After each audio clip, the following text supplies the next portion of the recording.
Hey, hello. Welcome to Restore Belief with Nikki. I am Nikki Jacobs. I am an ET abductee, psychic medium, and I'm running very late. I apologize. I've had some tech issues, so I'm trying not to bring my anger into this tonight. So, I do apologize for being late. There's been quite a lot going on, to say the very least. And because of the tech problems, I'm not able to do what I was totally and completely and 100% anticipating on doing. Totally freaking sucks. Anyway, thank you for coming and for being here. What I had anticipated in talking about was, and here's the list, was ET human contracts. Hey, Angel Boy Mecca, and hey, Marina. Hi. So ET human contracts, human representatives, the abduction process, and I mean the entire process. I was going to talk about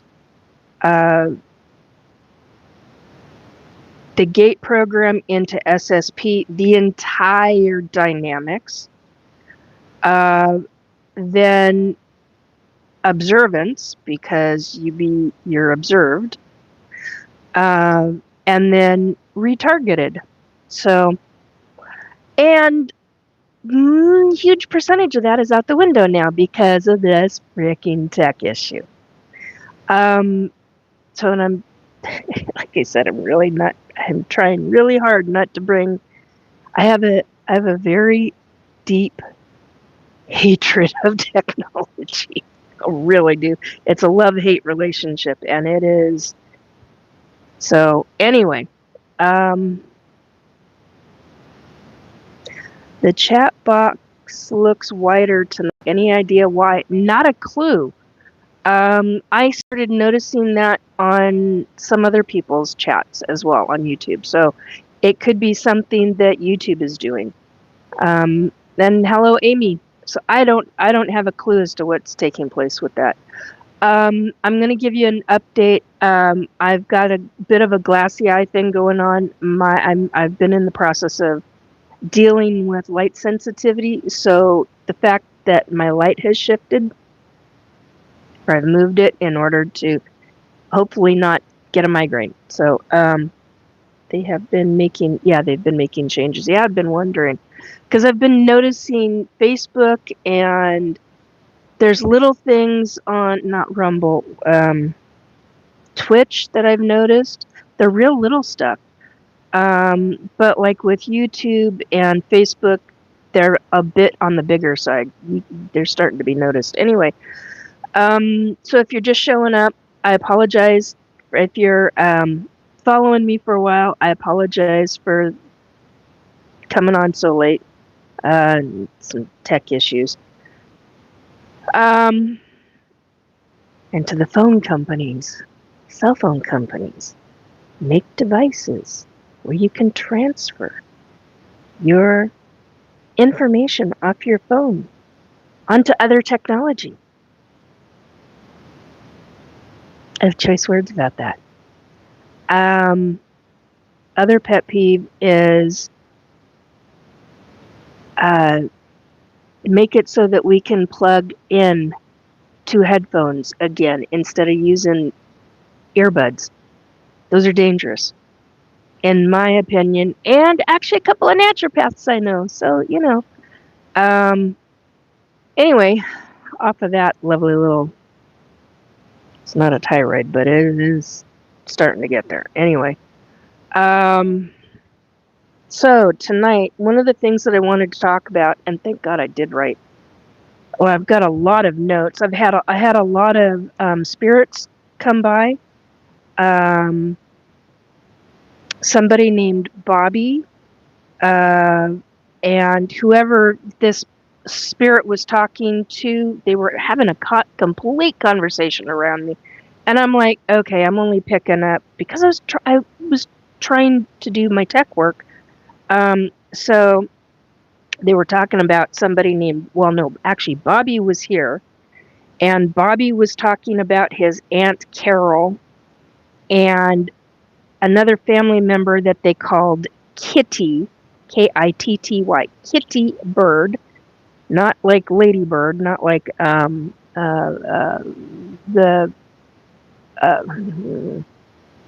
not POTUS. It's the female. It's his wife. I can't think of what she's called.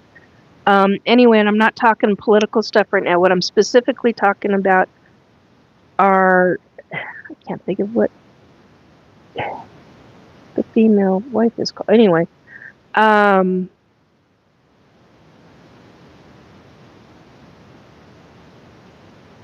yes, I agree with that, Amy. I'll read that in a minute out loud. So, SCOTUS? SCOTUS. I can't remember right now. Anyway, so it's not like Ladybird Johnson. It's not her. So whoever this Bobby is, and they also talked to. He specifically mentioned the R word, and I mean like has a vowel, letter P and then letter E. Okay. So they talked about that. I caught that, and then was talking about their or his Aunt Carol, and then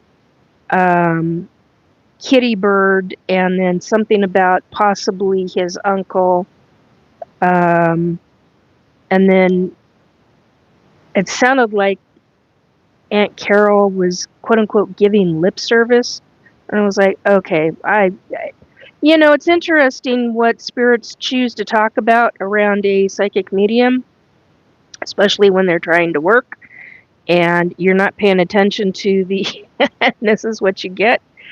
And then I had Evelyn, Evelyn, and then I got corrected, and she said, well, there's an E at the end. I'm like, okay. So I went to write it out, and she goes, no. I went, why? So it's Evelynne.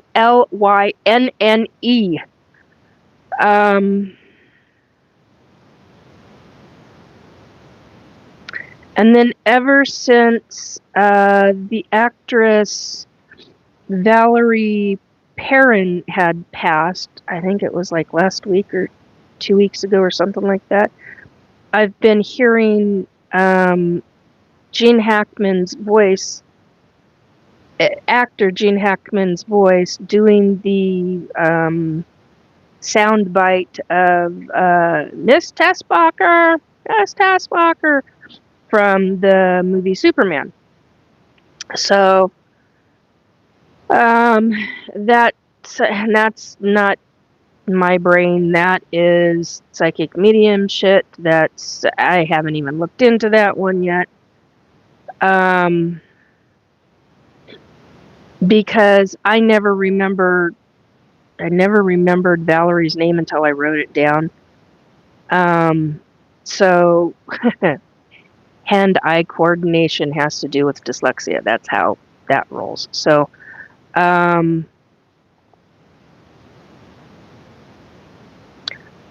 okay, then, and I've had messages after messages after messages. I even got told Mr. Bonaducci's name, and I went, as in Danny? And I was told yes, and I said, as in the Partridge Family? And they were like, oh yeah. And I went, okay. So usually when I'm starting to get, oh God, my eyes are so sensitive tonight.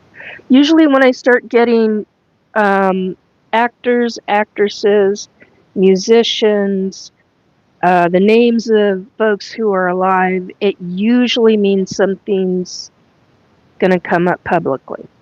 And I don't always question it unless I get, like I've had a couple of famous names get told a couple of famous names, or I'll see them on an awards show or something, and I hear the word death, and I'm like, oh, son of a... I didn't have anything like that with his name or with Miss, because the next one I heard was the last name of Milano, and then I heard Alyssa, and I'm like, okay, why are you guys giving me... And then it was like public, something news related, and I'm like, okay, I don't... Why do I need to know this? I mean, seriously, this is not my freaking business. So, and then, what else? Lots of triggering stuff from different things regarding SSP shit. Things I'm not ready to talk about. I'm just kind of going over the last week or so because when I say a lot's gone on, this is on a daily basis, folks. This is the kind of stuff that I get on a daily basis.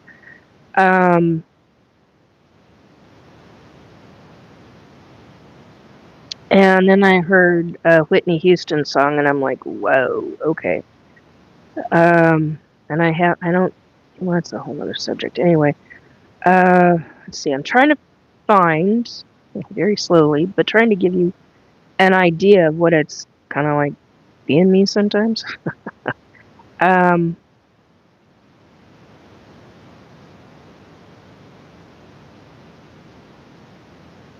Yeah, I agree, Amy. That's what drives me nuts. She's saying, hello to all others who have come in and come out and come back in again. With all the important things going on, getting info on what essentially amounts to celebrity gossip would seriously annoy me. Yeah, that's my point. It's like, why do I need that kind of information? A death, I understand.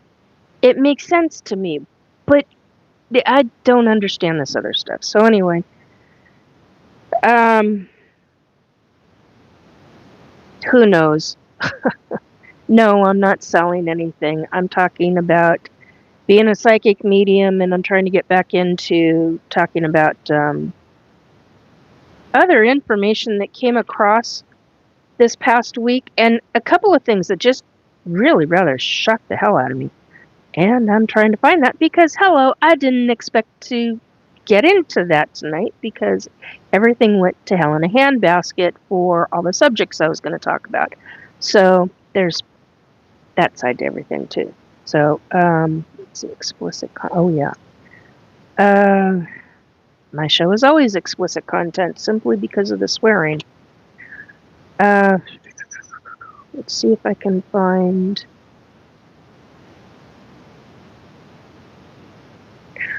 Oh, and here's a sideline note. I was told the name of a U.S. battleship, and when I get stuff like that, that's when I start praying. Because that meant that's a prediction from them, and I kind of lost my shit over that. I was like, no, that's no. So yeah. And when you've got serious crap that's going on across this planet as what's taking place now, I get a little specific when it comes to that thing. Hi Kai, were you remote viewing? No, I don't consider what I do remote viewing. What I do is a form of really extreme higher consciousness work. And I don't know how else to explain it any other way than that. As I understand, what I used to do in the beginning was remote viewing. This is a different ball game altogether because it's a form of being in anywhere from 3 to 5 locations at the same time.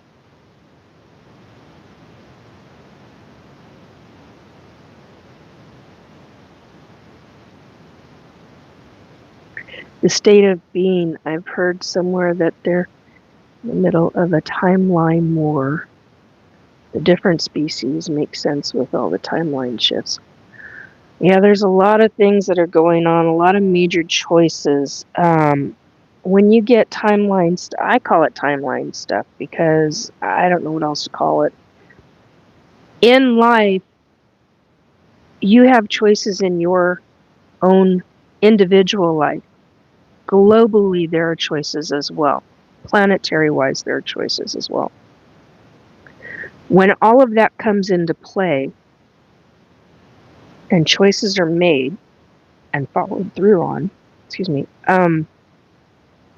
it has a tendency to shift the outcomes. And the amount of negativity that's going on right now, we need to be putting forth more. And I'm just going to be blunt. We need to be putting more mental. I'm going to call it mental. It's telepathic energy is what it is. We need to be thinking more and putting more positivity in front of our faces, in front of our eyes, things that we listen to, so that it's not always dark and depressing information. And because what takes place with that is a human body gets, you get into the psychology of this, and it gets really detrimental on how a person thinks and their belief systems, and oh, woe is me, and oh, this is all bad, and all of that. And I don't know. I don't even want to go there. But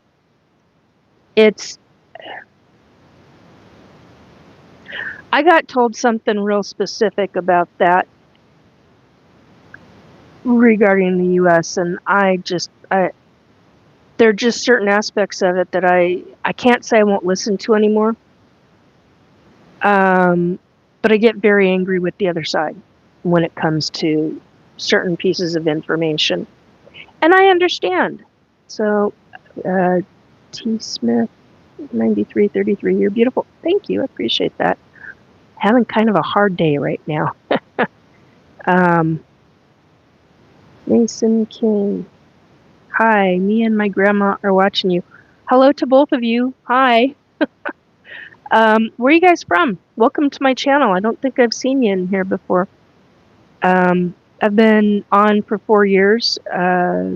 Psychic medium, ET abductee, forced participant in the bad side of the gate program, and forced participant into SSP. Hey, Sandra, how you doing? Why is your day hard? Says Brew. The technology issues that I've been having, and the hormone issues, which are creating eye sensitivities, very high sensitivities. Hey, Para and Tim. Hey, guys. Cheryl. Hi, Cheryl.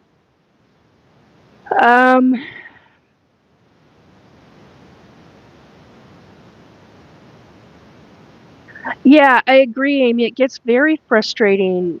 But don't get me wrong, I'm very thankful for the other side. They've provided me with a great deal of information. My family, my guides, I've got a whole different group of angels now watching over me. I'm like, whoa.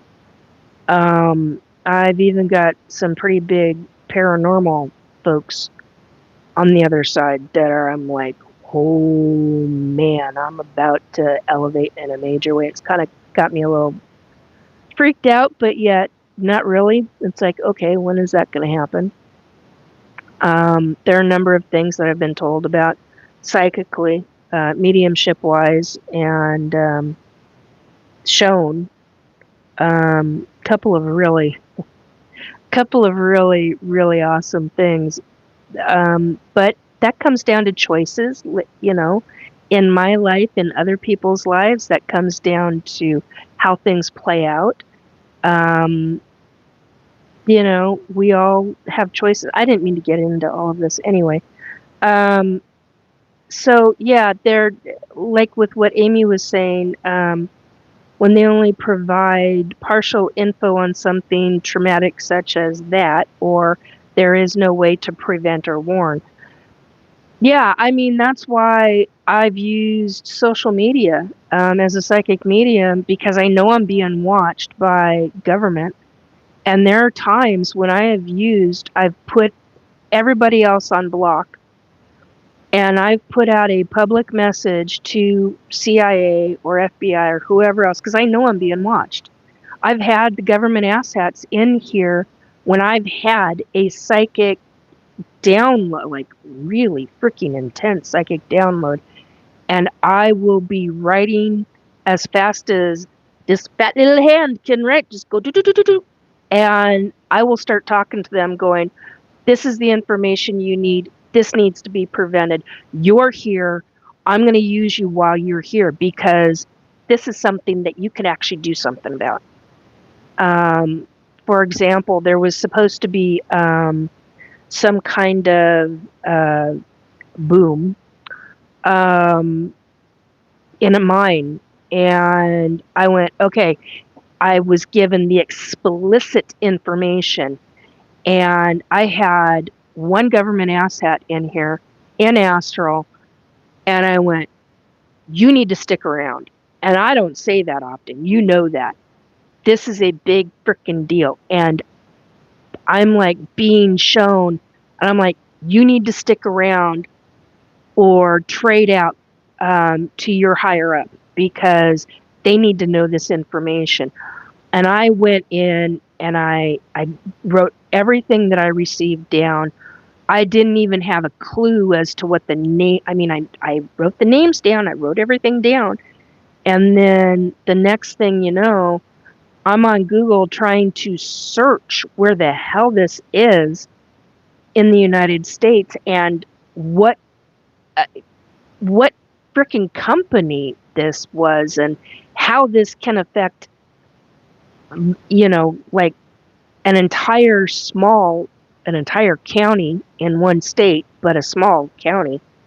And I'm like, oh my God, this is a big deal, and it's going to have massive effects. They prevented it. So even though I get targeted by government, and even though all of this crap is, oh, thank you, I appreciate that. Even though I go through all this crap, those are the moments that are really important to me. It sounds ridiculous, or it sounds whatever to people, and it gets wonky with me too, and I get that. But when you have an opportunity and you're being shown information, and the other side is giving me an actual timeline, which is that alone doesn't happen very often. They're actually giving me a timeline and giving me names of minerals and things that could cause a boom, things that I'd never heard of before. I didn't even know the names of some of this shit. And I'm like, what the is that? I had to look it up on Google. And I'm looking at this going, this does what?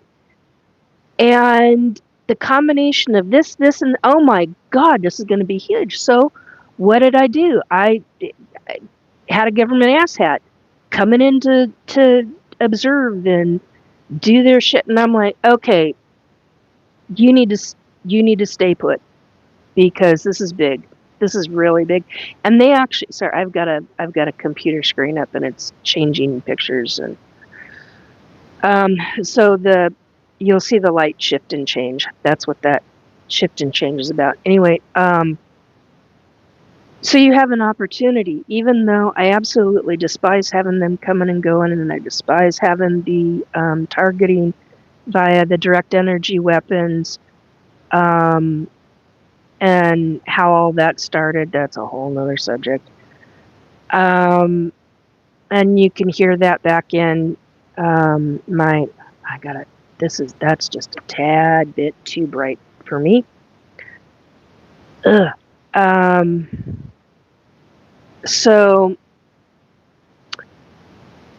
yeah, it makes a really big deal when you're experiencing that and you've got one of them standing right next to you, and I'm like, at one point you can tell with how the psychic information is coming in and the visions, the downloads, the mini clips of different things, the names of things, and I'm like, you need to literally come back in 15 to 20 minutes and I will have all this information for you. I'll have all of it. It took me a little longer. I think it took me like 25, 30 minutes, but I had all of it. And I said, this is what you need. This is what you need to know. And this is what needs to be done. And for whatever reason, I mean, it's a big deal. If it saves lives, I'm going to frickin' find a way to get that information out. And if it means that I've got to lock down my Facebook page and put at the top of it, psychic info for CIA, please prevent, or whatever I write on it, then I do. And I will write however much information, and I'll come back to it over and over again. If I keep getting, like, for almost a year and a quarter, year and a half, I got information on an unaliving. And I was like, you've got a traitor in your midst, and I can ID her, and I can ID the people that go with them, and this person is a true traitor to the United States. And they're I think they're a double agent. Come to find out, months later, I found out that they were a triple agent. And all that information is on. I mean, I did drawings. I did all of it. I drew out how this was going to take place, and I'm like, you got to stop this. I mean, I don't like these people, but I don't believe in. I take real issue with that. And,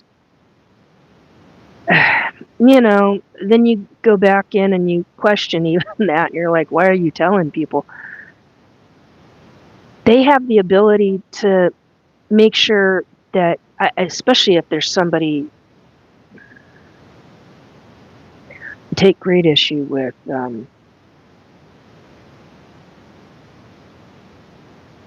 double, triple crap. That just goes above and beyond pissing me off. At a level I can't even begin to describe. So, and that comes down to the people I used to know who were good quality people and did their jobs really well. So, and of course they're all gone now. Specifically one treasured person that I consider family. But it's a big deal to me. And if I can prevent something like that without doing fear-mongering to the public, because it's not the public's freaking need to know information. It needs to go to the right, correct group in authority that can actually do something about it. Hell, Robert, many years ago, back when, before the D weapons started, I started getting hit with D weapons. Robert White and I were on that. We were dealing with a bunch of psychic information. We each got something, and we were like, kind of need to talk to you. And I was like, yeah, I kind of need to talk to you too. And we started comparing notes, and all of a sudden, I got totally different psychic information. And it was about a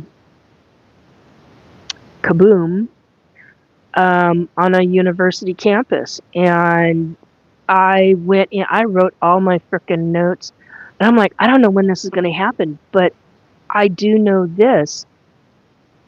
Students are going to be gone. So how does, off of a university? So does that mean that, and it happened.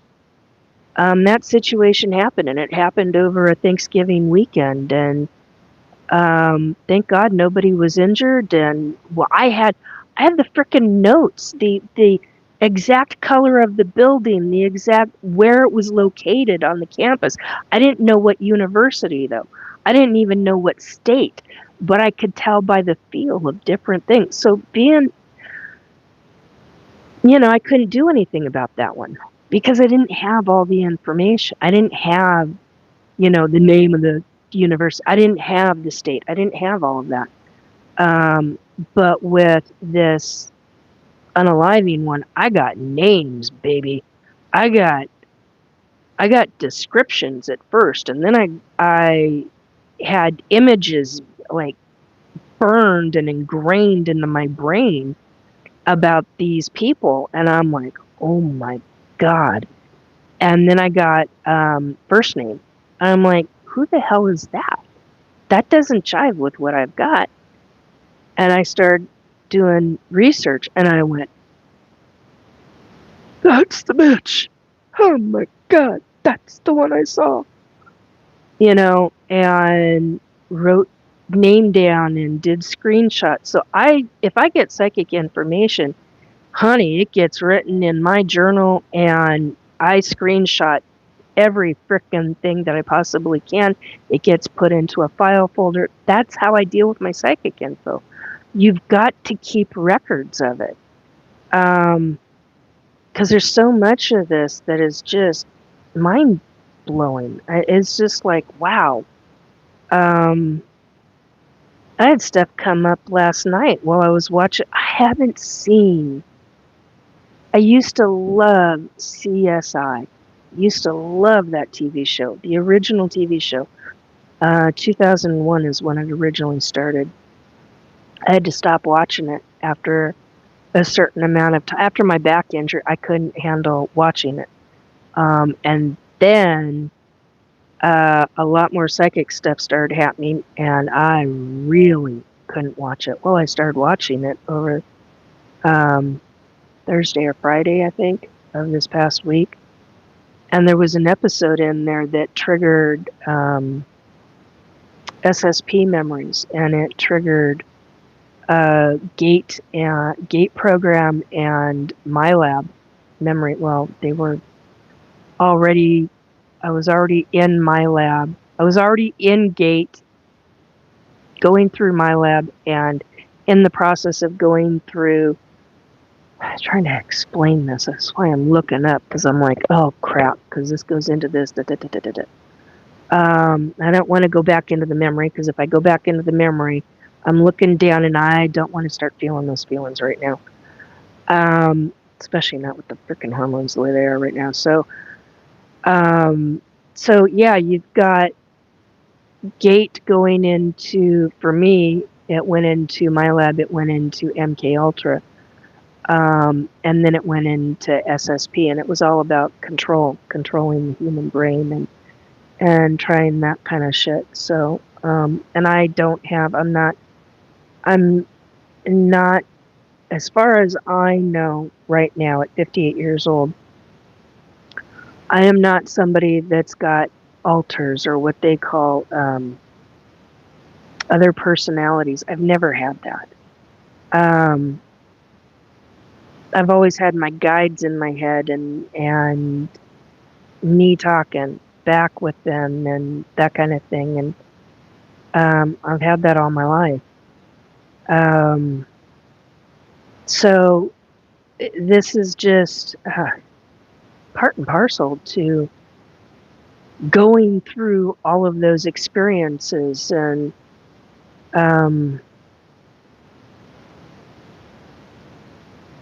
went through something really, really big that brought up, apparently I was supposed to be working.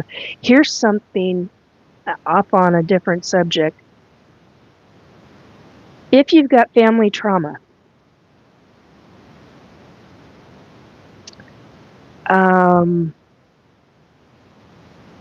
I used to have two grandmothers. Now, my cousins, who I've only ever met one from the East Coast, are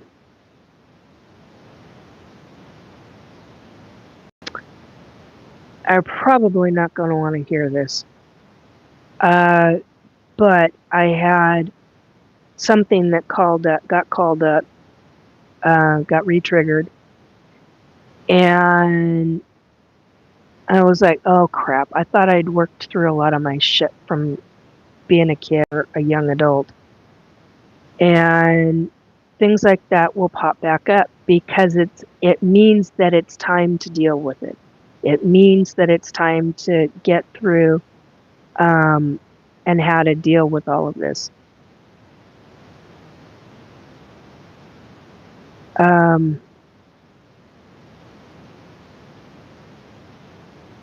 Thank you, Mason King and your grandmother. I appreciate that. I am seeing your messages. Thank you.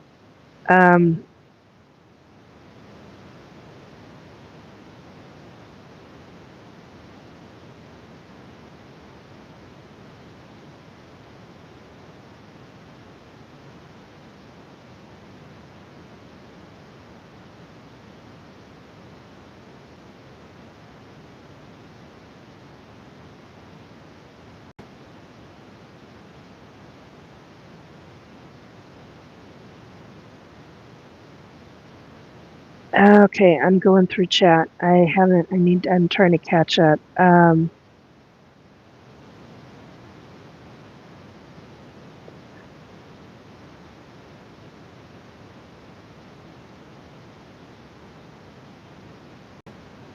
Well, state of being. There's some very interesting things you're talking about.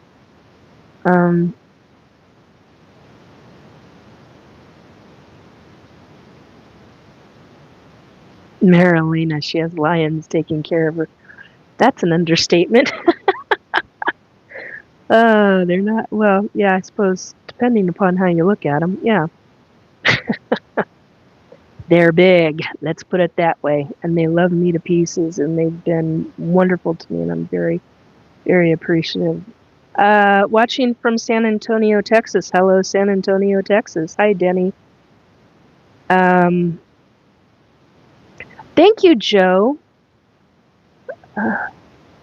Wow, okay, apparently we've got a lot of trolls in here, or just comments that are really out there. Do I need another folder on my PC, really? Yeah, I don't have the altars. Well, at least not that if I do, nothing's ever come out, so. Whack a troll. Oh, goodness, thank you, guys. I'm so appreciative for my mods. Thank you, thank you. And more troll. Hey, Robert!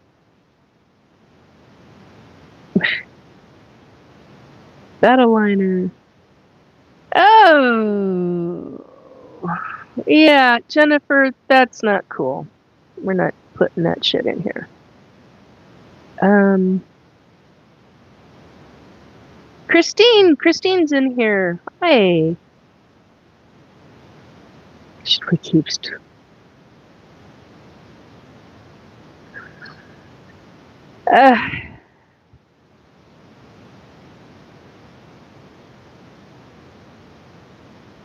okay.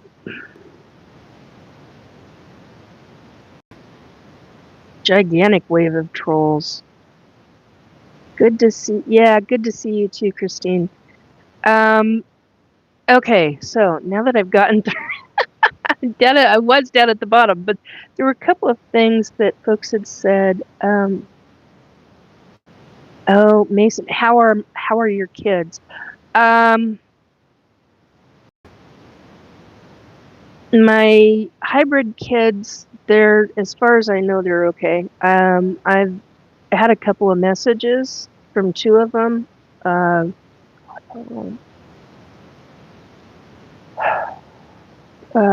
was about a week and a half ago. It was just as I was. Yeah, it was about a week and a half ago. And the other one, a little bit longer than that, closer to a month, something like that. So yeah, there's that. Okay. Let's see.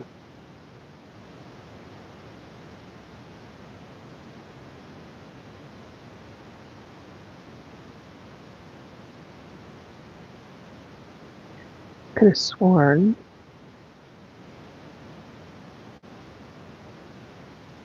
Okay, so I think I'm caught up now. All right. So, since I haven't gotten, oh, no.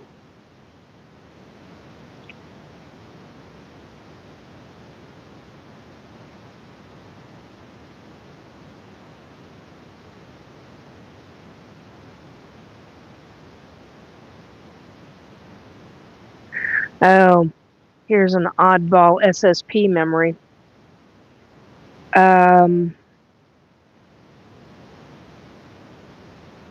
So there was a not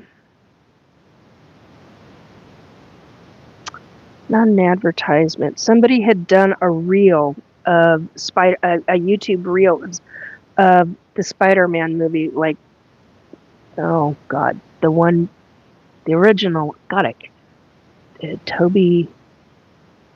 Who the hell played? It's not Toby Maguire. Who the hell played Spider-Man, the original one from the 90s or early 2000s? I can't think of his name. Anyway, really good actor. Really appreciated that version of it. Of course, I haven't seen. I've seen the 3 that he did, and then I haven't seen any of the others since then. So, here's here's a quote from that movie. Any more bright ideas? Well, for whatever reason, that triggered a memory, an SSP memory, of vast amounts of children inside a cement room in a deep underground military base. And of course, I started crying. And I was trying not to be emotional with it. And I started shaking and going through the breathing issues. And it got so intense that I actually had to shut the memory down. The room had it was a cement room. It had this is 1970s. It had 2 very big old cameras, one in each corner, and it had a type of what I now know is a 2-way mirror. Didn't know that at the time. And the mirror took up probably 3/4 of the wall of one of the walls. And there were a lot of kids in there, rocking and crying. Rocking either on their knees or cross-legged and rocking and crying. Or doing and that was different than the other gate program, CIA memories is completely different. I don't know, because I couldn't, there was something that had obviously happened in that room. The door, I have written down, I don't remember it at this second. I have written down that the door was black and green. And I don't know if the door itself was black with green trim or if it was a green door with black trim. But everything else in the room was cement wall, cement floor. And And it felt like, I don't remember looking up, but it felt like a cement ceiling.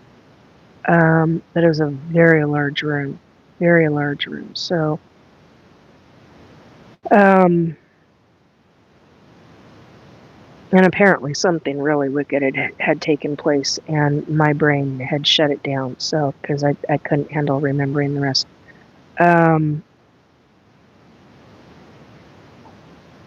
One of the things that I did want to talk about, I've been asked so many times, how did I get through all of my experiences? Everything from my mom having to run and hide with me as an infant from my father, to go into hiding for over a year.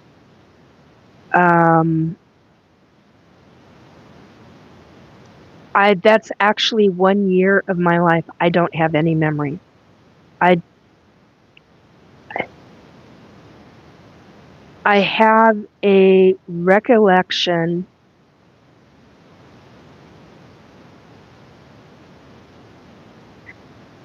of a warehouse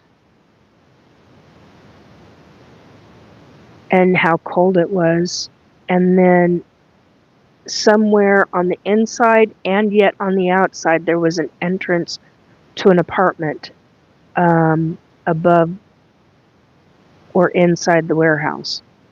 But it's really I can't say convoluted memory. It's like pieces or fragments is how it feels, and I can't seem to pull any more out of it, and that's it. That's all I've got.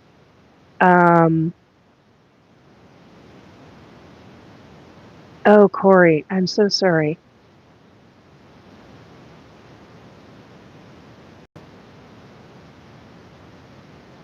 Oh, honey, I'm so sorry. My deepest, heartfelt condolences. Great big hug to you.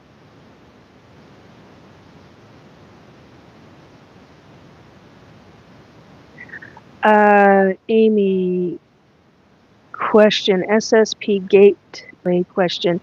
Do you think personal qualities is part of the reason you were force inducted? No. No. The way they were testing us, okay, I've got to move, and hopefully I don't screech, so I apologize ahead of time if I do. Watch your ears, folks. Got to move, and it hurts. Okay, that's... Wow. All right. I had to grab my cane because I wasn't sure if I was gonna be able to move right. In answer to that, in the GATE program, they had these cards. They were like, here we go again. Hang on a minute. As this chair squeaks, and hopefully I don't.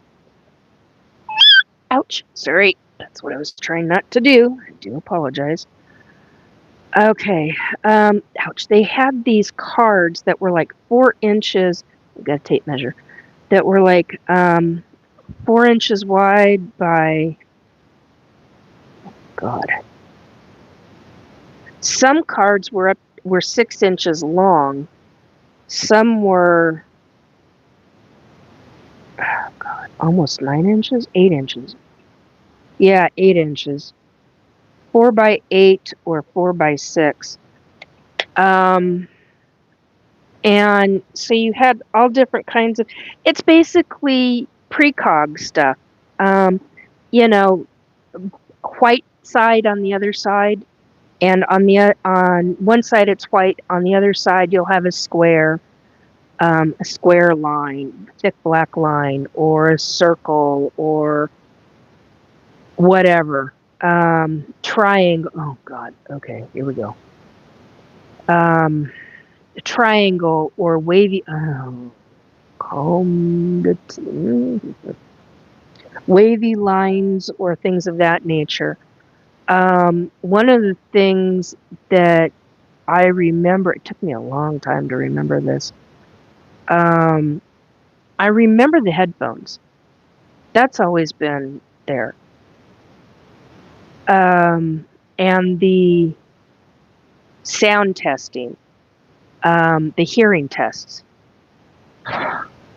So stupid. But they used those hearing tests once you were controlled. Oh, 1515 on the numbers. That doesn't happen very often. Once you were controlled via MK Ultra techniques to crack the brain, break the brain, destroy the psychology and all that shit, and then they start rebuilding you. Well, they give you a trigger, whether it's like a trigger word, a sound. Well, with us kids, what they were doing, you'd have the hearing test every time, or almost every time you went in. And with certain individuals that were chosen out of gate to go into the deep underground military bases and into SSP and all this other crap that they did with children, I might add. I was 8 years old. So, and yes, I take extreme great issue with this. Here's a goal of mine. I would eventually like to have a facility designed specifically for MK Ultra victims, SSP victims, GATE program into SSP victims, survivors, because they're not victims anymore, depending upon if they're still not being, if they're stopped being used. And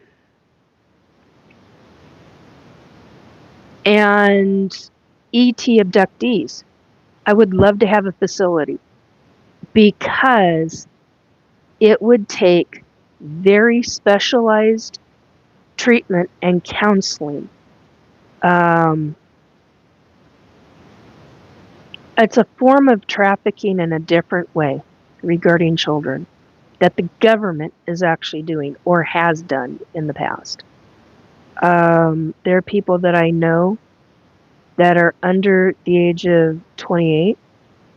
They're older than 18, but they're under 28, who've talked to me about remembering their time in SSP and how they were retrieved out of the GATE program.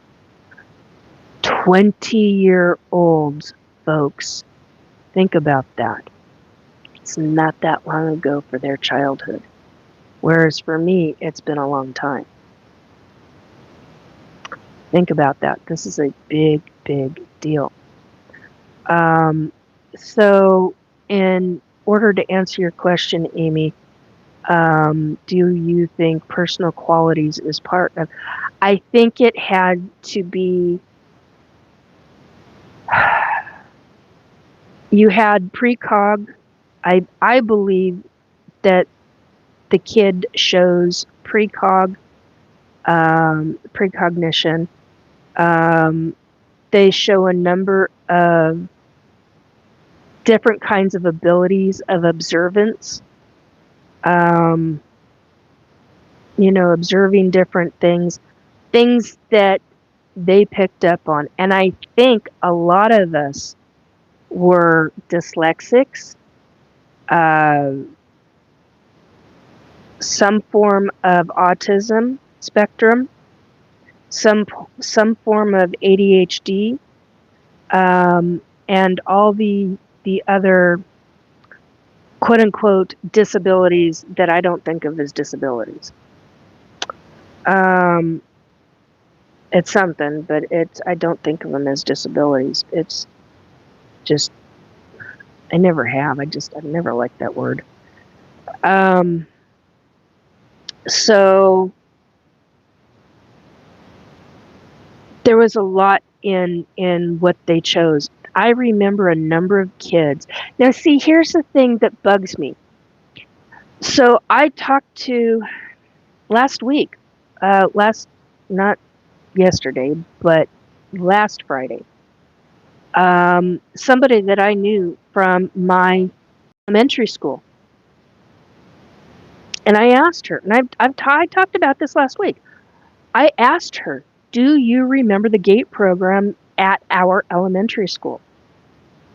No, I don't remember it. Let me ask around. And and she went to a couple of, ouch.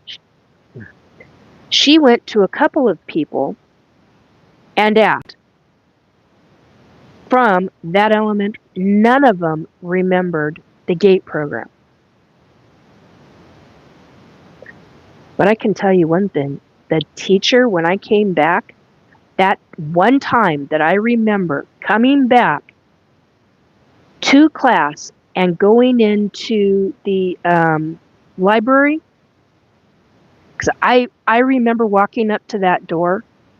I remember the classroom door. I remember walking up to it, and I'm really groggy and really out of it. It's like I remember the door, somebody else opening the door, and everything, when the door opens, the memory goes stark, blank, white. There's no memory. None. Doesn't go black, it goes stark white. There's no memory of how I entered that room. The next memory that I've got, and I don't think I described that last week, the next memory that I've got is literally exiting.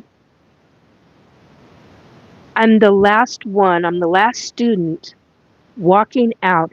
And the only reason why I remember it is I remember because it had like this little,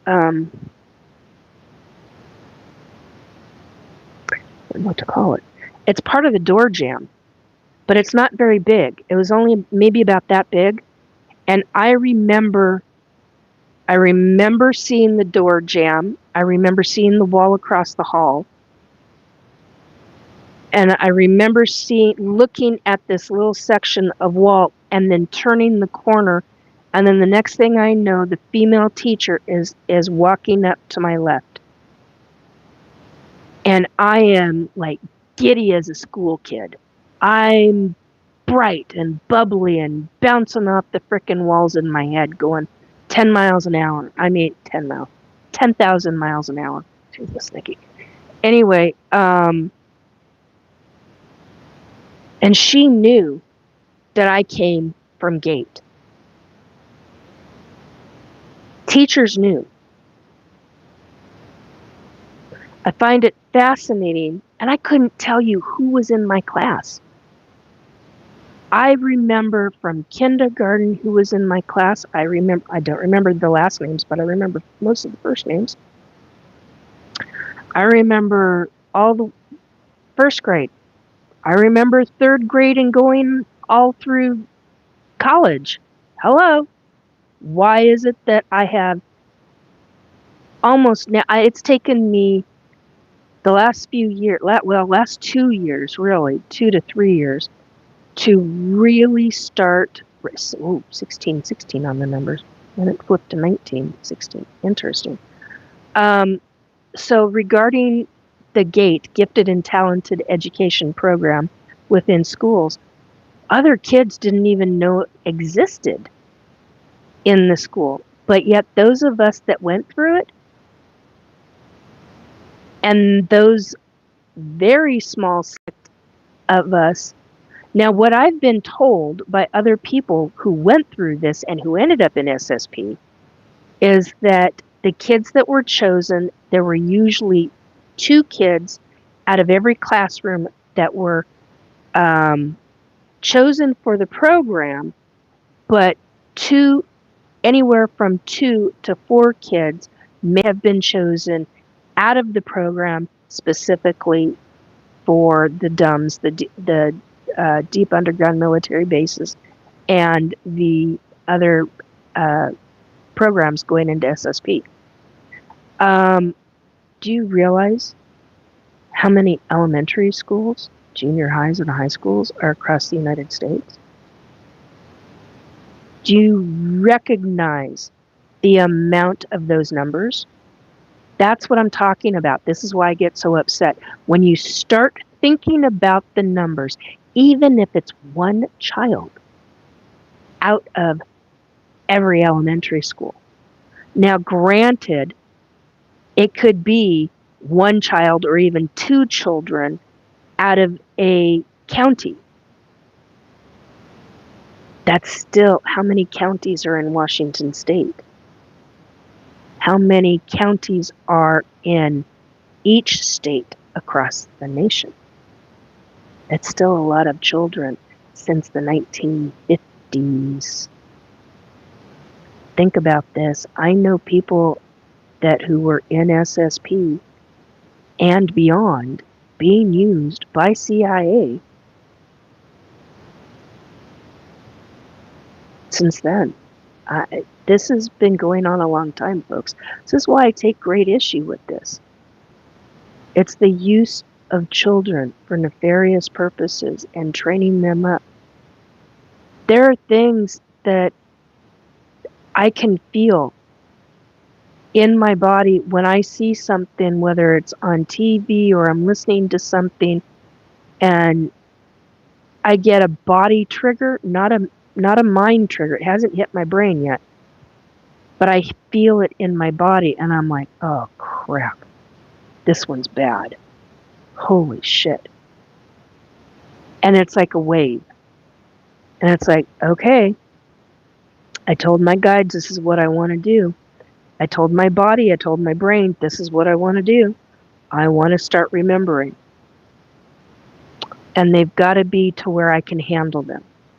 For example, that one that I talked about, the cement room and all those kids, there had to have been at least 20 kids in there. The amount of crying and wailing and the whimpering of these children. Then there was okay, I'm actually having little mini flashbacks right now.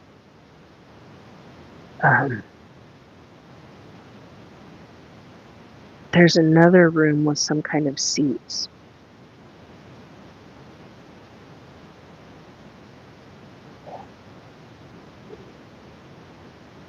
And we're sitting at school, it's like school tables, not benches, I was going to call them, oh my god, and I'm getting nauseated. So what I'm talking about. You can feel it, and it's like it percolates, these memories, depending upon how you go.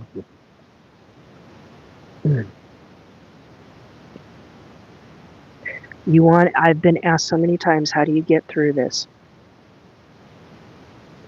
You work on it. Even if it's a daily occurrence in your everyday life.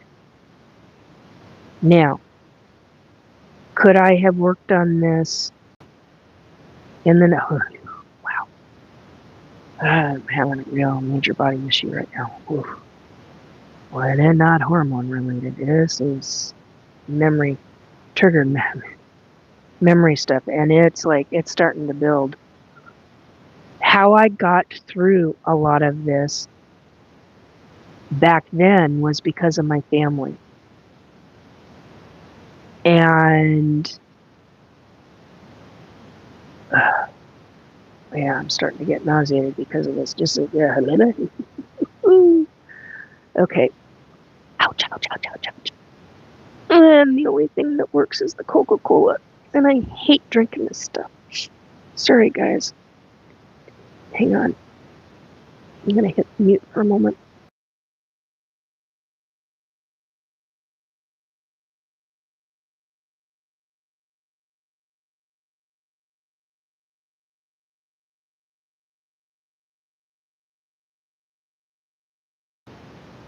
Okay. So, you find, and you find things.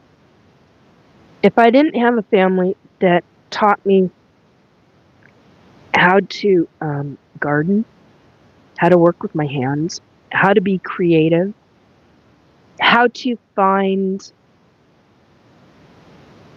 I had 2 grandfathers, 2 great uncles,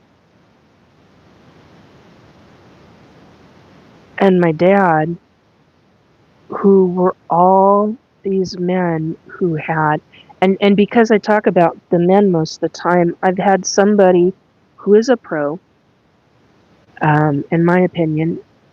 They've been in ufology and SSP and all of this for way more than 30 years, who told me, I think your handler was a male. I think that's why you are, and that, I'm like, oh, it wouldn't surprise me. That's why you can connect with the guys better than the females. I'm like, oh, I connect with females too, really well, usually. But, oh, hang on, gotta breathe. Ooh, that's not so fun. So in order to get through these things, that was one of the other things, Amy, in order to answer your question, they sought out children who could figure out puzzles in different ways than were normal or out of the ordinary, I guess is how you'd say that. So it wasn't just precog. There were a lot of factors, and the testing that they did was really to determine which child got chosen. I mean, when the rubber meets the road, that's really what it boils down to. I highly suspect, although I don't know this for sure, I don't have it validated by anybody as of yet, but I highly suspect that the GATE program was originally created by the CIA, but I don't know that for sure. Oh.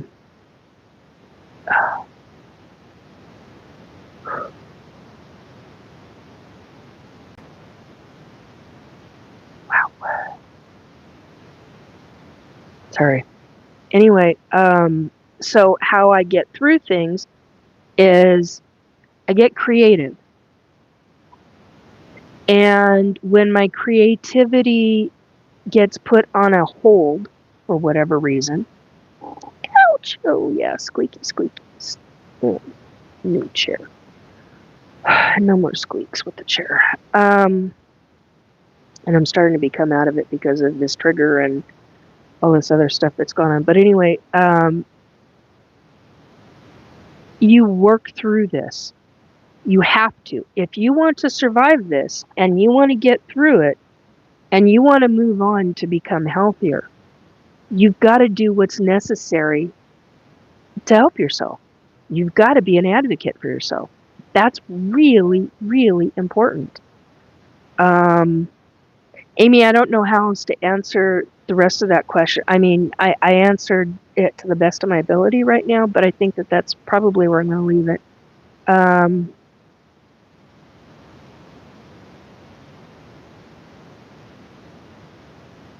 Yeah, I do understand what you're talking about in your other comments.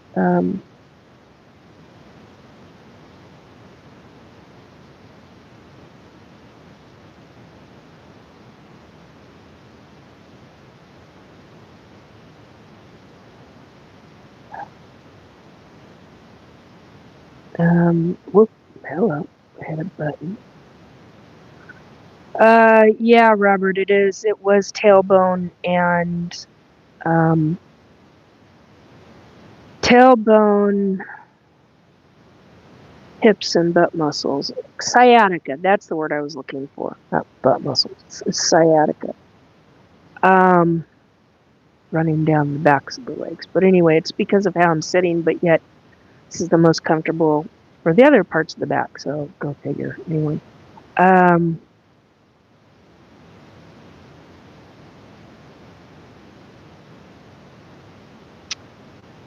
I be great. Hello, how you doing?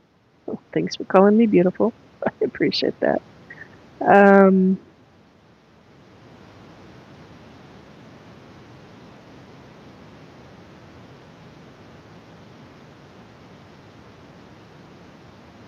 yeah.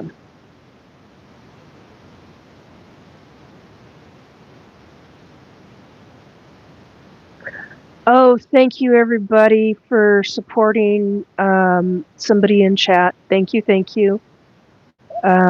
Most appreciated. It's one of the reasons why I like my folks in my chat because they care. They give a damn. They give a damn about other people. That's a huge deal right there. That is a huge deal.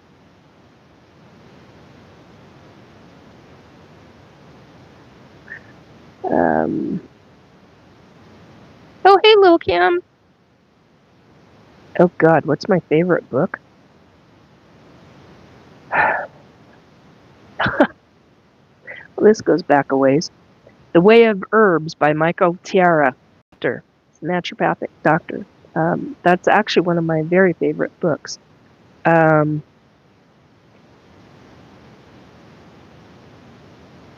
have a religious book that's pretty far up there too, but we're not getting into that. Got a couple actually. Couple of different religions, and when you look through, it's really interesting. Anyway, on to something else. Yeah, take your time. Those memories are upsetting. Yeah, they really are. This is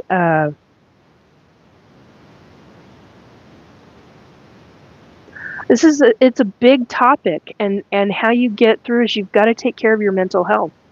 You really do. You have to stand up for yourself, and that's pretty damn important.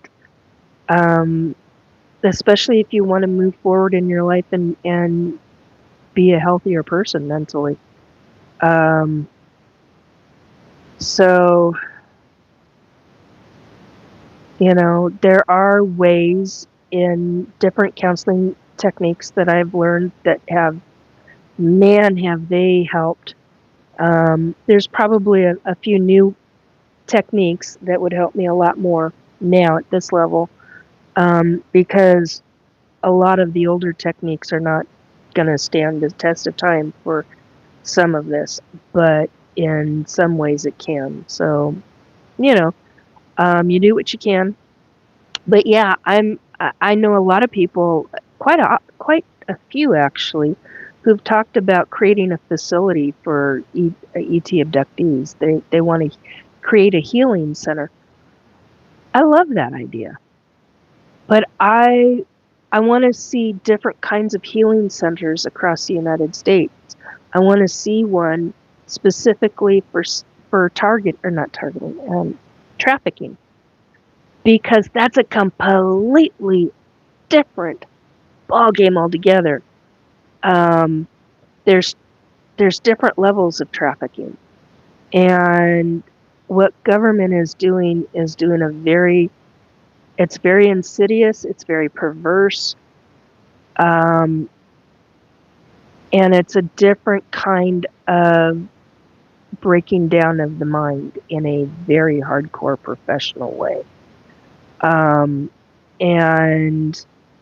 versus the kind of trafficking that is being done for sexualized in horrific ways, let alone for what the hell is it called?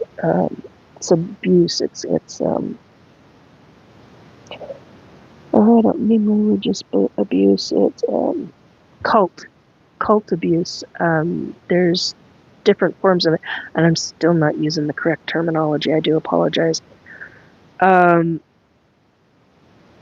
So I do believe there needs to be facilities that deal with that across the country, but the amount of people that have been through ET abductions, that remember their ET abductions, good, bad, or indifferent, and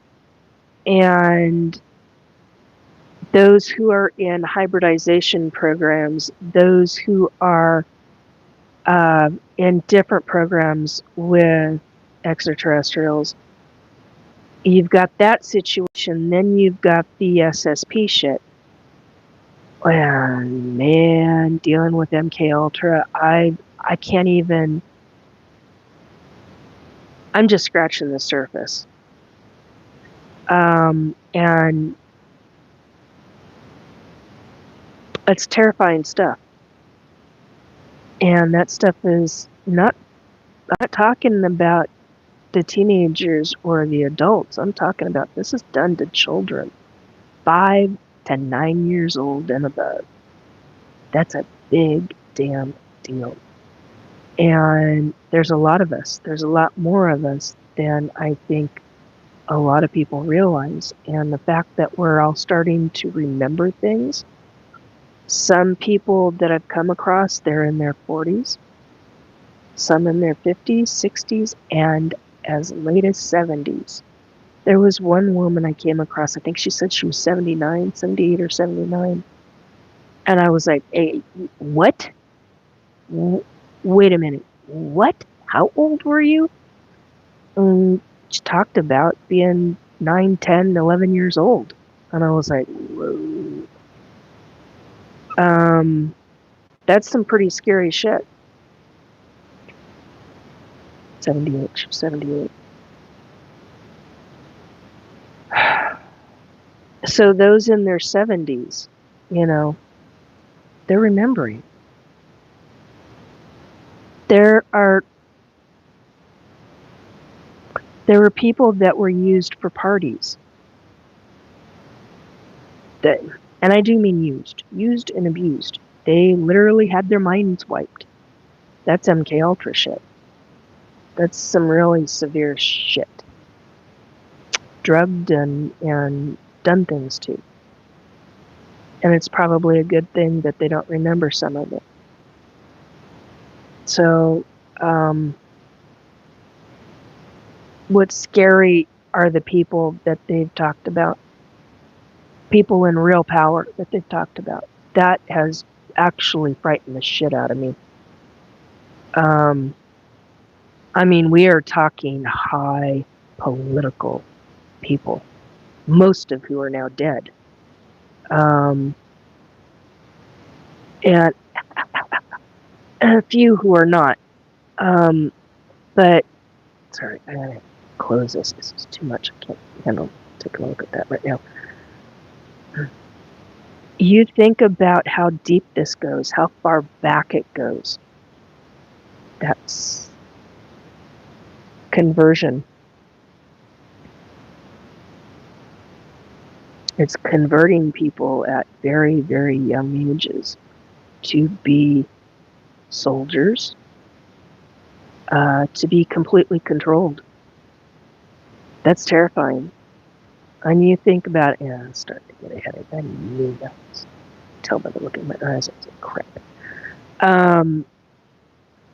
That's some really scary stuff. And they know how to do it. They know how to break it down. This isn't drug runners. This isn't that kind of stuff.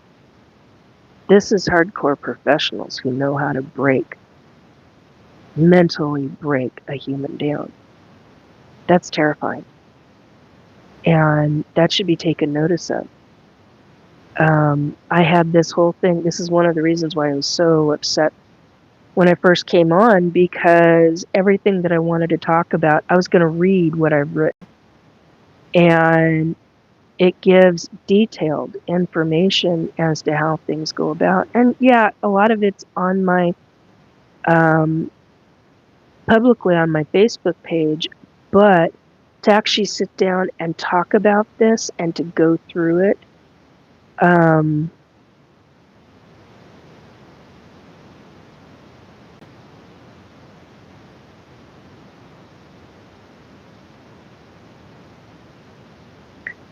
it just takes a while. Okay.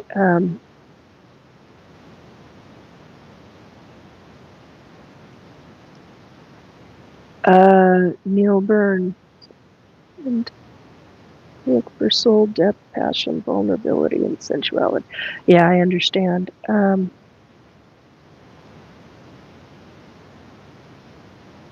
Authenticity. Yeah, authenticity is pretty damn important when the rubber meets the road in a lot of ways.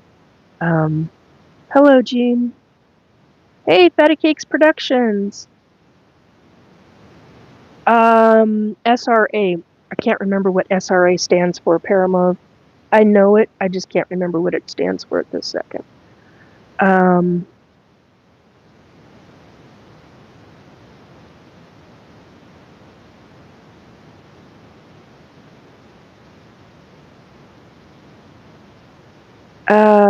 I believe, okay, so Marilena says, I believe we will have all that, however, not in the current situation. It is, yeah.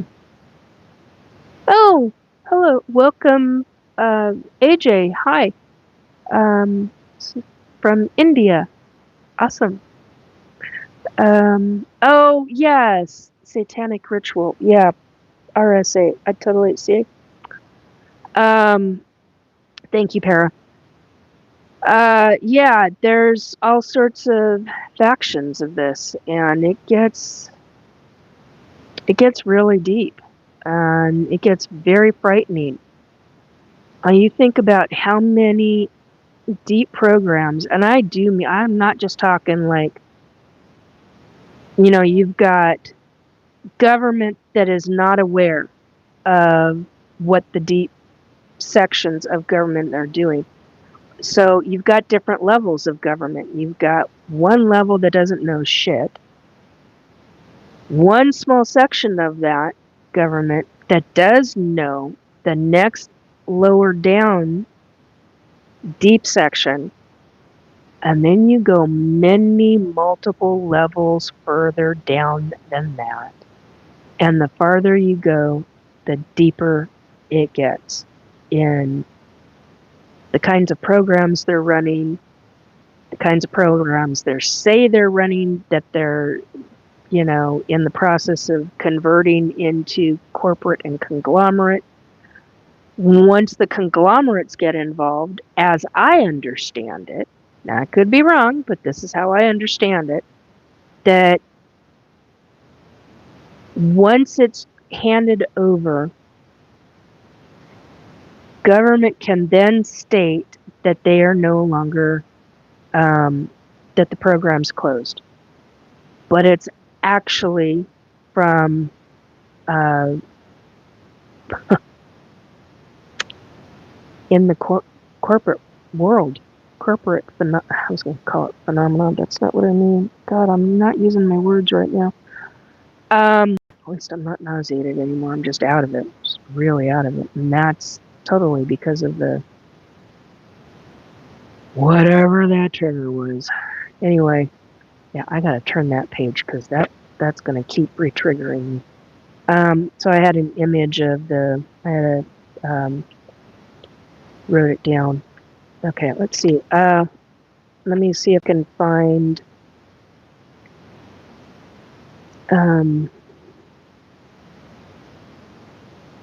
Talked about that last week already.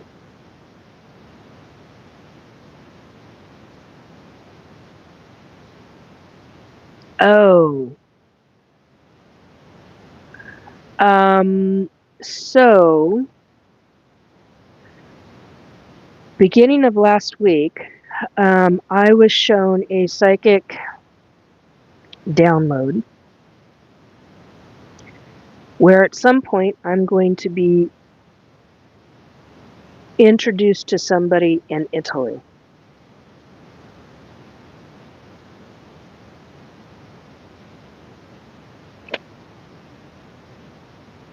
I don't dare say any more than that, but I do have it in my notes, dated and everything else. Merrick, hi. Hello from Turkey, Istanbul. Hello. Yes, Amy. Do I speak French? No, I do not. I would like to, though. Matter of fact, there's some languages I want to learn. Phew, man, I got too many running through my head now. Italian, French, Russian, German, uh, uh, Chinese, which is Mandarin, and crap, I can't think of the name of the other one. Mandarin and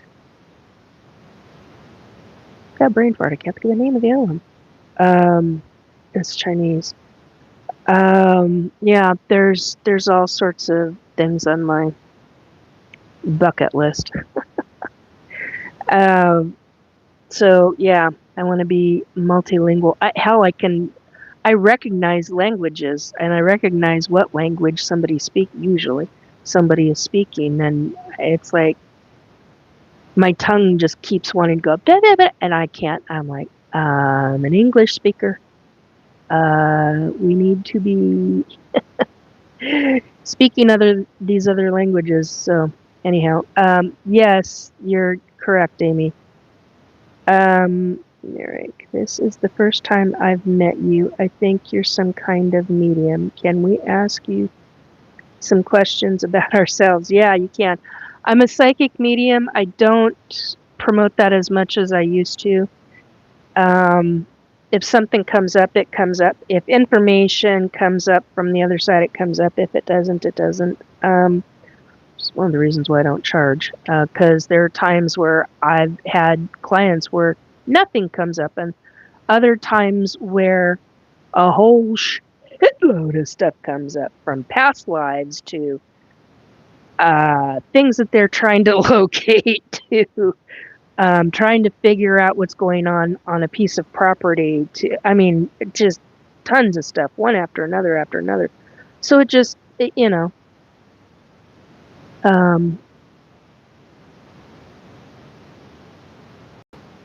Oh, uh, okay, I have an answer for you, but you may not like it.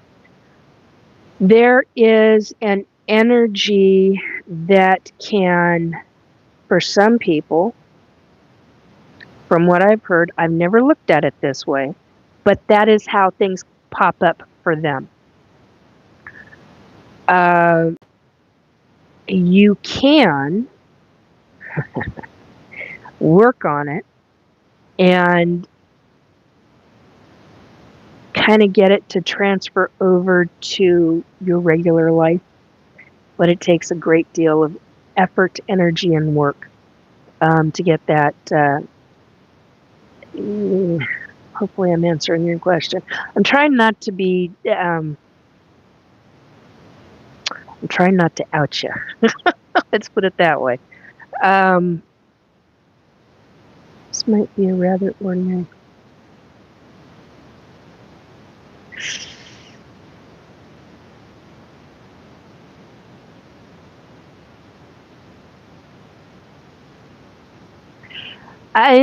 Okay, before I give any advice, because this is not going to be psychic. This is going to be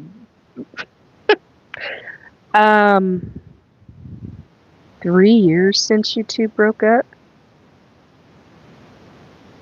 Well, my smartass response is let it go and move on. However, that's not so easily done. Well, okay, make a pros and cons list. What is it that you loved? What is it that you didn't like? What is it that you're holding on to? If you're not able to move forward, you're holding on to something real specific. What is it that you're holding on to about that relationship? And in that way, also ask yourself how and why, and write it up, because sometimes handwriting or typing it out, it's a tactile sensation. It will help your brain move through your body. There's a specific reason that you haven't let go. Start asking your guides. You need to start showing me why I haven't let go, because I'm not seeing it right now. I highly suspect you're attached in a really specific manner. Were you two ever even remotely telepathic with each other? Because this can happen with that kind of a situation too.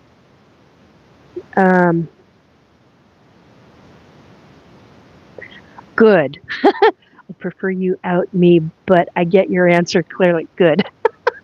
Good. Yeah, I'm trying not to, yeah.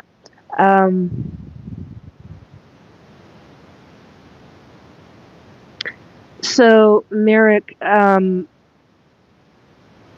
that's not really an ordinary question. You're attached in a real specific way. That's how it feels. But I highly suspect it's a psychological. There are things that you miss about the person. I get that. I understand that. But there are parts to this that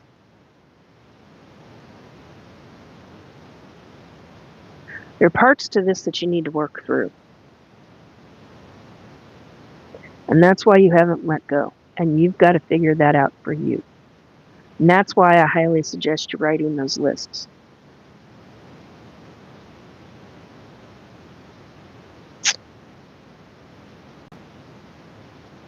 Because for you, bro? Is that bra?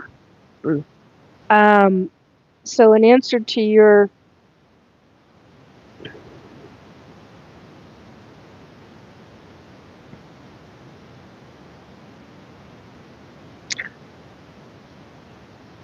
are you seeing things like oh God, what the hell are those females called? I want to call her the Banshee.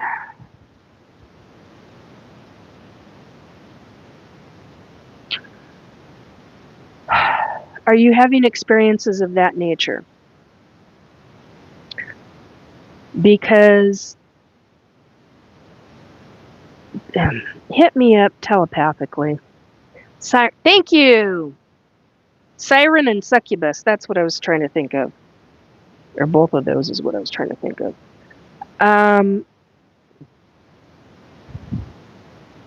Because I keep seeing a male in bed, or a male, because I only see sheets. It's like a blue or a green sheet with white in it.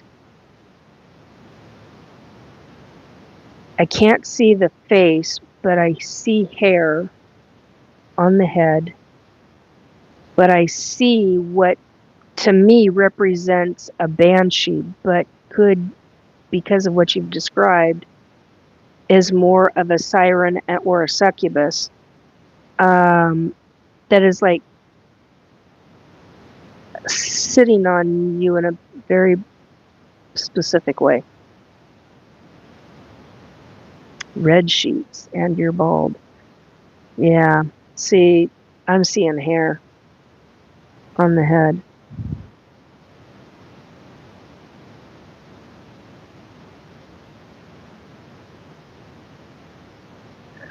Yeah, it's sacral or root chakra.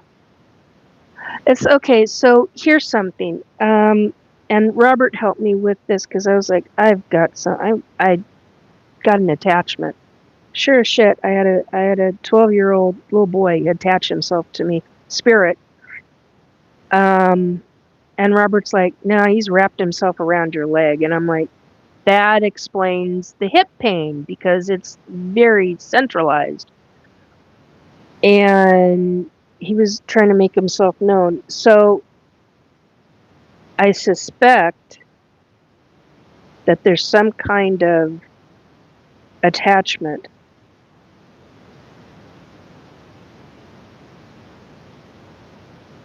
And attachments can attach to, which I did not know until a number of years ago, they can attach to your soul cord. Just an FYI. Or to your chakra system. This little one, had attached, he had wound his, I don't want to call it a soul cord, I don't know what to call it, but he had wrapped his energy a very specific way around my right ankle. And our hands to our shoulders have chakra points. Our hips to our feet have chakra points. It's not just chakra points going up from tailbone all the way up to the top of the head. You have them throughout your body. Now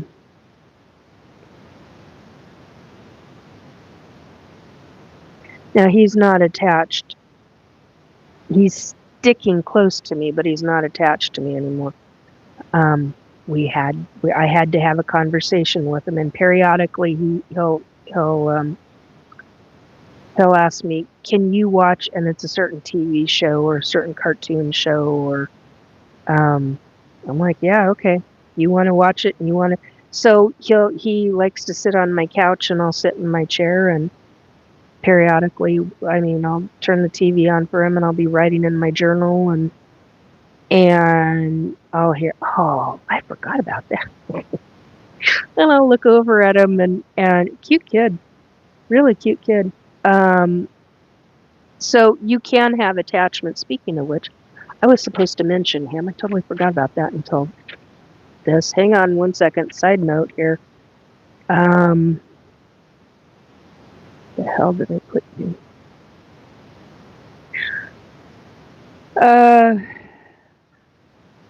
Oh, this is what I was supposed to talk about. I need to highlight this. Okay, because that deals with SSP and government stuff, and this I'm going to out them on something. Then I actually psychically saw something once I do that, so this is going to get interesting. The hell are you? Oh, Pete's sake.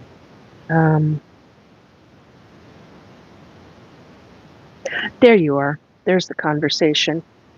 So this 12-year-old spirit boy, his name,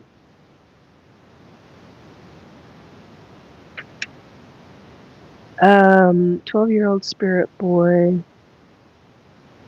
okay. I said, "Do you want to talk?" He said, "As soon as you're off the phone." My death was, and he's worried. I didn't write dad. Well, I need to write the word dad in here. He's worried about his dad. There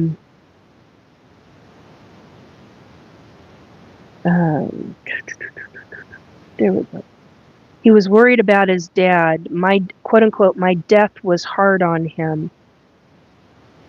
He likes daisies. He likes conspiracies too. He said a name of Johnny, full name Jonathan, and he's a junior, as in Junior. So he went by the name of Johnny, but his legal name was Jonathan. I don't have the last name, but he was a junior. Blonde to brown hair, hazel eyes, in other words, bluish green to brown. He was nearly 13 years old. Definitely a boy. Quote unquote, "I've got big feet for my age." That's something. Dagwood. And I said, "As in Blondie and Dagwood?" And he goes, "Yeah, the black and white cartoon strip." I'm like, "Okay." And I said, "What about?" He goes, "My dad loves to read them." And I went, "Oh, wow, okay." And I said, "How do you know pigs in space?" And he starts laughing. He goes, "Muppets." Muppets. 12 years old and he knows the Muppets. pretty cool. I said, "How did you die?" He goes, "Sickness." He got real quiet when he said it. He goes, "Sickness." And I said, "Okay. What kind of sickness?" He said, "Cancer." And then a few minutes later, he said, "Leukemia." I said, "What country are you from?" He said, "The United States."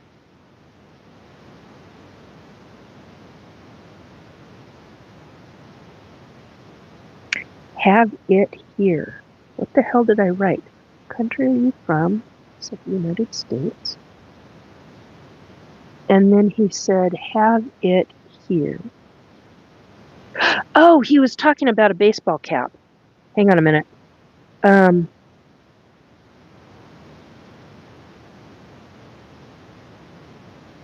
this conversation was wild actually, because he was showing me different things.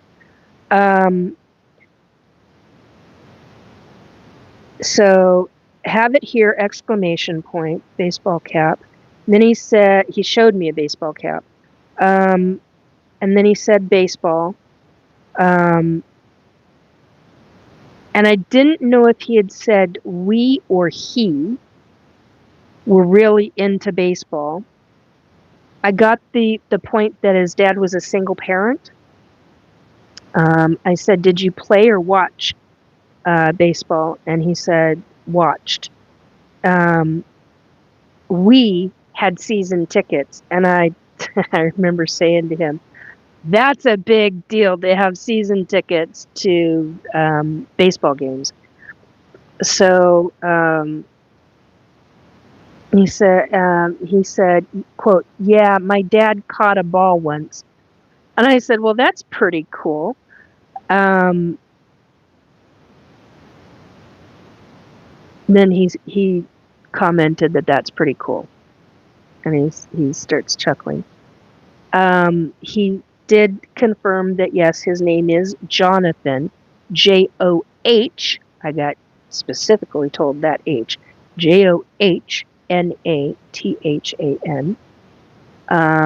Told him I'm sorry he had passed.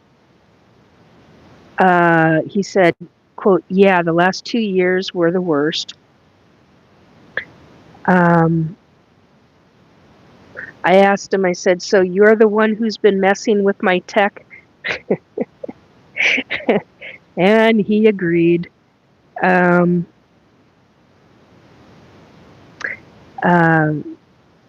He had increased the volume on, nobody had touched my phone. He literally increased the volume, raised, I mean, it went from real low to the highest sound it could go. And I went, "Can you please turn that back down?" And it goes back down. I was like, "Thank you." And I really, really dislike the voice to type and the voice to, because it calls up on my, and I'm like, no. So this wasn't any of that, folks. This was not some weird shit. This was directly him. I asked, "What about what year you died?" And I heard 2019.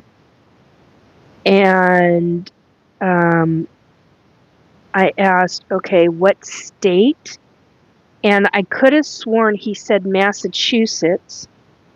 And then he said Madison, Wisconsin. And I was like, "So did you move? Did you?" And he didn't answer.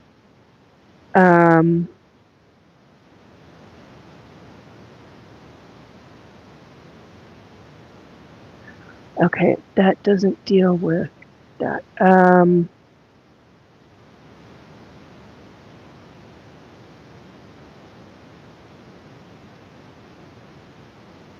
And then he was asking me to, quote unquote, "get her off my back." And I went, "Who are you referring to?" And he was basically telling me another spirit who was pestering him, which was why he attached himself to me. So he said, "They didn't do anything, but they are bugging me." And I went, oh, okay.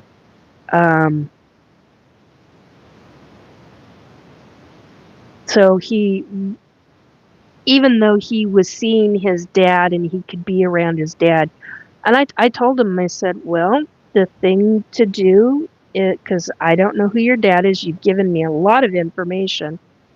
And I said, I told him just the things that he could do to help his dad find me. I said, well, I don't know who your dad is, but, if he's open and he likes conspiracy theories, he's like, oh, he'd love your channel. He'd love what you talk about. I'm like, okay. Well, so, and this kid, really good attitude, tried to show me what it was like. I don't know how to express this, but he tried to show me what it was like for him in and out of hospitals. They traveled. That's why I was trying to figure out if he was in Massachusetts or Madison, Wisconsin, because he was showing me that they had traveled at some point because of his leukemia to find the right kind of whatever it was. I don't know what kind of, I don't know about leukemia. I just know that it's a blood thing and that it's a form of cancer and all that. So I don't know how far they had to travel or anything like that, but there's enough information there that this youngin's family will recognize him, and if they want to and I don't charge. If they want to talk to me, they can come talk to me, and he knows that he's got a contact with me. And oh, his dad likes daisies. I don't know if I said that. There's something else in here and I don't know why it didn't get put on here, but there was something a couple of days after that.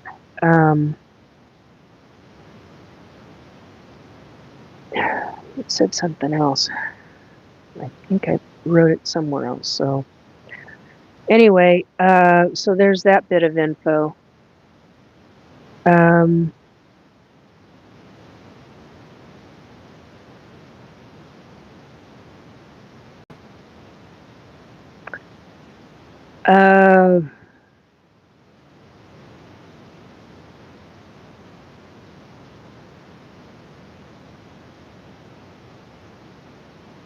Okay, there's a weird prediction that I had.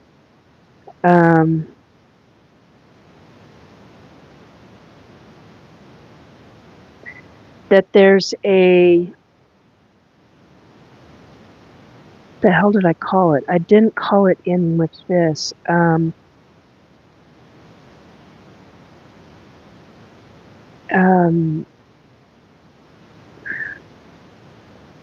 The hell is it called? Sorry guys, I'm trying to find it. Where'd you go?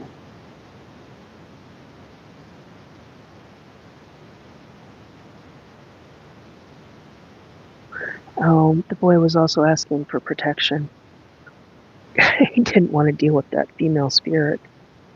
Can't say as I blame him. Sometimes well-meaning people are, well, they're just that, well-meaning, and they actually...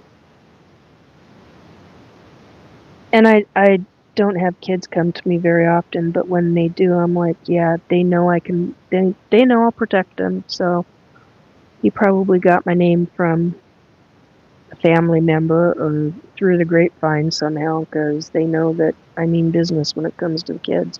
I will protect them. I've had other kids do this, so other spirit children, so. And he's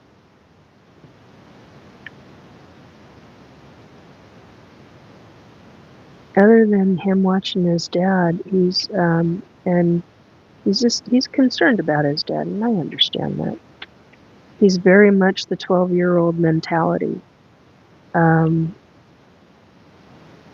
So that kind of caught me off guard. Because sometimes some of these kids that when they cross over, sometimes you get both the child, how do you say this? You get the child feel with the soul, but you also get kind of an adult feel, unless they're very young. That's a different ballgame. So yeah. Apparently I don't have it written down. I'm not finding what I'm looking for. Oh, this is the other one. Okay, so Ellen, somebody's going to be taking me out for sushi rolls. That cracked me up. I'm not a sushi girl. I don't like raw fish. However, I do like California rolls. Cracked me up. I was like, somebody's taking me out for... Okay, that's interesting. So maybe sushi or California rolls and pho.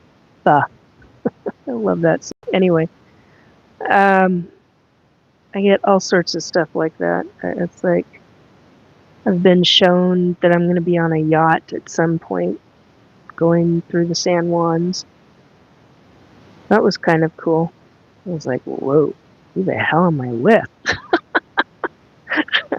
I must have been with a group of people. I don't know. It didn't, but I just know I was on the bow of the boat, bow of the yacht, whatever. Could have been a cruise for all I know, but it was definitely, it was kind of like not a mega yacht. I wouldn't call it that. It's not that big, but it definitely wasn't small. So anyway, so I get all sorts of stuff like that.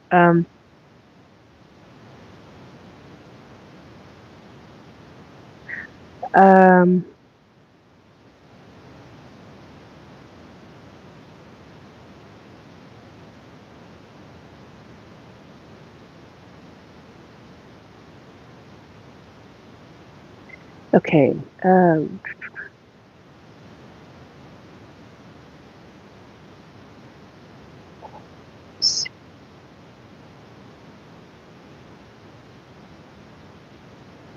Ooh, thank you to my mods very, very much.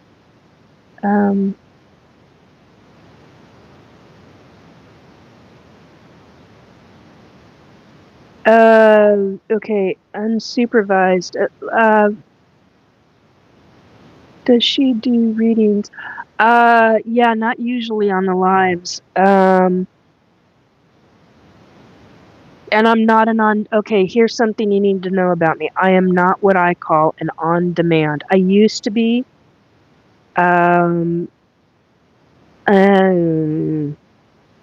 It was more just talk to me, and we can talk about almost any subject. I don't like political or religious conversations. But talk about most any subject that you want to talk about. Doesn't have to be your beliefs, whatever. For that matter, all you have to do is, if you really don't want to talk to me about your life, you can read to me, and within 10 minutes I might be picking up stuff. I've had somebody do that before too. Or just they talked about their property, and all of a sudden I saw their house and I could tell them, okay, you've got a tree here outside your, the side corner of your house, and there's some kind of little thing that you've created for the animals, and I'm getting shown that you need to put this, and you've got this. It's in a like a carport type of area. I don't know what that area is, but it's elsewhere on the property. Put this item near where you did. And so I'll get stuff like that for people. And it's like, what the hell was that? So that had to do with energy, that specific one. And then I'll pick up other things. So and Joe Monk could tell you because I've done all sorts of stuff for him on he and his family's property. You just got to talk to me, and it just starts. And then there are times where nothing happens. I've had a few people come to me as clients go, "Well, you're not good." I'm like, that's how it is sometimes. I mean, I could be on the phone with somebody for 2 minutes and boom, it all hits at once. And then nothing after that. And I'll get out all the information and, oh yeah, that jives. Nope, that doesn't make any sense. What's okay, well, that's what I got. But make sure you write it down because somewhere along the lines it may apply. Sure as shit, I get notified later. Yeah, that applied. Okay. But it was a long time down the road. Okay.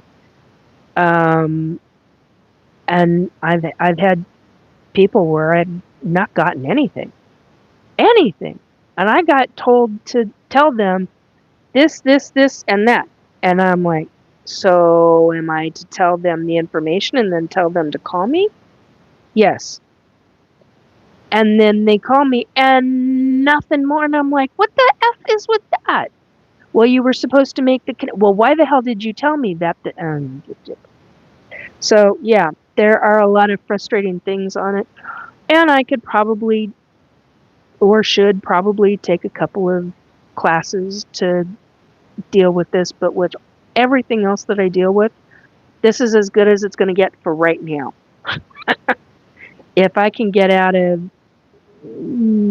dealing with a couple of things, then yeah, I would be doing that for myself. And I would highly recommend if you've got things to where you're dealing with energy, such as that individual who is asking about why are they having paranormal. You have to read the chat. I don't want to verbalize this one. But anyway,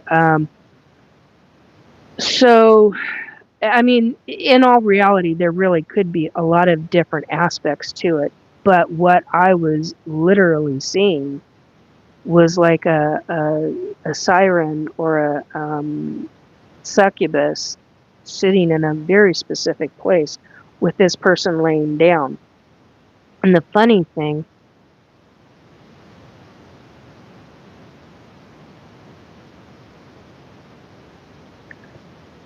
somebody laying down with black hair, black waves.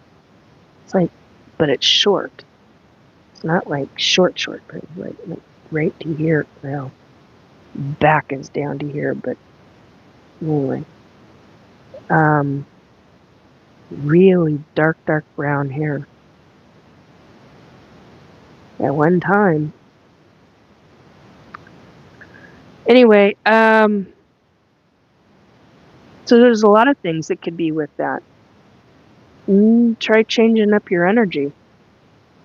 Raise your frequency. That's another one. And to do that, there's so many different ways to go about raising frequency. Find a different channel that talks about that specifically. You can go back through some of my broadcasts or live streams or podcasts, whatever the hell you want to call it, episodes, and go back through some of them, and you'll hear me talking about it. 1424. That's interesting numbers.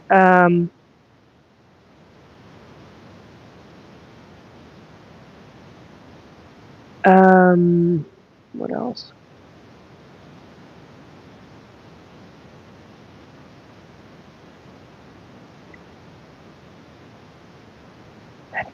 I'm Joey Jr. You're Joey Jr. Well, that's interesting.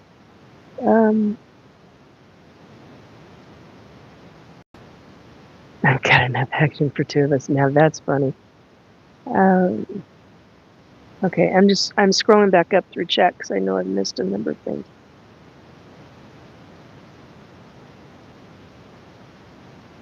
Fork face 2112. Way you are like school in summertime. Yeah, well, there's that.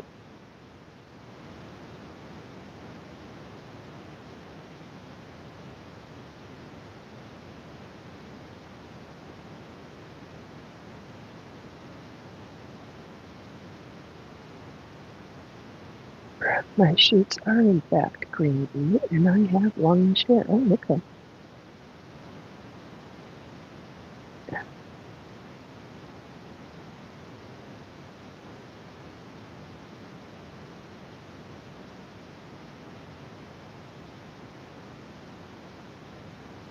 Huh, interesting. Okay, so I think I got to Arrow. What are we talking about here? Oh gosh, everything. Energy work, paranormal,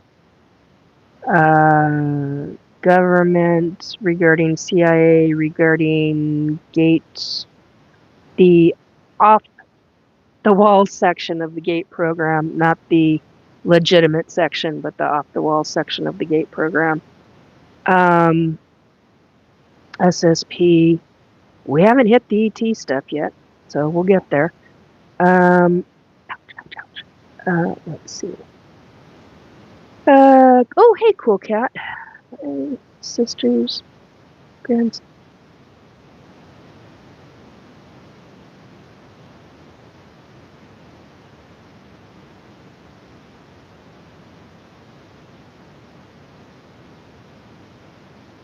Anything about him? Oh gosh. What's with Tony the Tiger? I'm literally being shown Tony the Tiger. Like from the cereal. Who the hell is... I can't remember the cereal brand. Sorry, whoever the cereal brand is. I don't remember the name of it right now, but it's Tony the Tiger. Is that Wheaties?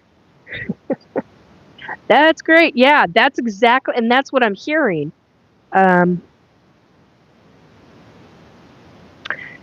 Thank you, little Cam.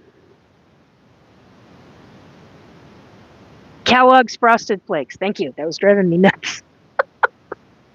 That used to be one of my favorite. That and Captain. I couldn't eat that stuff.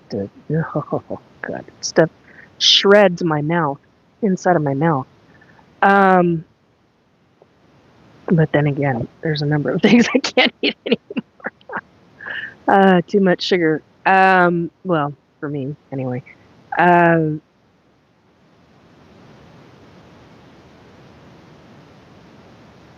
That's all I got. I'm not getting anything else, but that's all I've got. Tony the Tiger. It's either... Okay, here's something to think about. It's either Tony the Tiger or it's tigers. There's something about... or lions? It's either tigers or lions. But I was literally shown the image of Tony the Tiger off of the cereal, or off of a cereal box with nothing else behind him. Me recognizing that that's who it was, hearing Tony and Tiger.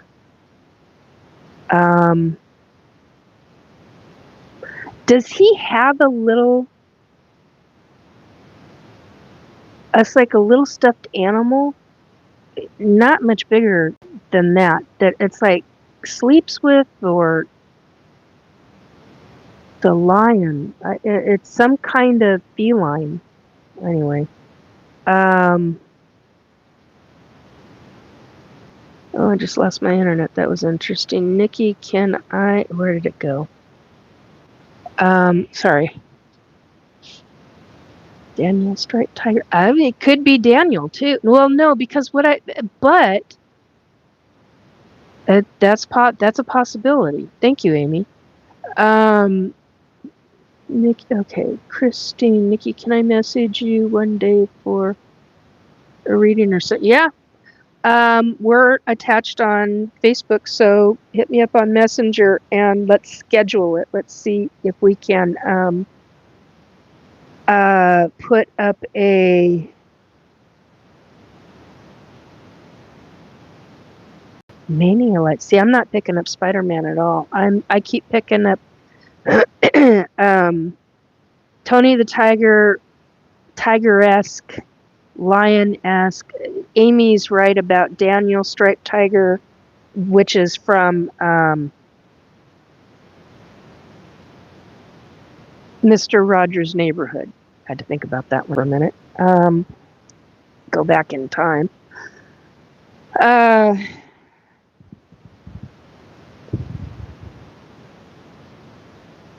Something that he sleeps with that he treasures. That's all I got right now. I mean, it's real specific. It's some kind of, or a cat. Does he have a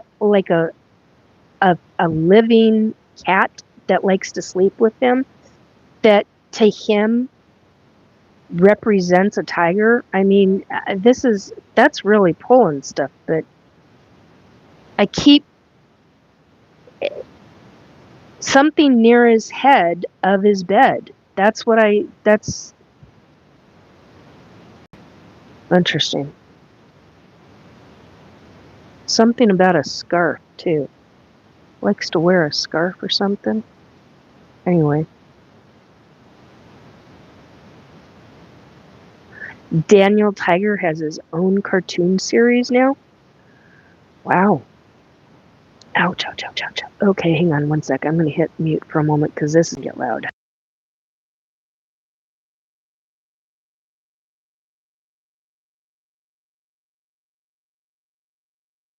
Okay, I wasn't joking on that.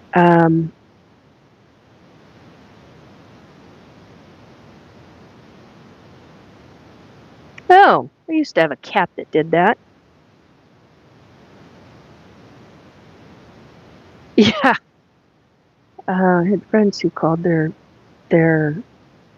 beloved cat Tiger, double G, or Tigger, not Tiger, but Tigger. Oh, now that could be too. Could be Tigger because it's orange because he was standing upright. Ouch. Oh, squeaky, squeaky. Let's see if we can move the ice pack. Ouch. Anyway, that's all I got for right now. But yeah, Christine, let's schedule something. Okay.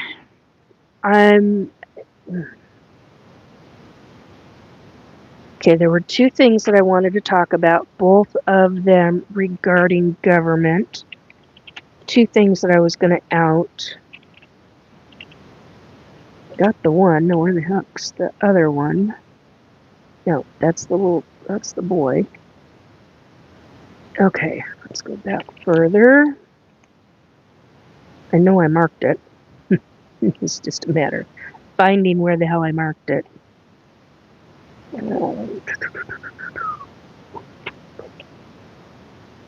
Oh, I'm still working on the song for SSP.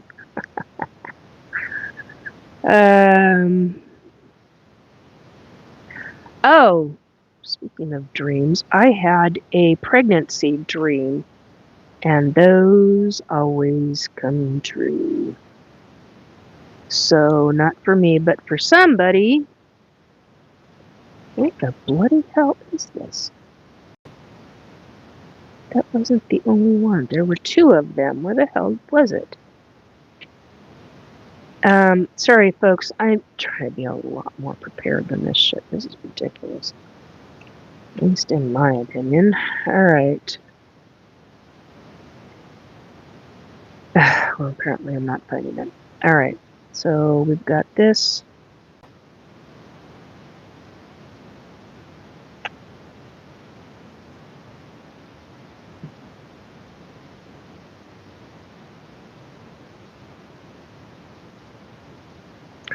Oh.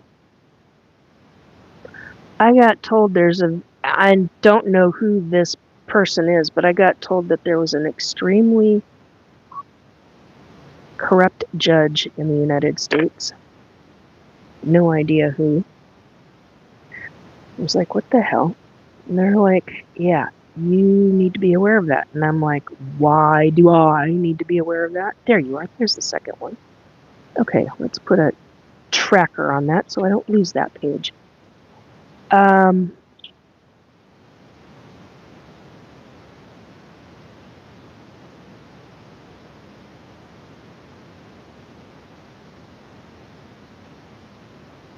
that is on cartoons. Okay.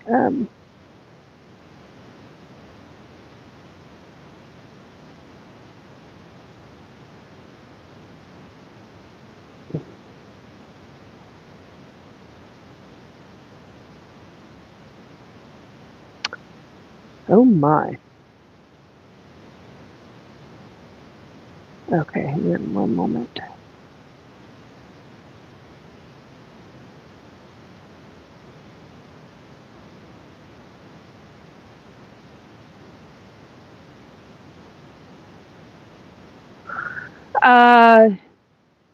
I did read your question, bro. Your answer is yes. The one that got removed, I did read it. Your answer to that is yes. And it's fine that it got removed because Para's right. I don't usually like that kind of stuff in my chat, but your answer is yes, correct.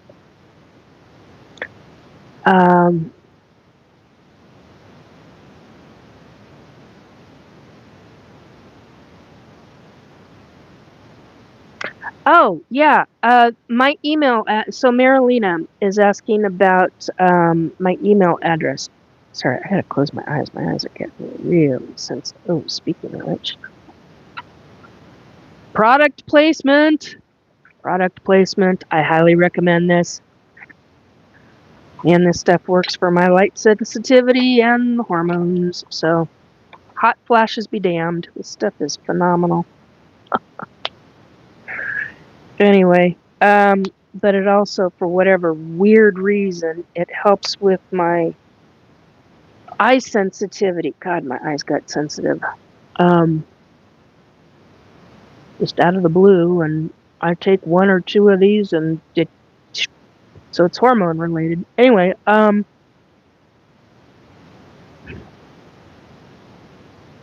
email. All right. My email address is and can be found at the bottom of the description box, just an FYI, on every or almost every single one of my live streams or the replays. At the description box, scroll all the way down to the bottom. You will find my email address. But verbally, my email address is restore, RESTORE, belief, BELIEF 2022 at gmail.com.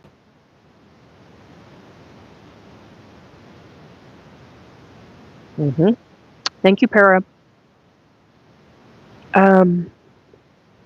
Amy, Eileen, I don't know who that is.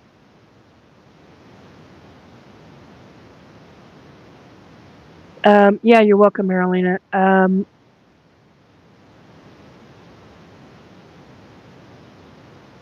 I have no idea.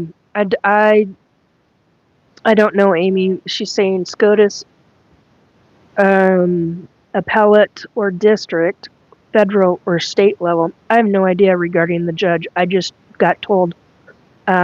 Actually, how that came about is I got told where'd it go? It wasn't this. It was page back. I was watching a TV show, and somebody said something in the TV show, and the next thing I heard is judge, corrupt. There was something I didn't write down to it. United States. I got United States because I saw the flag. Sort of saw the flag. I don't know how else to say that. It was like a partial of the flag. United States flag. So that's how I knew it was the it was a judge in the United States. I don't know if it was me. I was not told if it was male or female. What I specifically psychically felt was that it was male. The energy was male. Yeah, my lips are getting dry, and I don't know what the hell I did with my lip balm. So apparently we're just going to use colored lip gloss. The only thing I've got near me at the moment. So the energy was male.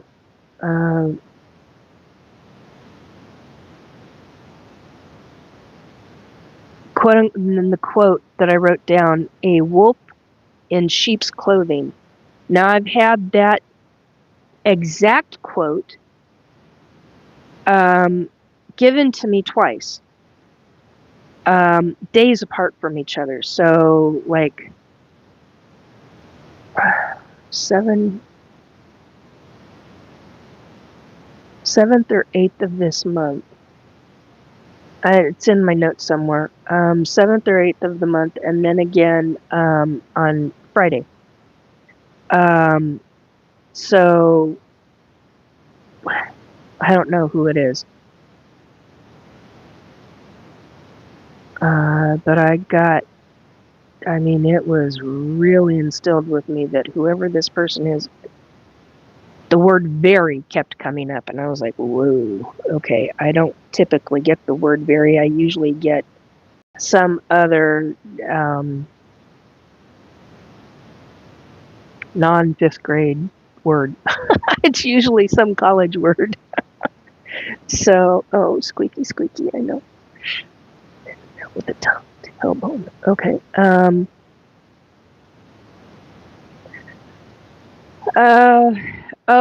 The other thing that I wanted to say,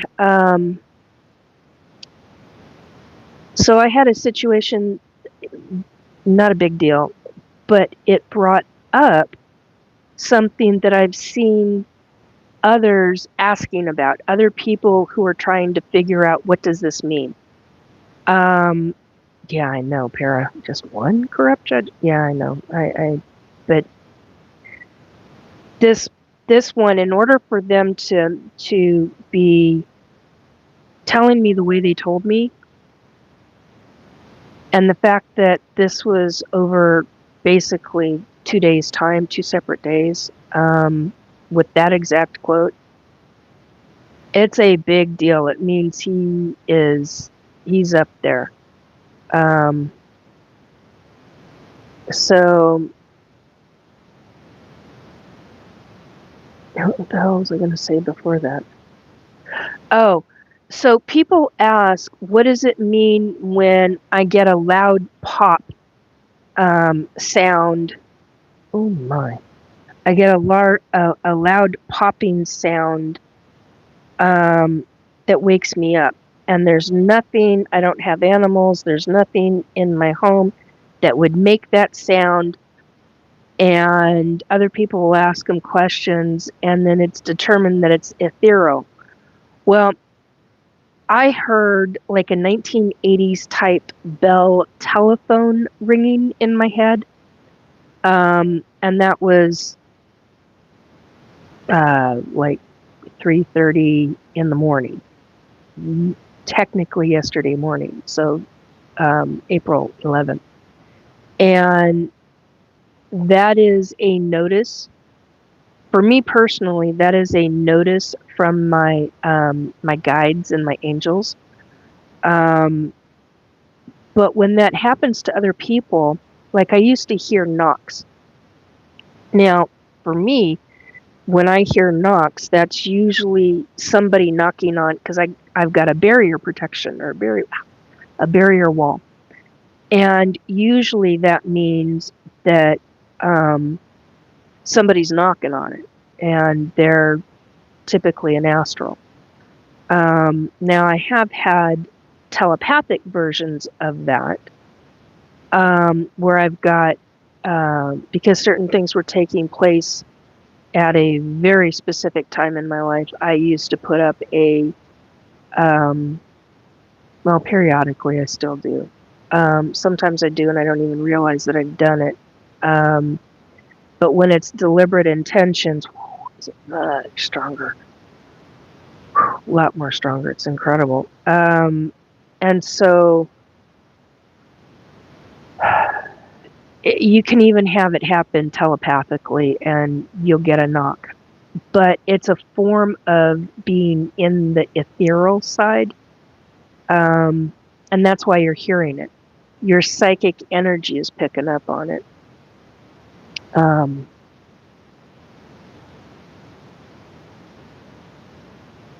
Hey, kitty. How you doing, kitty cattywhack? Yeah, I agree, Amy. She says the Bell system, quote unquote Bell system, later Western Electric phones were the best ever made. Plug one into a landline and they would work like new, even if they were 50 years old. Yeah, I completely agree. Oh, yeah.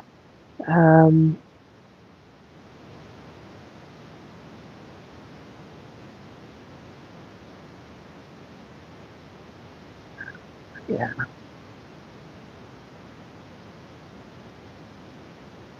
Oh, okay. I just want to be sure that I'm...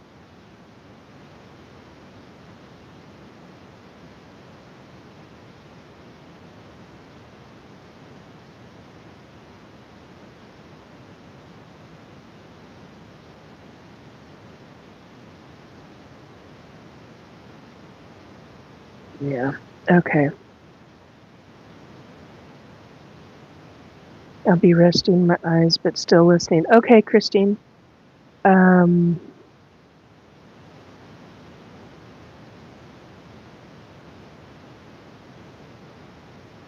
would be the one.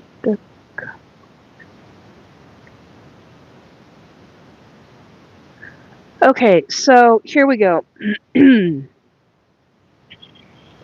Gotta be sure how these run together.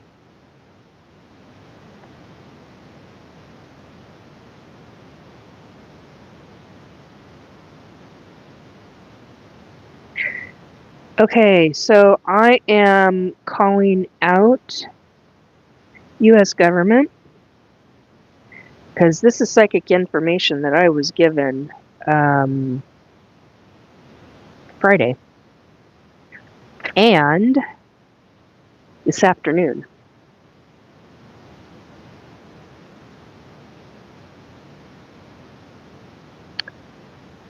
Here we go, folks. So U.S. government combined with corporate. Oh, sorry, folks. Apparently the nose is hit. 1 second. Sorry. Okay. So apparently the U.S. government combined with corporate are going against a known agreed upon, and I wrote mandate because that it's not the right word, but it got it out of my head, amongst countries and against agreements with other ET, quote unquote, nations by doing the mining on a known ET planet with indigenous species. And that planet is the planet, aka moon, Desdemona, that is off the planet Uranus. They have contracts with certain species, races of ET, and they don't, and the ETs don't know about the mining and the stealing of that indigenous species. Spiders know about it, but the other ETs who have these contracts and have these Well, they're full on signed contracts, agreed to contracts. So they're going against countries, and they're going against other ET nations to steal and mine off of that planet. I was also told they've, quote unquote, they've already broken the treaty the humans had with another species of ET. Whoever has allowed these particular groups of humans to be representatives of the humans, of the human race, in my opinion, they've done a piss poor job of doing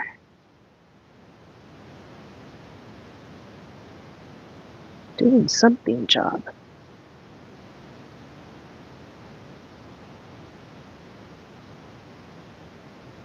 Out there in space, I can't read my own writing.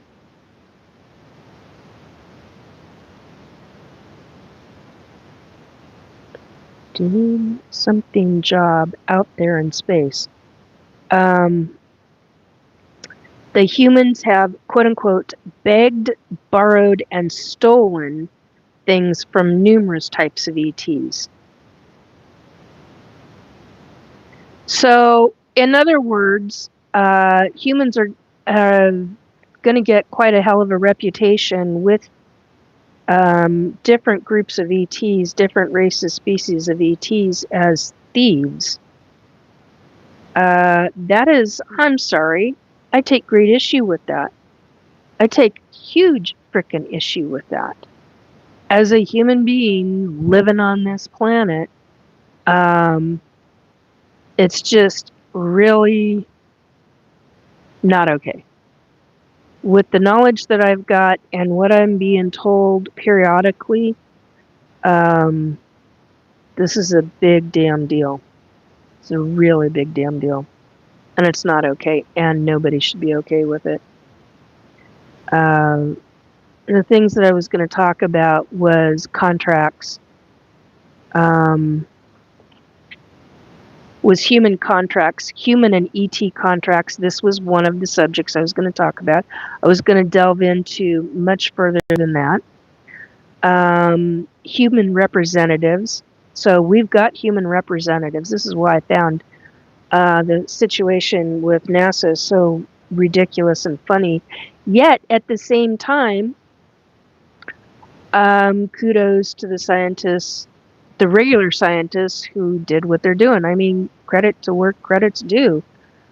But yet, at the same time, I take great issue with it because we're already on the moon. We're already part of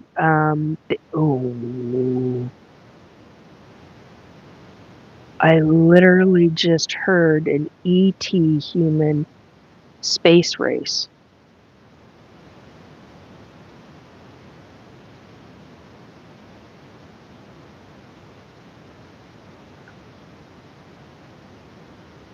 And they're specifically referring to not ETs, humans.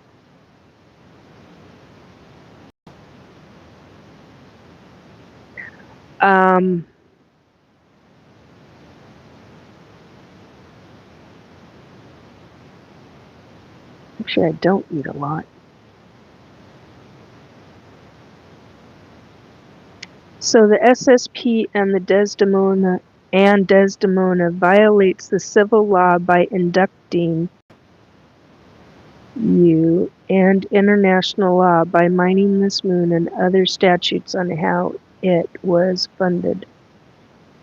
Oh, that's the UN. I don't think anyone, Para is saying, I don't think anyone actually listens to them since there's no teeth to anything.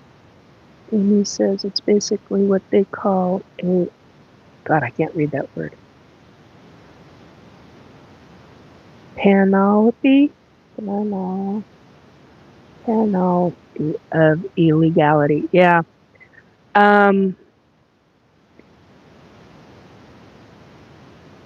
So yeah, we have human representatives already, via SSP and via global governments and that are heavily invested and involved in SSP. But if we have ET human contracts and the humans are effing with those contracts, man, I would take some serious. Yeah, there are things that I do have an ET guide, and there are things, and I already got told they're very aware of the lies. So that's not okay. We need don't start stomach. We need better representatives. Period.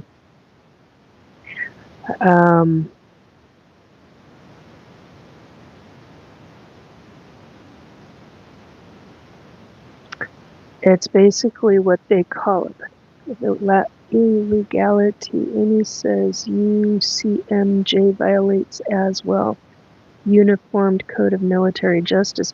Yeah, there's a lot of things that would apply. I mean, you're dealing with, well, in a lot of ways, you're dealing with crimes against humanity, and then you get into the ET stuff with it.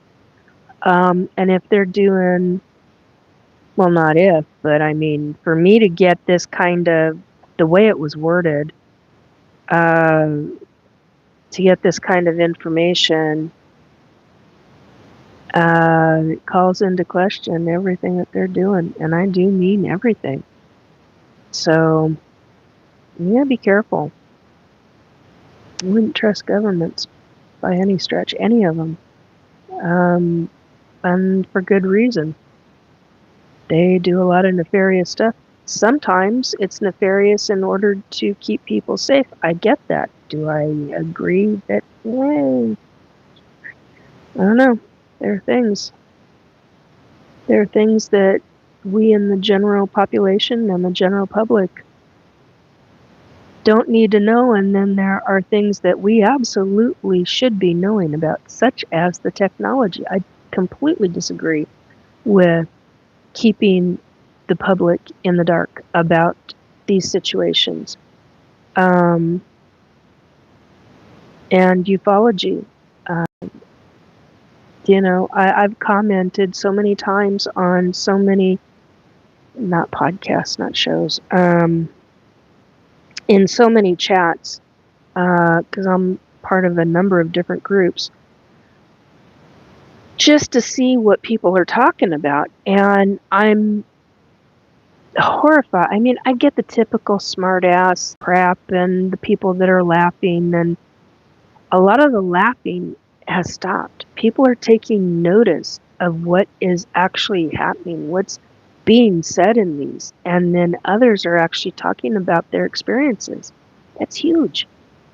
That's huge. Absolutely. Yeah. That's absolutely huge in my book. So, is that what this is? Yep. I've got a a little satchel hanging on a lamp. It's creating a shadow. Anyway, oh,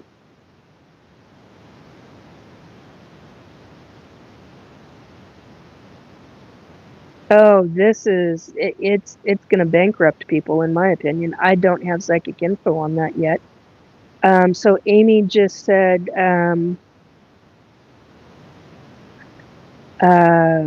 wait until the lawsuits between conglomerates start regarding some having unfair technical advantages in government contracts.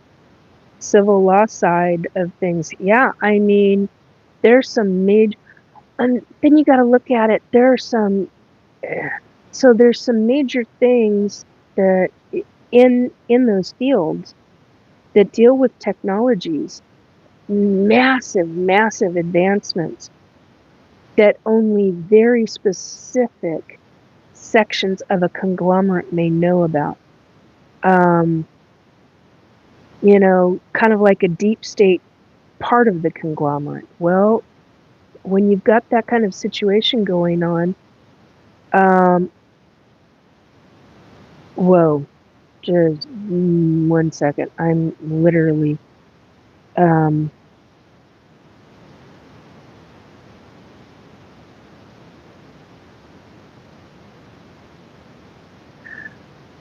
is that Judas Priest or Dawkins? Thank you. I literally, 1:56 a.m. I'm literally getting what I call an SSM. It's a spirit song message. And that's another way I get messages. It's like sometimes whoa.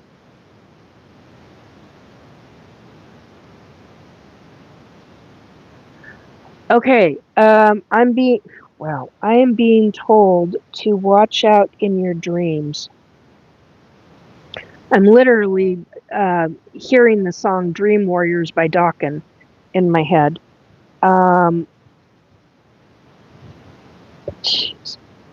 I'm being told that because of how government is doing targeting, watch out. Wow. If you are a targeted individual and you haven't dealt with the Dream Warrior shit yet, they're testing. It's a beta test. They're beta testing. Quote unquote, beta testing over, okay, wide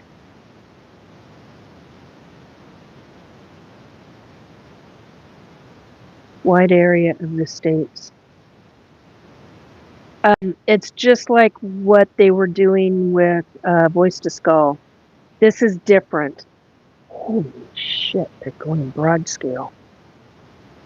Holy crap.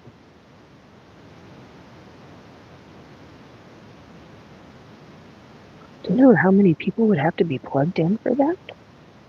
Holy shit.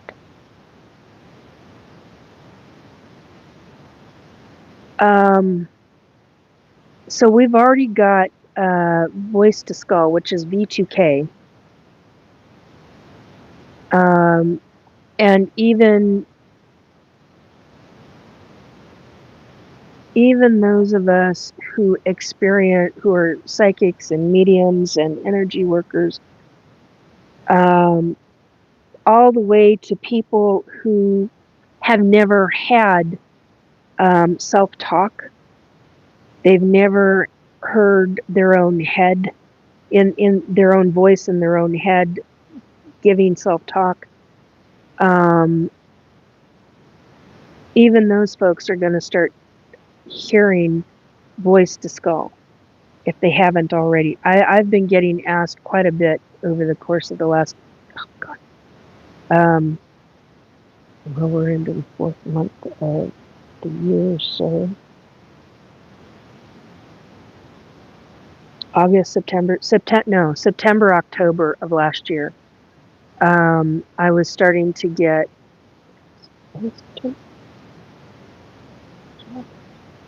no, it's definitely September. It's like the middle, 2nd to 3rd week in I keep wanting to say August. I've got August on the head at the moment. September. And yeah, because beginning of September was when, yeah, okay. So 2nd to 3rd week in September is when I started getting receiving a lot of information from other people talking about how they're hearing voices in their head, and they can hear like a microphone and or like a radio static. And I'm like, oh fuck, they're pardon the language. They're hearing Voice to Skull. This is not schizophrenia. This is not, based on how they're describing it. From my own experiences and from vast others that I have known for a number of years who have had voice to skull, who have actually described it just like that. It's like it's like somebody's sitting in front of a microphone, pressing the old-fashioned button underneath the microphone, and they're talking into the microphone. And here's the microphone, and it comes down to a little platform, and they press and hold, and kind of reminds me of the 1950s, 40s, 50s type of stuff during Vietnam and Korean Wars, 50s into 70s. Anyway, there we go. And a lot more people are hearing it. Even people that have landlines and don't do a lot of technology. Well, their technology is their TV, their flat screen TV, and their modem and router. That's pretty much it on their technology. And so even I've heard some of them talking about it too. So this can be kind of a bit of an issue. KV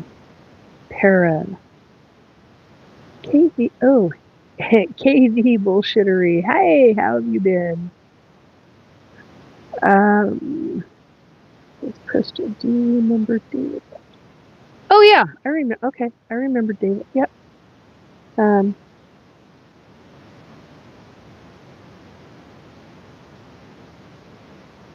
was your neighbor for several years.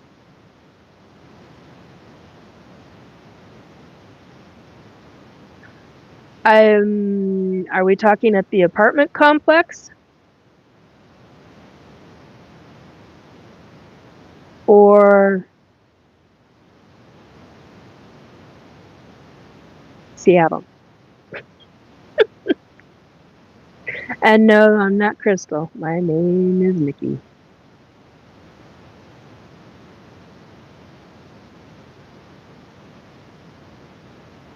Yeah, honey, my name's not Crystal. Although I did have a neighbor whose name was Crystal at the apartment complex.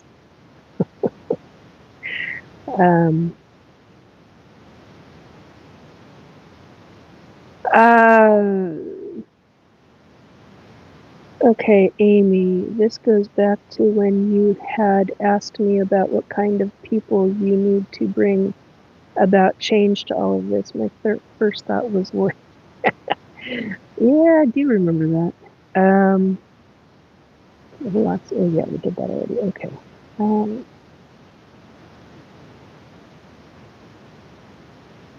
Okay, report.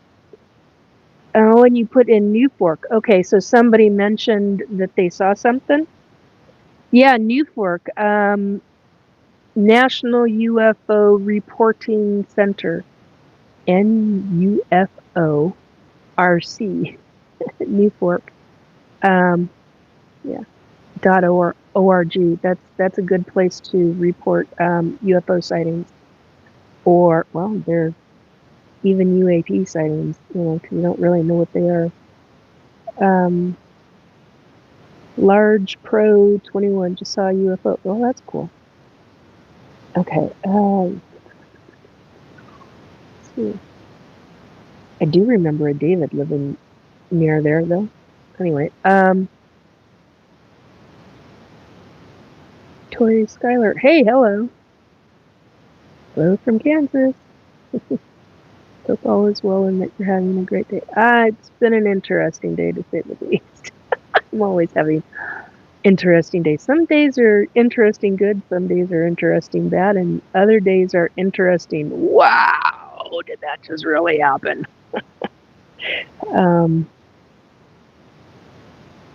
Anyway, yeah, the Dream Warriors. So be prepared. Wow, I can't believe they're beta testing this. Holy shit.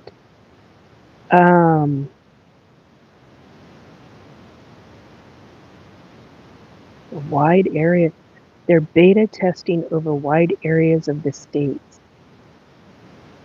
Similar to Voice to Skull, only it's Dream Warrior shit. Oh my god. Talk about attempting to unalive the masses in their dreams.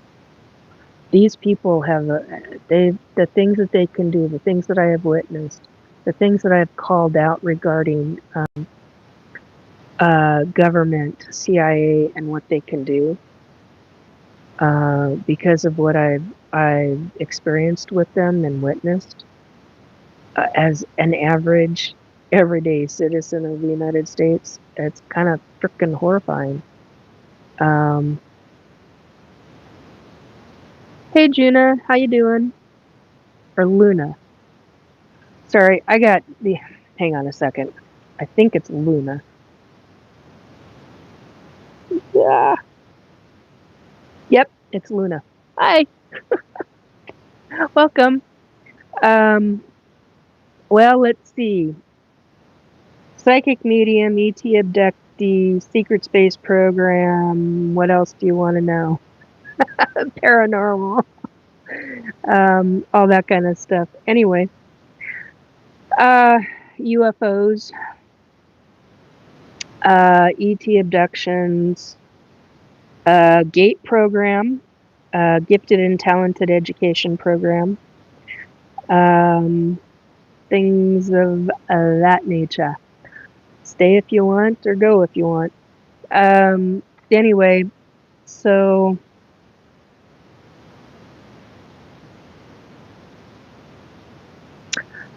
here are two more names. Purnell,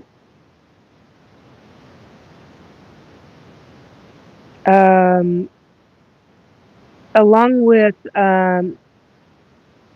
Jean and Valerie, I heard the name of Purnell. Now I'm assuming, since the other two were actors that have passed on within the last 14 months, a couple of weeks to 14 months. I then received the name Purnell, Pernell.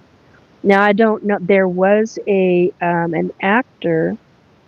I haven't checked into this, so I'm saying it, just to put it out there. One was an American actor who died in 2012, and the other was an American professional boxer who died in 2019. So I don't know. I don't have any other information on that, but those were names that I was given as well. And I was shown a very specific image, so I would assume it would revolve around the actor. I'm not getting into what I saw, but anyway, fascinating about the information regarding the global governments and the broken quote-unquote treaty that the humans have with another species of ET. So very strange. The humans have begged, borrowed, and stolen from numerous types of ET. And we're not talking reverse engineering. That's a direct quote from my guides.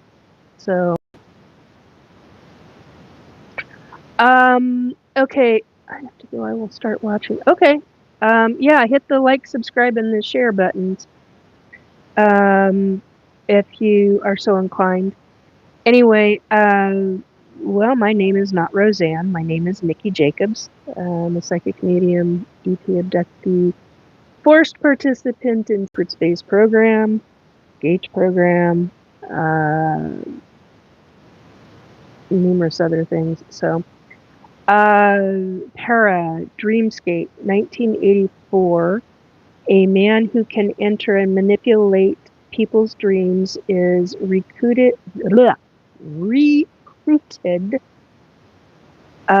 by a government agency to cure the U.S. president of nightmares about nuclear war, but stumbles upon an unaliving plot. Yeah.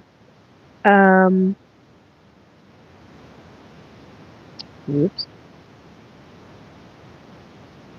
Where'd that go?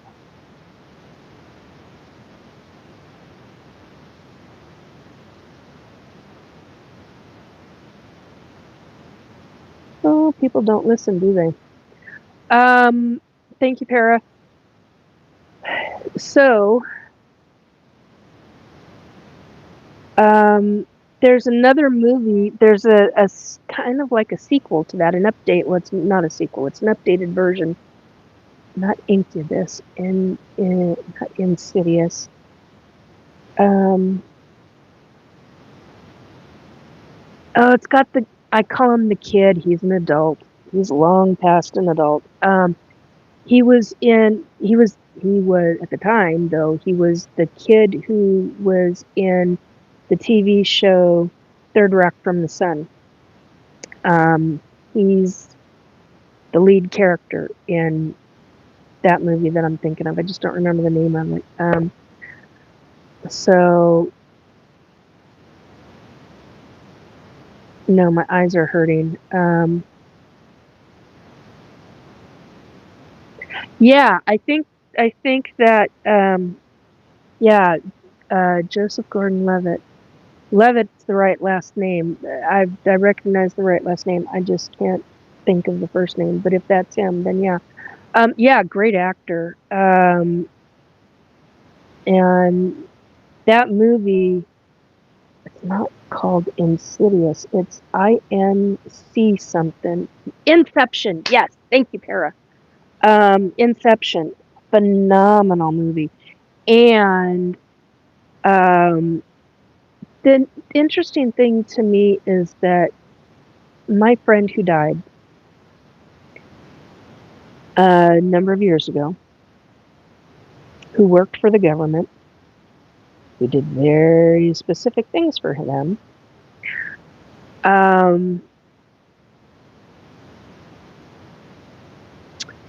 told me information. Now it's all of this information. I thought he was, I thought he was bullshitting with me, and yet I knew that he wasn't because I knew who he said he was. Well, we agreed not to ever use his real name to keep me forever protected. Really comical now. And I just recently heard from him.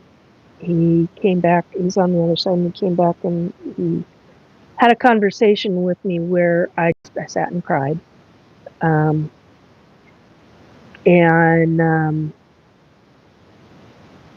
things are gonna significantly change real soon, real soon. And he told me about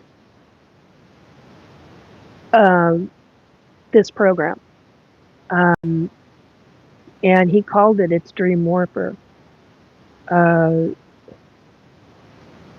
was mind-boggling to me, and I knew he was telling me the truth. I knew that he knew. I gotta be careful. I was just about to say a name, and I can't say that name. He knew. Damn it. He knew certain people in certain programs that are really famous now, that have been really famous for a long time, but I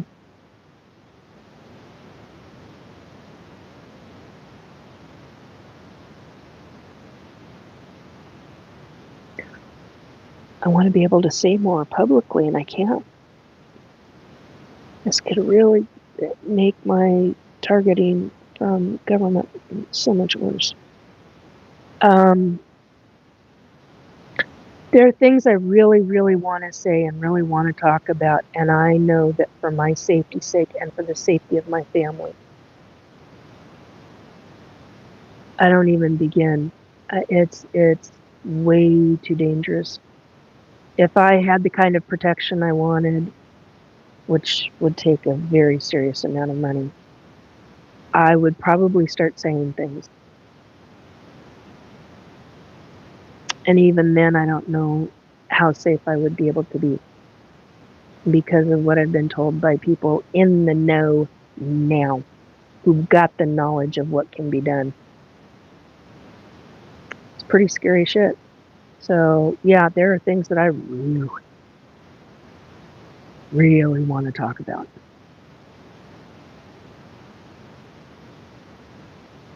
And I want to say that I'm an open book and I can't be on certain things because it's just way too dangerous. And it sucks because I remember talking with like Tim and Joe and Amy and Drew and God, so many others, and it's too dangerous. And everybody's like, talking, say it. It's, what can they do? And I'm like, you have no idea. I'm learning from other people what they've gone through, and mine is nothing in comparison to what they've been through. That, to me, is scary. Because what these other folks have been through is so much worse than what I've been through. It's mind-bending. And to realize that these things, so you do what you have to do to protect yourself. If you're a targeted individual, specifically by government, and they can put you on a schedule. If it's D weapons, frequency weapons, microwave technology, they could put you on a schedule and start loading your body up with kinds of frequencies to deliberately cause medical problems to get you unalived faster. And if you're really targeted, then it gets into heavy things like gang stalking, where they're paying people to actually stalk you via multiple vehicles or one after another situation, or there's so many different forms of this, so it can get really, really detrimental really fast. And I know people that will not.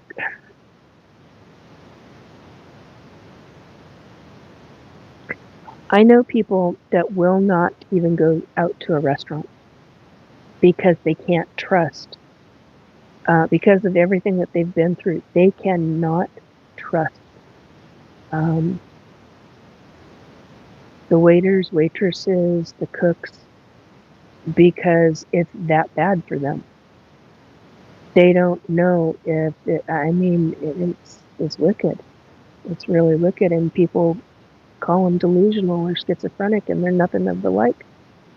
It's because they have this very real situation, and it can be.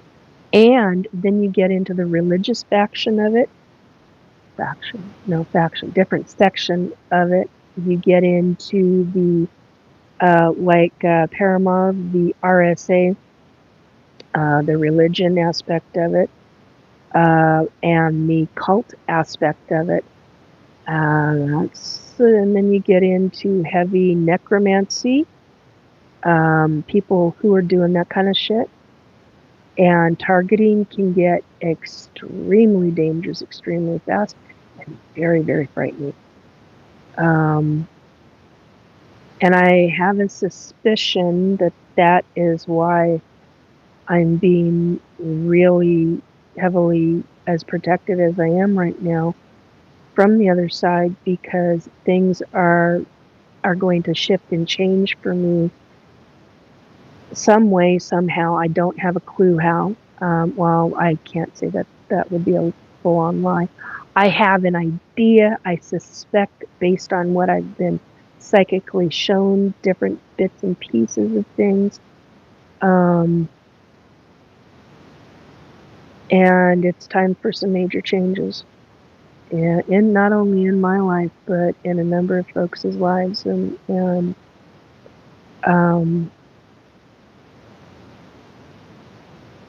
things are going to be opening up in a gigantic way.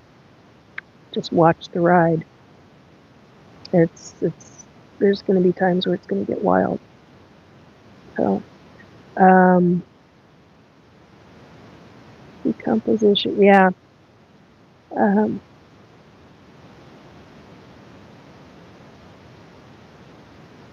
Oh, whoops. How did I do that? Okay, I'm just trying to...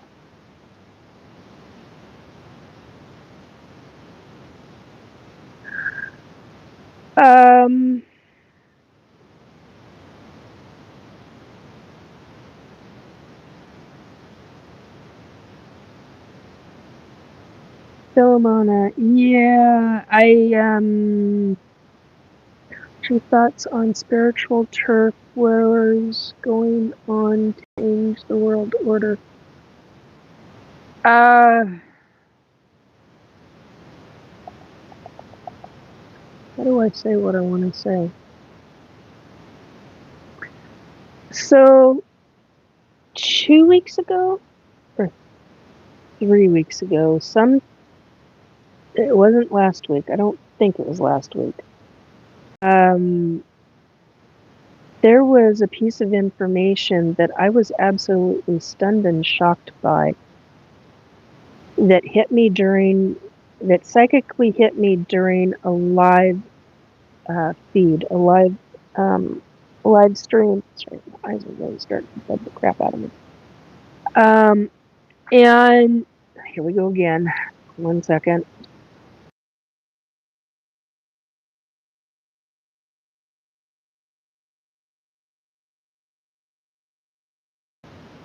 Oh, really bugging me. And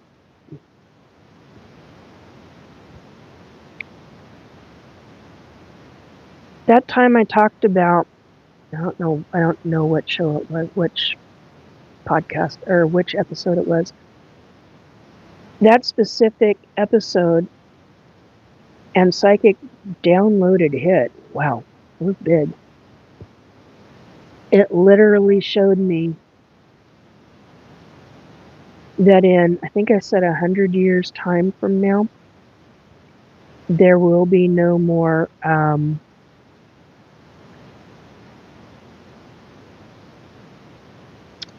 100 years time there will be no more Pope. And that just floored me. I don't know why that comes about. I don't know in what way or how. I can't even fathom that because I have past lifetimes that I remember that goes so far back where I remember where the Catholic Church was essentially born. And that's a gigantic deal. I have numerous lifetimes where I remember the Roman the Roman timeline. I remember religion going. I remember in the UK. It wasn't the UK back then. It wasn't even. Oh yeah, it was England. I remember the destruction of abbeys. I remember the building of those abbeys, those very same abbeys in different lifetimes. I remember their destruction in other lifetimes. I remember riding up to a matter of fact, to this day, I still want to go see. There's one particular abbey that has almost been completely destroyed, and I can't remember what king did it. One of the kings, I call it mandated. It's not mandated, but anyway, he ordered the destruction. I think it was the king. Either the king or the other one. I can't think of what. I don't remember if it was a pope, but anyway, somebody ordered the destruction of numerous abbeys in England and at the time, and they were taken down. Um, and the only thing that's remaining are certain walls, outside walls. Um, very specific inside walls. Not anyway. There's one specific abbey that in a past lifetime of mine, I was a male. I was actually a nobleman. Don't remember what the hell my name is, but I can see me completely dressed in. I remember looking down. I remember another man passing me on horseback. I was riding up to the abbey, a very specific section of this inclined hill. The abbey was completely there at the time, and I was going to be talking to a priest. And there was a monk or a friar. I don't remember. Two very different, well, looks. But anyway, it was really interesting. The whole memory of it, and more came later, like the monk and friar. That memory section of it came later. But I was on horseback, and when I was passing this other gentleman, he tipped his hat. It's kind of like the old saying, tug of the forelock. Well, it's a tip of the hat, and I noticed the hat, and I remember grabbing my hat and tipping it, and I remember seeing it as it was going back on my head, and I'm like, whoa, that's a real specific timeline, past lifetime. And you learn from all of this. So regarding the question that was asked, yeah, it's a hell of a thought process. I was so stunned. See, that helped with the eyes. That helped a lot. I was so stunned by the fact that I was given that psychic download and psychic information, literally shown the Vatican that it's not going to be there anymore. I mean, the building will be there; it'll be standing, but it'd be a museum. That's essentially what I was shown. It's going to be like a museum piece, and I can't even. I cannot fathom that. And I'm not Catholic. I'm not. I'm Christian, but I'm not Catholic. And here I've got all of these ET experiences, and most of my lifetimes I've been called a heretic or a witch or, well, and I did have 2 lifetimes as a necromancer. That's actually, the second lifetime is actually what changed the following lifetimes after that. I had a hell of a lot of juju to come over, and I was on the other side for a long time. They weren't going to let me come back until I learned very specific lessons, and wow, did I. It took a lot of lifetimes of getting through a lot of bullshit and experiences to get to this lifetime where I'm remembering these past lifetimes, to where I'm working through all the different little traumas that were brought up from some of those past lifetimes.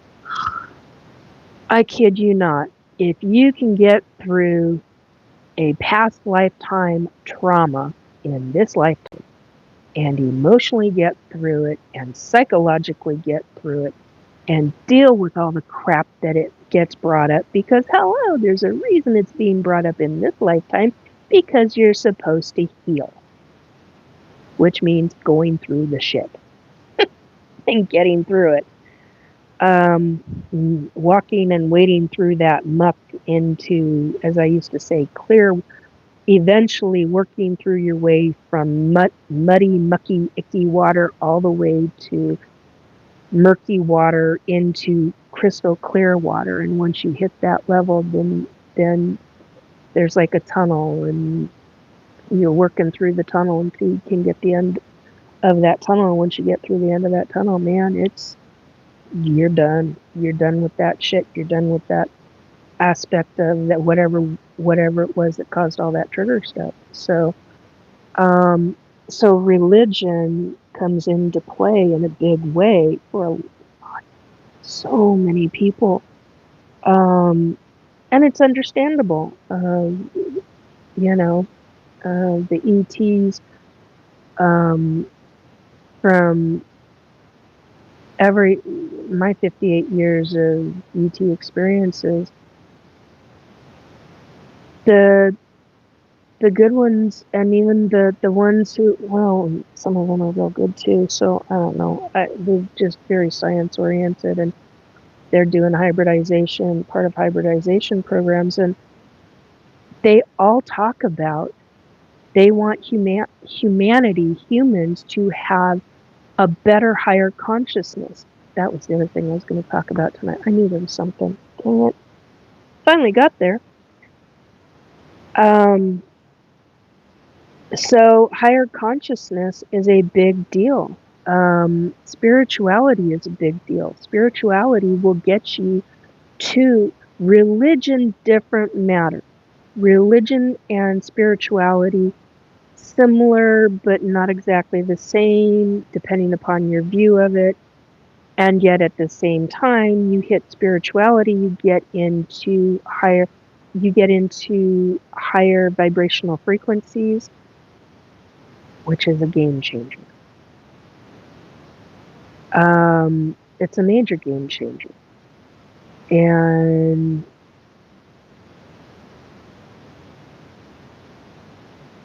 sorry, I just had a memory from this week cross. That was me, that wasn't them. It was about Jesus, and I was just about to make a very nasty remark, not about him, but about people who in social media are now saying, oh, he was this and he was that, and that. Ed chose words when I read stuff like that. I was like, I knew the man. I knew the man. I remember him. And he changed my life in that lifetime. And I take real issue with what I'm seeing now in social media, and how there's so many conspiracy theories. Well, now there's ones about him. There've always been ones about him, but these have gotten a lot more vicious. And I'm like, I'm at a point now to where I'm like, I need to just shut it off, walk away, because what's stated is just, it's like dealing with a flat earther. And I'm like, oh, I've seen Earth from space on board an ET ship. Hello, 4 years old, saw that. Butterfly Nebula. And it's a ball. It ain't flat. It doesn't have a frickin' dome over it. It's just, ugh. So I get very frustrated with that. Now I'm like, I know better than just scroll by. Don't respond. Just scroll by. And it's frustrating. It's just very, very frustrating with the amount of bullshit. Just the amount of bullshit. It's like, where's your head? Where's your critical thinking? Sorry, I'm off. I'm about to hit a tangent.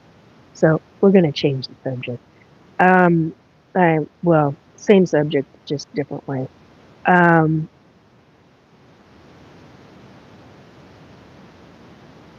Yeah, Amy, I tend to agree with that specific. Okay. have you ever experienced, Philomena is asking, have you ever experienced directed conversations? In what way do you mean? Because I receive telepathic communication periodically. Or often enough, I should say. Excuse me, I caught that. Okay, talk to you about dreams I have about soldier in space and my uniform, whitish.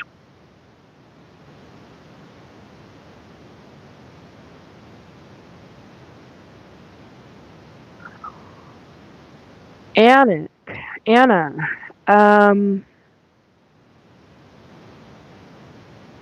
talk to you about dreams I have about being a soldier in space. My uniform, whitish with gray stripes down the sides.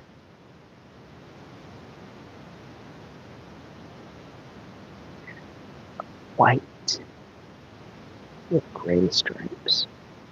Ooh, that's real specific. Okay, so in SSP, hang on, I'm gonna move. Oops, ouch. Okay, and there goes the pop of the shoulder.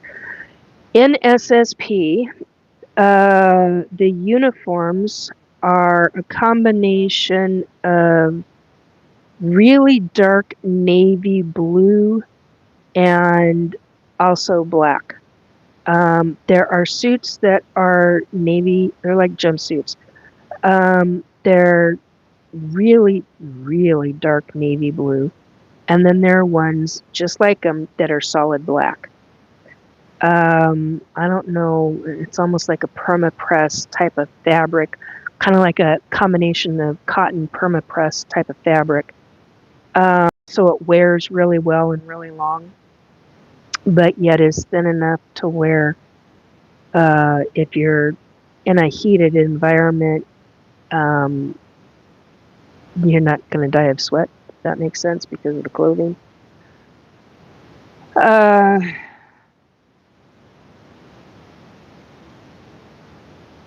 LeBron James, hello to my chat.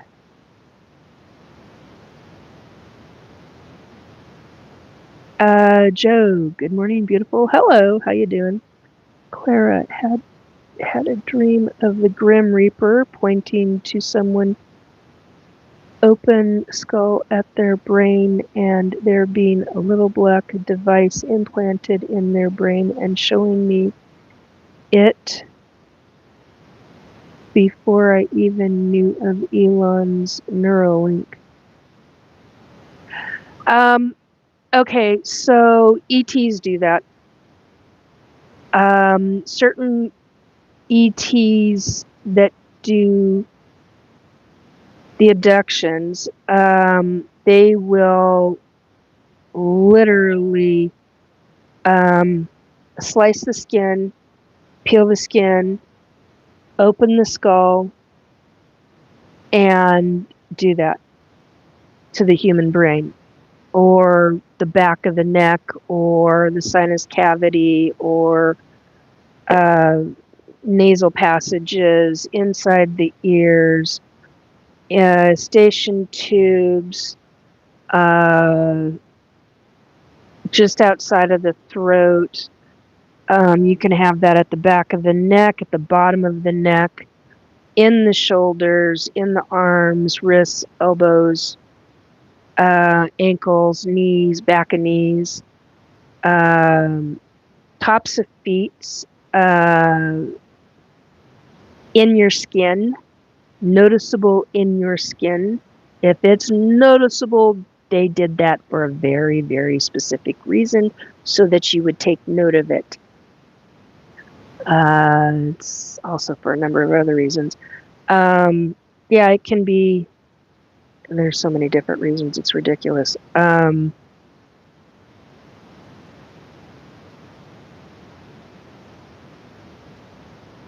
I was going to say something and I can't say that because it's not my information to say.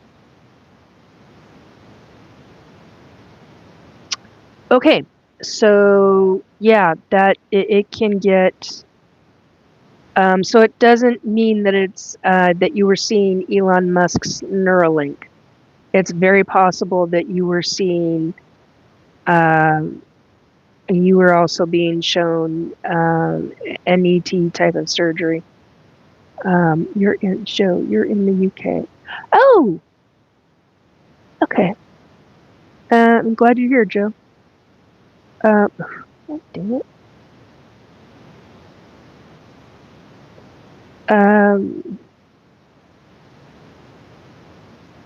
Alexandria, do we meet our loved ones on the other side? Yeah, usually. It's very rare if you don't, or at least according to what I know, and have been shown and have been told repeatedly. But it does happen. If it's not from like a long illness and you've got your entire physical family around you, you've also typically got your spiritual family around you. If it's a unexpected, like a car accident or can't think of one right now, but an unexpected one where it's so fast, happens so fast, it might take it a moment. For example, I found out the hard way. 2020. Oh, Amy, you know this one.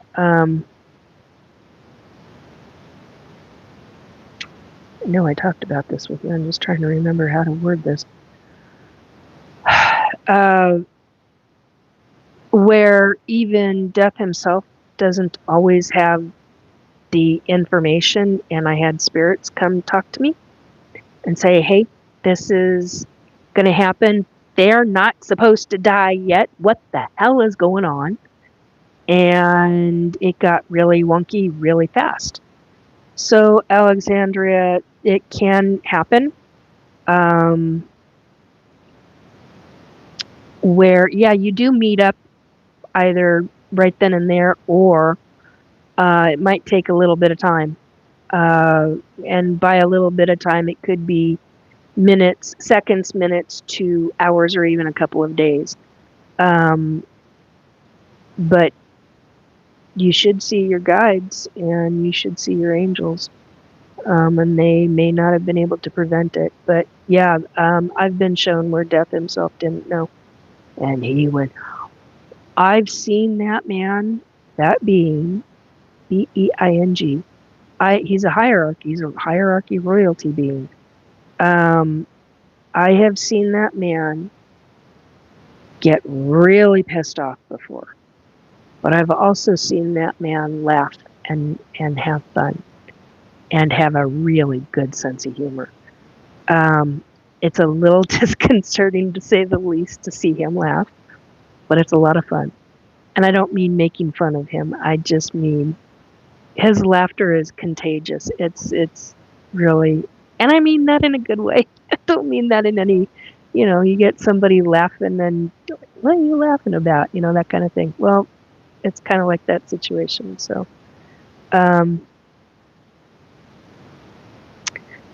yeah.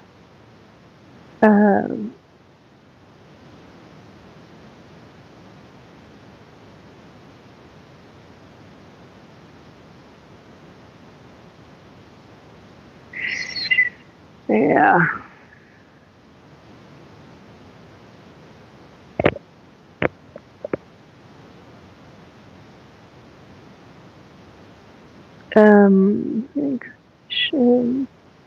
Philomena, reincarnation, interesting. So you think time reveals truth. Are you interested in astrology? Yeah, I do. I like astrology. Very much, actually.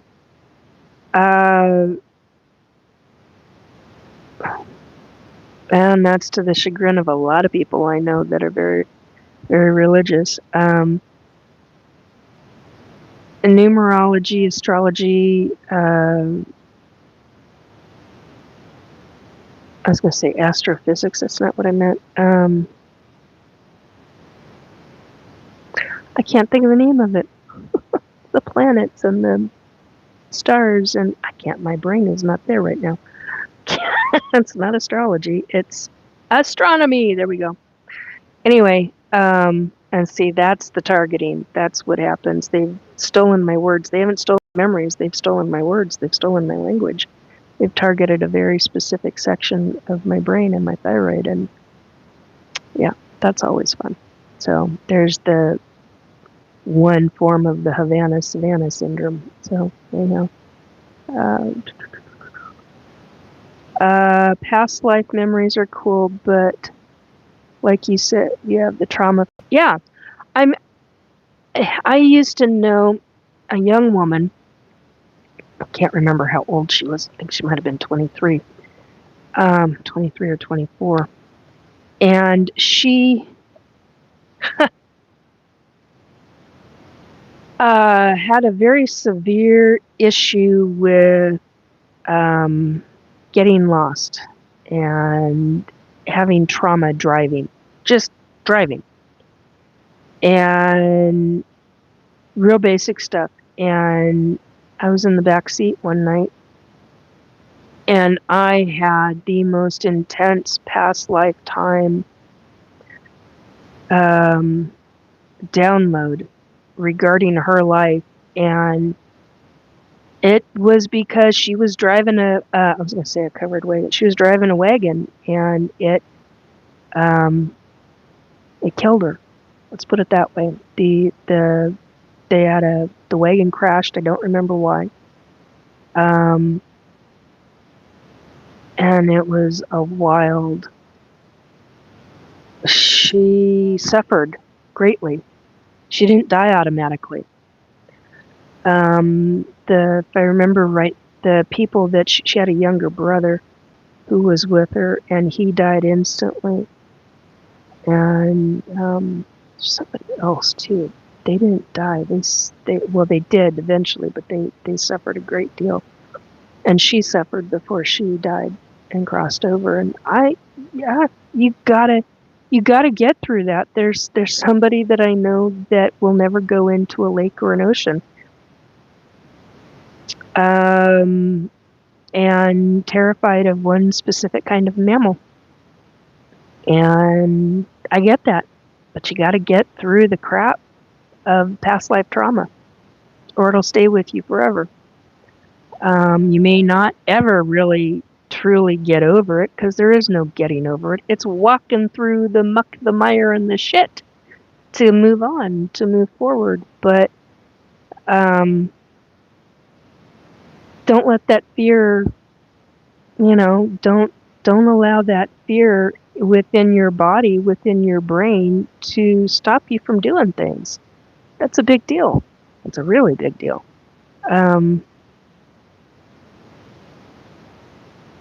Clara, this tall, pointy-hatted, robed black figure came toward me in my room one night. Scared me so bad. Yeah, I could understand that. Yes, Philomena, do you believe spirituality and wisdom transcend religion? Yeah, in many ways.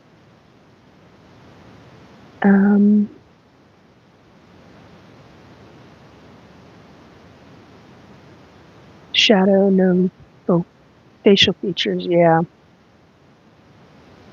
Toys would go off all night. Yeah, that would not be pleasant.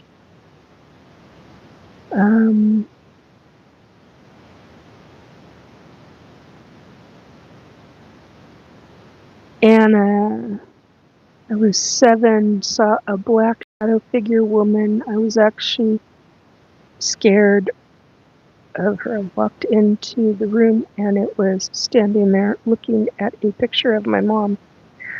That would be a bit disturbing.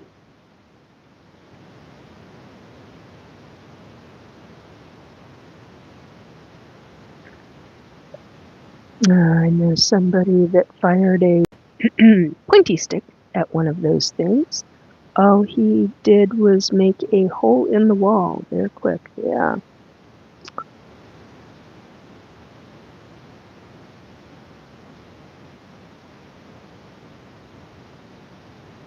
Wow, that's quite a question, Philomena. Are you interested in the ways of the gods? Do you wish to be like them? No. I want to be me. I know the abilities that I've got. I know what I can do, and I know that I'm being prepped for more. I have a pretty dang good understanding of what my life, the reason why I'm here, and what I'm supposed to be doing, and who's supposed to be helpful. I don't know the exact person, but I definitely got a description of them. So whenever they show up, that'll be interesting if it's what I've been described, if they are what has been described to me. So there's that aspect of things. And somebody's laughing. Somebody in the physical that just heard what I said is laughing. You know that I know.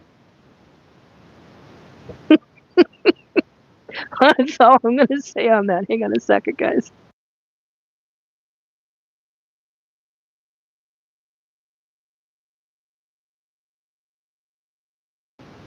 And you probably know by now, depending upon. Okay, I got to be careful. You need to come talk to me. You know who you are. You need to come talk to me. And I know there's a timing thing with it, and there's all sorts of contracts and things that go with everything. So, anyway, make a great team. You got to come and talk to me. So I've said that. Put that out there, and hopefully I don't get into trouble by the other side or by the ones who are like, oh my God, how the hell does she know? Well, hello.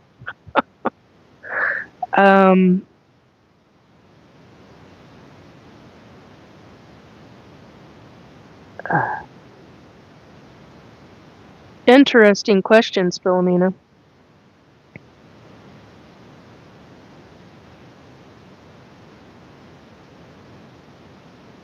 Yeah, how tonight was gone.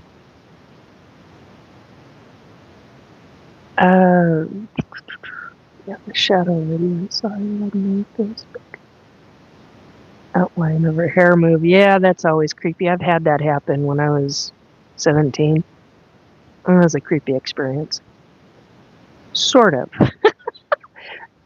And then she shifted. Shifted from kind of like this gray matter to this kind of like white blue energy. It's really interesting.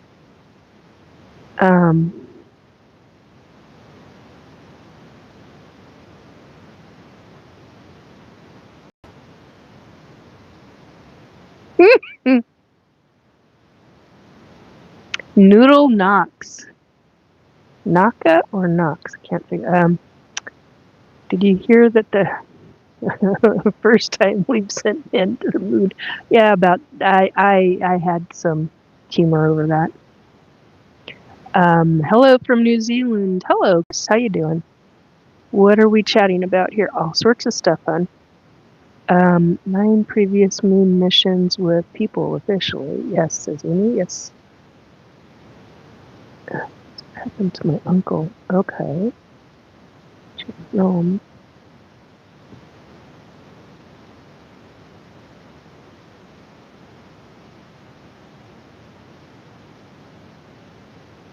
Yeah, on the moon. Yeah, Amy says unofficially. Nikki says there was a base there before 1969. Yeah, the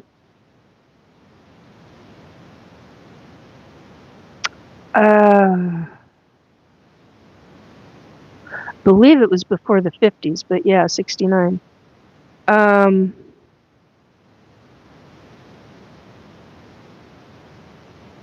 Oh, thank you, Para. I appreciate that. The lady on the screen is Nikki. She's telling about her experiences as an ET abductee and being in the secret space program. Oh, this should be fun. Right on. Yeah, it gets a little interesting. After the Grim Reaper dream, I saw a large blue angel pointing to a grave in a cemetery. Ew. You getting real specific stuff. That's cool. Did the angel? Clara? Did that particular angel have a sword with him, or her?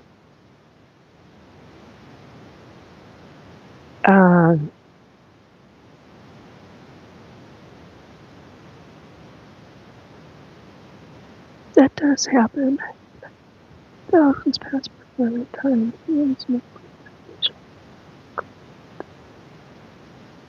That's a good question, Chris. What does Death find funny? You know, he's pretty somber. So I'm really far up in the chat. Hi, sexy grandma. Oh my. Thank you. I don't know if I should say thank you or not. Okay. Pink cheeks beginning. Anyway, what does Death find funny? Normally he's very somber. Takes a lot to piss him off. I've seen him pissed off. I mean, like, enraged pissed off. I've never seen angels and hierarchy move so fast. Ooh, that's a story in and amongst itself. But I can't remember what the hell it was I did.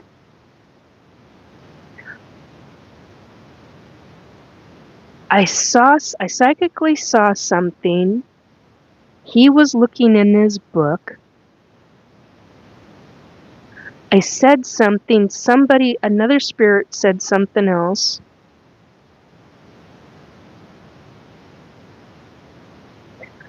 I had a family member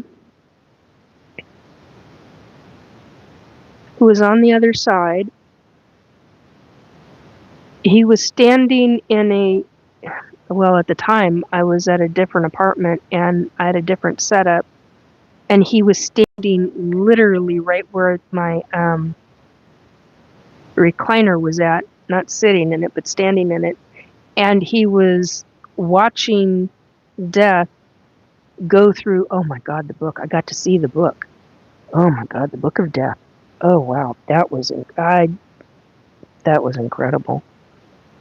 And he's looking through it. And he got frustrated, and I said something. I can't remember what the hell it was I said. And I remember that what I said had this, it could have been perceived as a twisted way of saying something, depending upon, and he knows me. Freaking knows me, because there have been many times I've yelled and screamed at him. Because I've had over 30 people die, so I've had my moments. Moments I've talked with him, and then the moments that I've done the yelling and screaming at him because I'm like, I'm tired of this. It's not you. It's this kind of situation. And I can't remember what the hell it was I said, but I said something. It was kind of like an accumulation, and he was not a happy camper. And it was something that was just twisted enough. And it was not me being funny at the time. It was me making a statement. And I could feel it. It resonated with him, and it just tweaked that twisted humor section in his brain, and I was just like, whoa. And then and I said something else, like, are you okay? And I can't remember what the hell I said. I remember another spirit saying something. I commented on what he'd said. No, it was a he. Yeah, I commented on what he said. Because I had a number of people standing there watching, because it kind of scared everybody as to how pissed off he was. I was just kind of like, calm down, everybody. It's okay. Let him do his job. Figure some of this stuff out. And then when he got it figured out, I didn't hear the exact words, but energy that went with it, and I've never seen hierarchies and hierarchy royalty beings move so fast in my entire life. It was like, whoa. Matter of fact, they moved so fast, there was no popping sound when they left my home. And whenever a hierarchy royalty being has entered my home and they leave via a portal.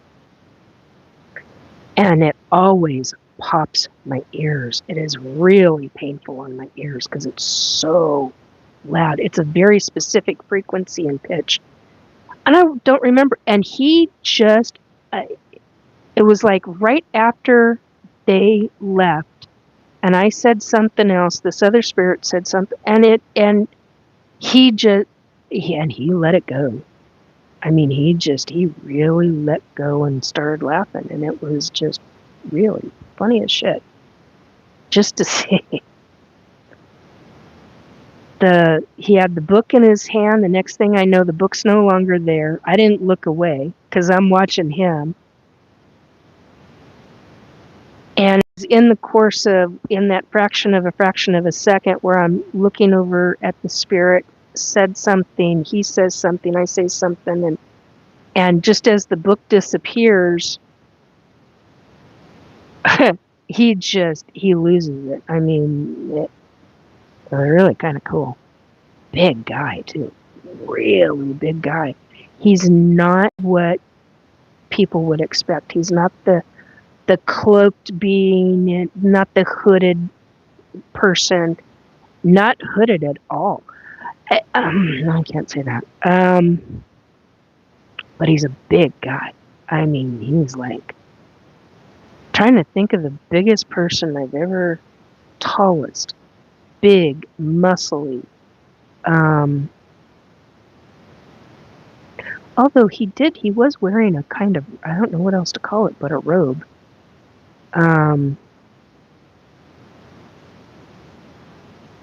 Didn't have a hood or anything attached to it.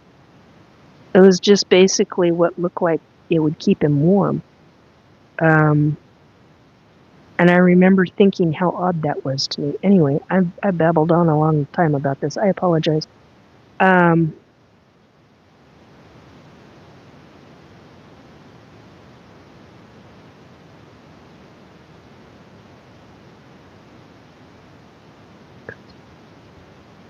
Speaking of cosmetology, I finally trimmed my hair the right way, although you can't tell now because it's all wonky as hell, but, you know, at least it got trimmed.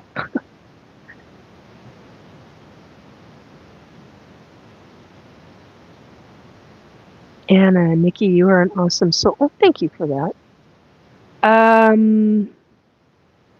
Dookie Madoop, do you have magic powers? I don't call it magic. Everybody's got these abilities. It's just if you can access them. You know, I used to call myself a double Pisces. I went back through my natal chart, which I haven't done in a very long time. I've got 4 sections of Pisces in there, and I didn't realize that. I hadn't paid attention. So, and I can't even remember what that means right now. It's the first 2 that are the most important, supposedly. So it's a double Pisces, but then I've got 2 more Pisces in the, and I'm like, whoa. I've not come across that before. So maybe if somebody's in, not numerology, if somebody's into astrology, let me know what the hell that means.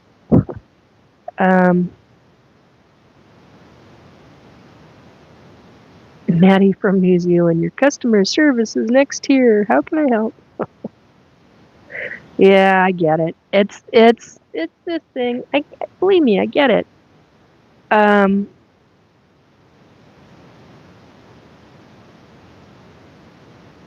Amy, you're talking about the shower thing here. I literally just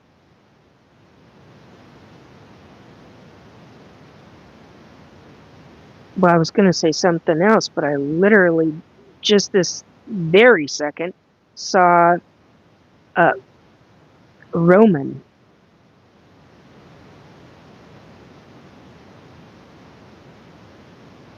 That is not what I want. The hell? That's not what I was going to say.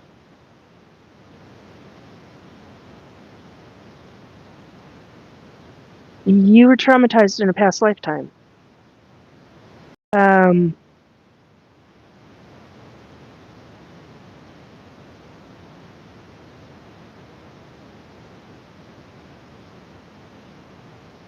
were two. I literally, the Roman one just shoved out the other one that I was just going to say to you. Holy crap! And I can't seem to retain it back. Okay, Athens, Greece. Okay. He's driving me nuts. I got to start writing.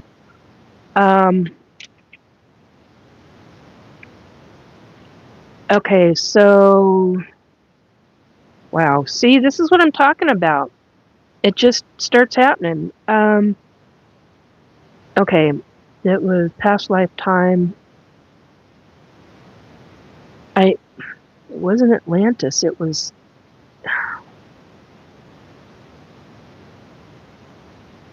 Okay, and then we had Roman. I saw Roman baths. And then amphitheater.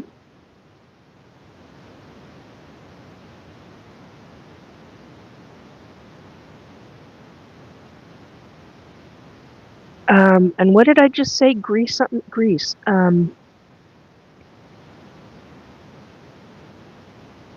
Athens, Greece. I just gave you 3 past lifetimes. I just don't remember the first one. No, I take it back. I gave you 4.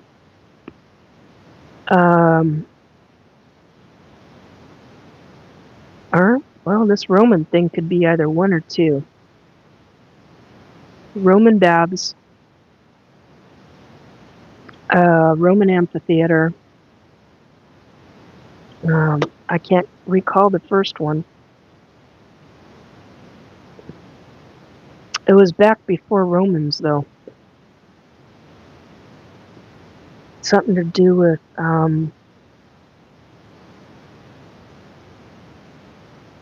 it was the source of the trauma. Fudge balls. I don't know if I'll get that one back.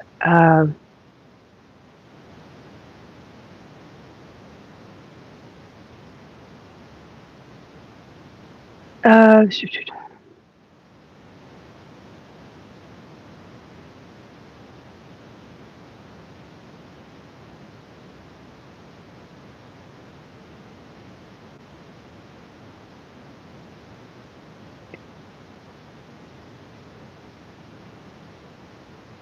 Tori Schuyler, hello and much love from Kansas. Oh, you said that already. I'd do it, but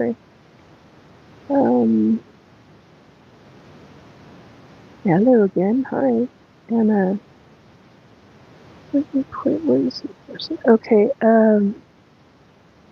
Dookie McDuke was also abducted in. Yeah, how do you press charges? That's exactly the question regarding ET abductions. I get it.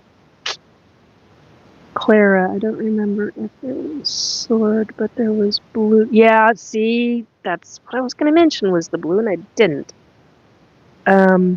Like 10 foot tall and robed with its arm pointed towards a gravestone. It's very possible you were dealing with Archangel Michael. Clara? Yeah, it's Clara. I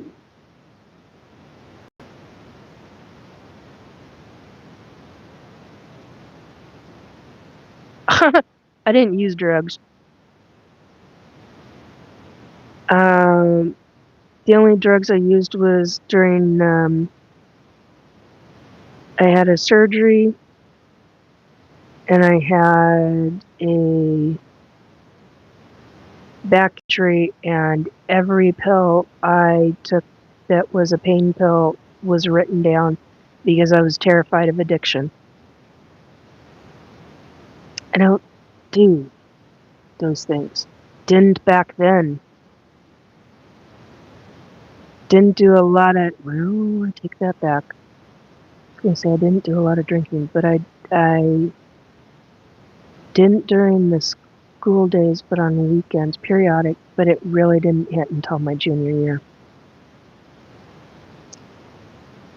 No, I take that back too. I had one friend where it hit during my sophomore year, and then she graduated, and then it didn't happen anymore and for a long time. And then again in my junior year. So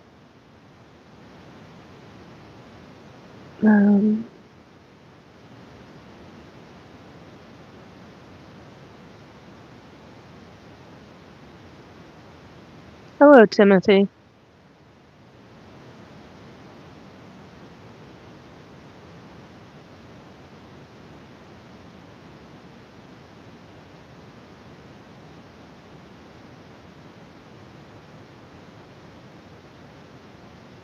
No, I'm not turned on by Mr. Death. Good grief. I just thought it was humorous. I'm speaking country words.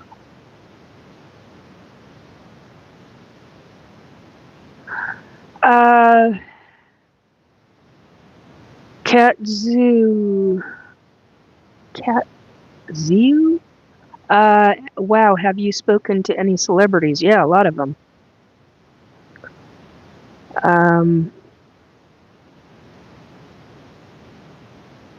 Traumatized in past lifetime. Yeah, Roman baths. That was a common place to get stabbed or shanked.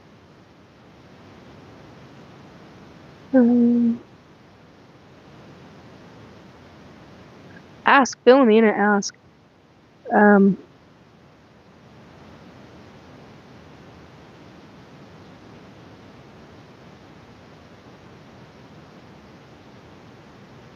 Oh, I'm down at the bottom finally. So you're super Clara. You're super claustrophobic. Yeah. Yeah. I'm gonna tell you a story. This is, oh God, 2019, 2020. No, I think it's 2020. So I was asked by a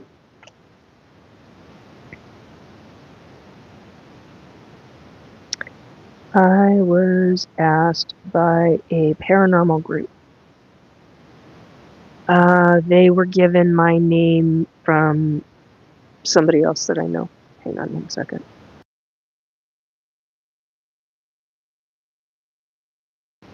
Okay, you didn't need to hear me burping. All right. So, excuse me. So, I was asked by this paranormal group to take a look at a house. And, well, since I talked about this one. And asked to see what I see with it. And I went, okay, I will get back to you. And I got information about somebody being trapped in a closet. Trapped for a good long while. And fur coats in that closet.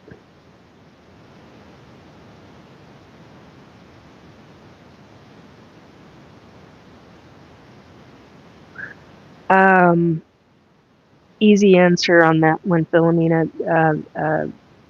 They look down because it's arrogance. Can do all, can be all, can see all, can, it's a form of arrogance. Holier than thou, almighty, blah, blah, blah. Authenticity really counts, and some of them didn't have it. Because of the arrogance, and some of them did. Credit where credit's due. Okay, so here I am looking psychically. Actually, this is the higher consciousness work that I was talking about. So I'm in this chair, living in a different apartment, different location, very definite, different location. And I'm writing notes, and I'm texting my notes to this person on this paranormal team, and I'm like, what's with has anybody gotten anything off of the door frame in this closet? It's on, I thought it was on it's on the first floor. Matter of fact, I can see it right now as I'm sitting here. I'm like, whoa. And there's an older woman there. She's dressed in like 1800s period. It looks costumish to me, but it's not a costume. That's what she was from. She's from the 1800s, and she's got an attitude. And I didn't like. I called her the I called her the bitch.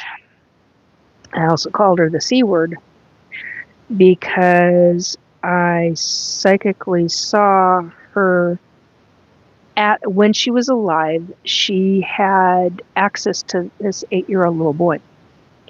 Now, since then, I've gone to this town in Washington and did a little research. Come to find out, there was no teenage girl there, and there was no 8-year-old little boy there. Well, nobody's got these two individuals registered anywhere in that town, because I looked, I asked, did a lot of questions. And apparently she was taking in folks that were trying to live and survive, but she was abusive. And she would throw the little boy into a closet, and the closet was, oh God, the amount of perfume. It was like I was clothed in this woman's perfume when I was higher consciously there. I could not, it took me days to get rid of that smell out of my nose. Man, I was mixing, I didn't know about castor oil back then. It was tea tree combined with, not apricot oil, come on.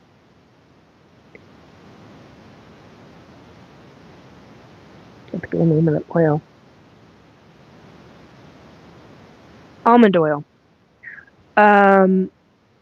So I mixed almond oil, organic almond oil, with a small amount of tea tree oil, and would take a Q-tip and wipe as a swab and wipe my nose out, my nasal passage out with it, because I could not handle it stuck with me, the scent of the perfume. Oh my God, it's one that I don't think I'll ever forget. And it was real specific. Mixed in with the furs, and I could feel this little boy. I could feel his skin on the furs, and it was a small, well, it wasn't that small, but it was small enough to where, and there were all sorts of things, and there were times that he would claw. He would bang on the door. She'd locked it, and he would bang on the door. Now remember, he's alive at that point, now long deceased. Both of them are long deceased. And she was still doing this long after they were dead. She basically controlled him in every way, even after death. Really pissed me off. And he, so I was being shown all this psychic stuff, and he was basically held prisoner in that closet every day, numerous times a day, for any little quote-unquote infraction. She called it something else, but that's how I remember it was said to me. And He's since been crossed over. The girl stayed because of the boys. The female teenager spirit stayed in the house because of the little boy. Because she didn't like the fact that this little boy was being so badly ABUSED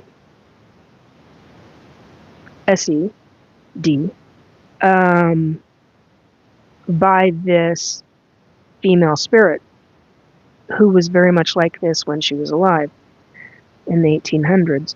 And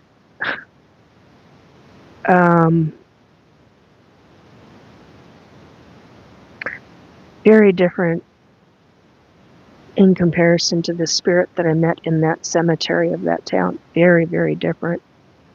It was almost like night and day. It was like two separate spirits. It was wild. Anyway, so here he is being held captive in this closet, clawing nails, stripping wood. No freaking joke. And I said this to the, I texted this back to the guy in the paranormal team, and he goes, I don't know. I'll ask our psychic and see what he sees. And I said, no, you need to go there.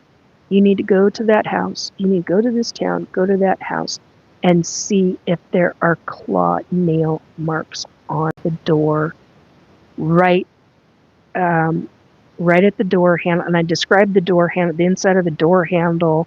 I described the floor. Because when the door opened, I could see into, it was almost like a living room, but it was more like a bedroom. And that's why I always got confused if it was on the first floor, the main floor, or the second floor, because this is a multi-story house, more than 3 stories. You got the basement, you got the main level, which is at street level, and then you had an upstairs, and then there was another, like another section further up. Yeah. And it's weird because even though I've never been in that house, I can still, it's like I can still see it. And then when I got onto Google and found it on Google, I was like, holy crap, they've got pictures. And sure as shit, they're the exact same. It's exactly what I've got stuck in my head. I is still stuck in my head to this day.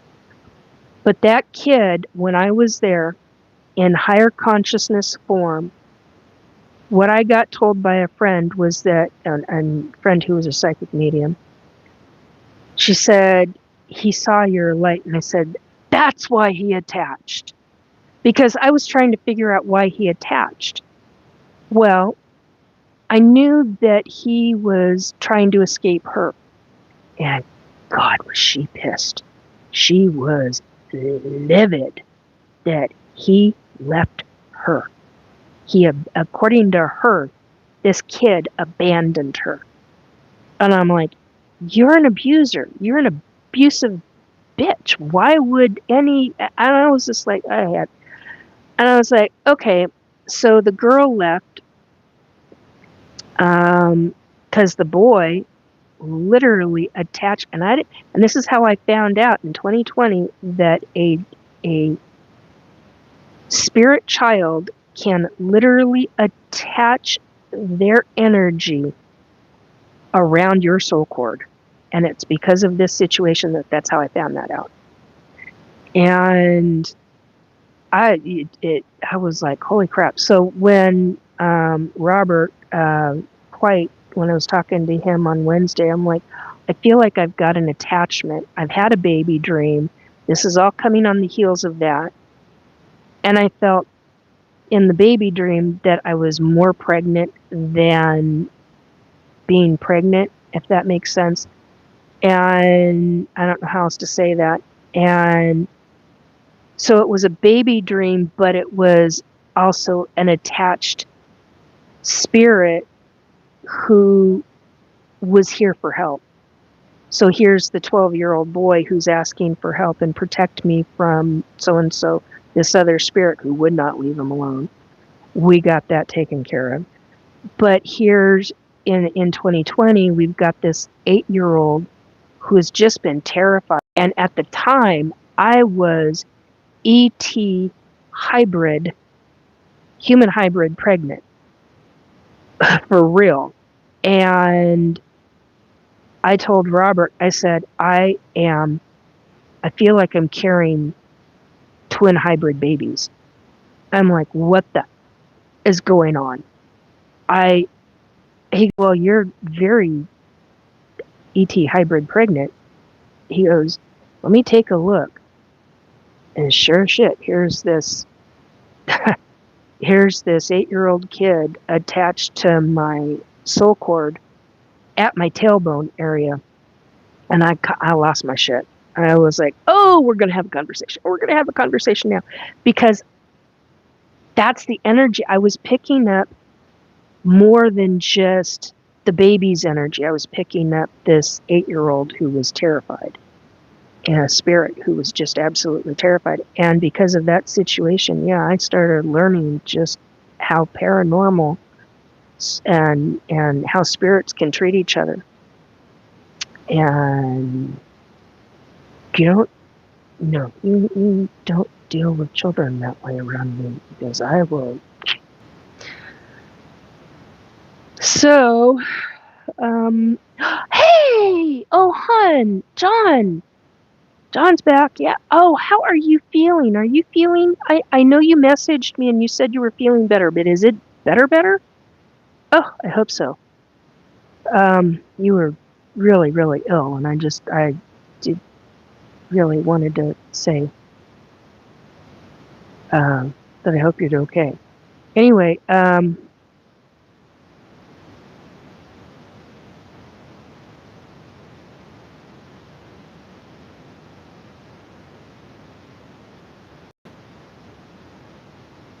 so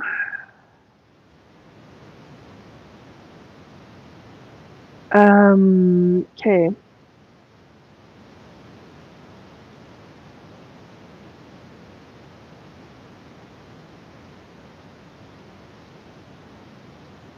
Yeah. Okay, so Amy, I'm reading back through what you were saying. Yeah, I hear you.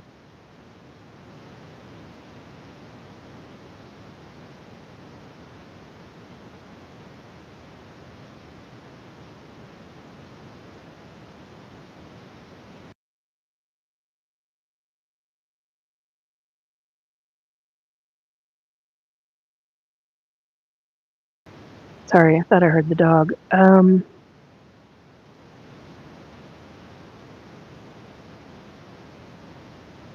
So Clara, yeah, that's so claustrophobic. That is why I brought up that 8-year-old little spirit boy, because that's where I suspect that, because I did cross him over. I asked first and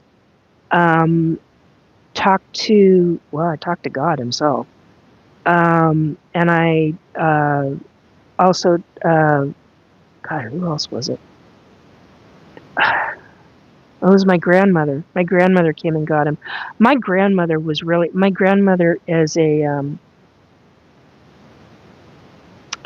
she was my main spirit guide for years and years and years, and then my dad became my spirit guide, and now somebody else is.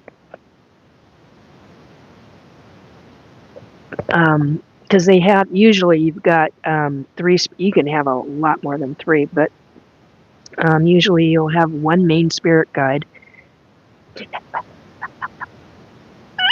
You have a spirit guide team is basically what you got.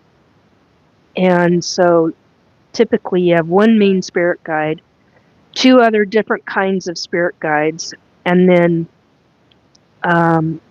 usually an angel, and usually a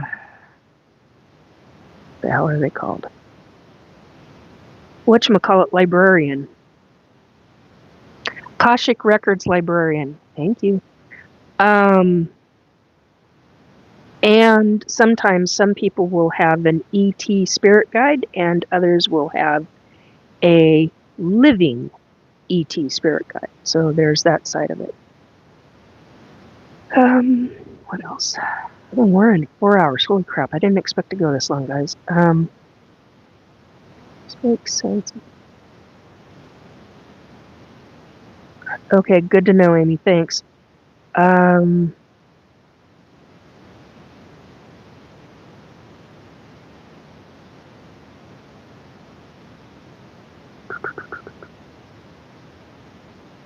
Very artistic and beautiful.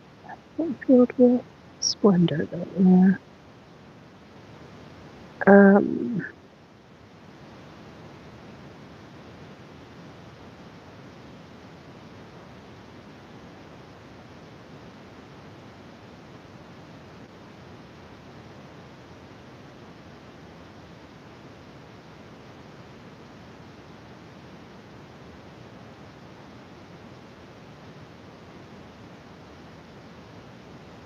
Do you know about the bull and her 12 cat? No, I don't. What about the tree of life and the bathing maiden? Tree of life, yes. Bathing maiden. Well, I've heard different things, but I don't really think of that.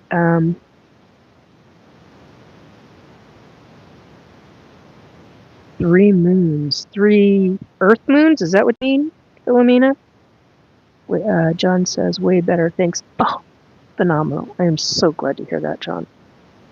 You had me worried when you sent me that message, that email, and I was like, oh my God.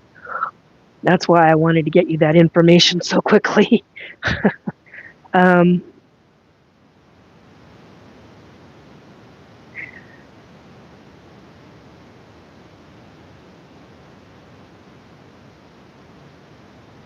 Oh, it is live. I don't know why. That's BS. It needs to go.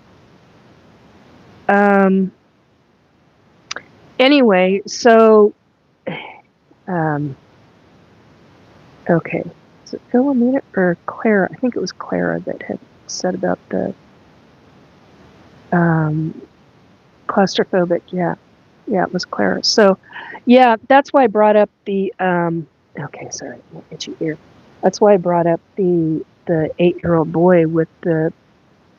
I fully expect. He may not have that issue, but I fully expect him to be some kind of claustrophobic whenever he goes into his next life. But yeah, I was very thankful that my grandmother, because I didn't know who else to. I knew that he would trust me to find the right person to help him cross over. He wasn't so much of. He was afraid of the unknown. He wasn't afraid of crossing over. He was really afraid of the unknown. And since my grandmother had been there since 1979, hello, a lot of years, and she had been a spirit guide and a main spirit guide, I knew that she would be the right one for him. And she was really good with children. And she just basically came, that was really interesting. My grandmother, I don't think I've ever talked about this. When the light opened up, he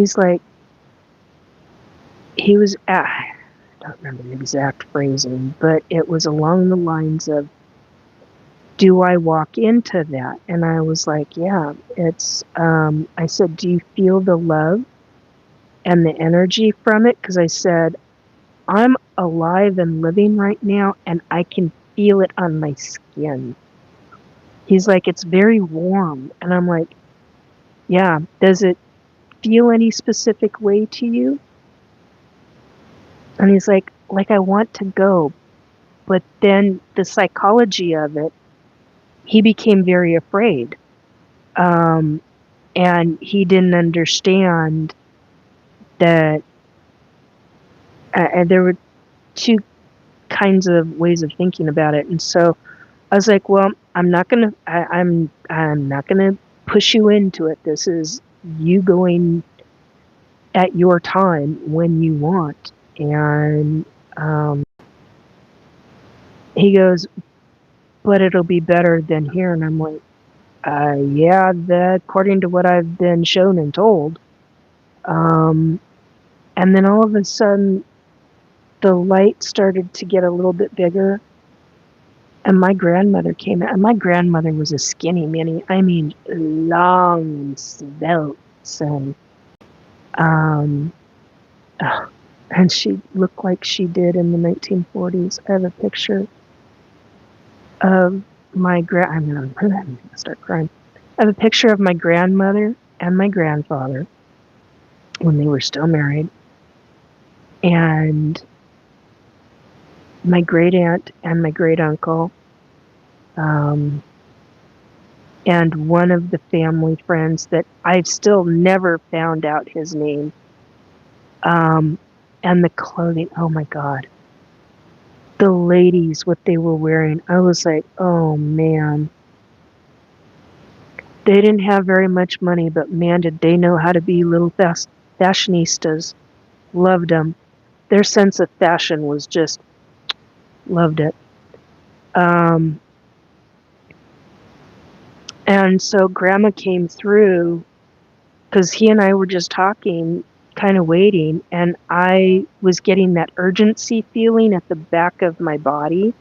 So I was trying not to present that urgency sense of feeling. And I don't know why I got that urgent. I got it because of the light. They were really wanting him to,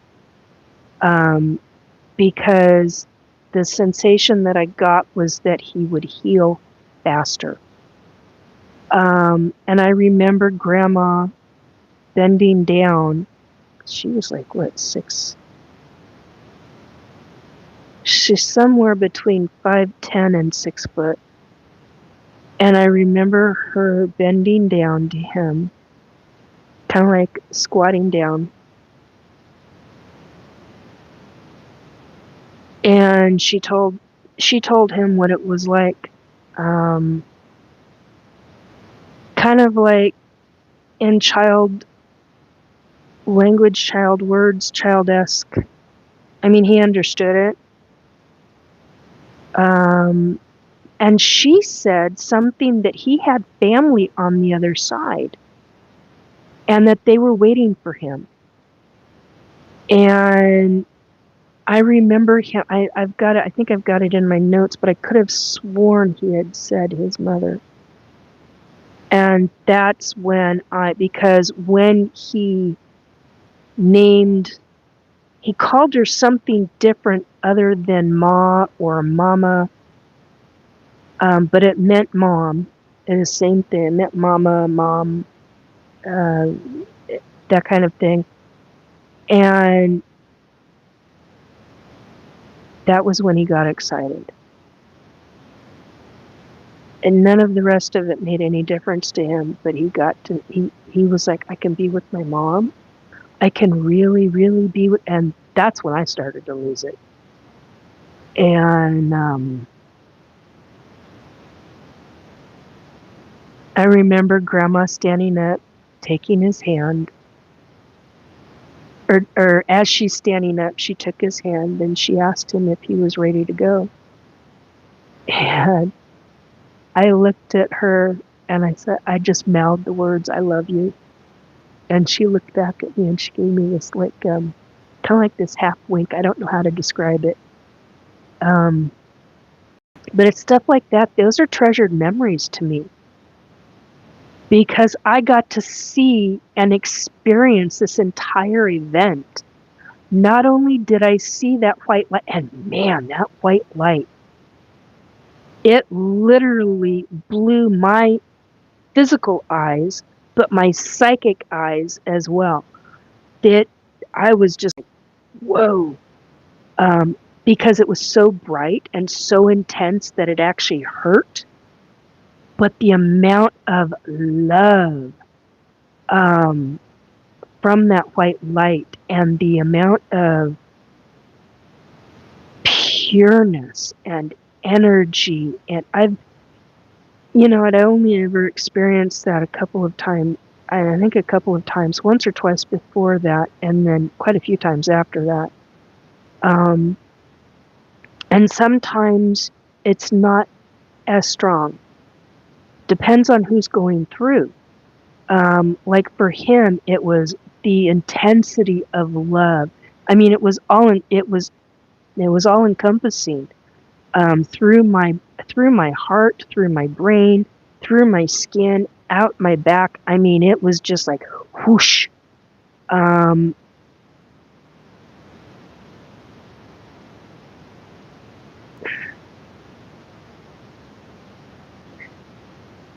Okay. Oh, I'm down at 15%. Okay.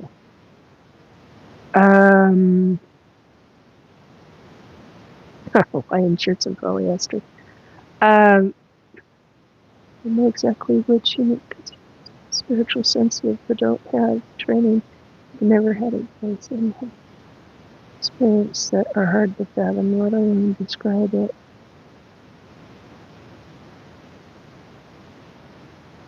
Yeah.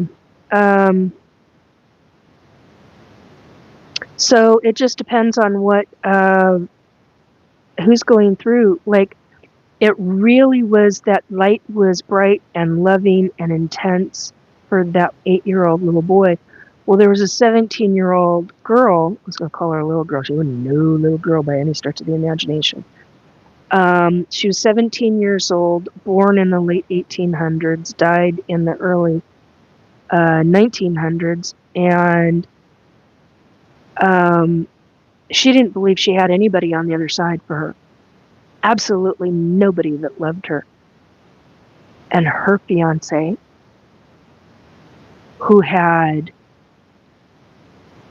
he didn't marry in his lifetime because he was so in love with her. And her father had unalived her. He was a serial abuser. And he would harm her in female ways, let's put it that way. And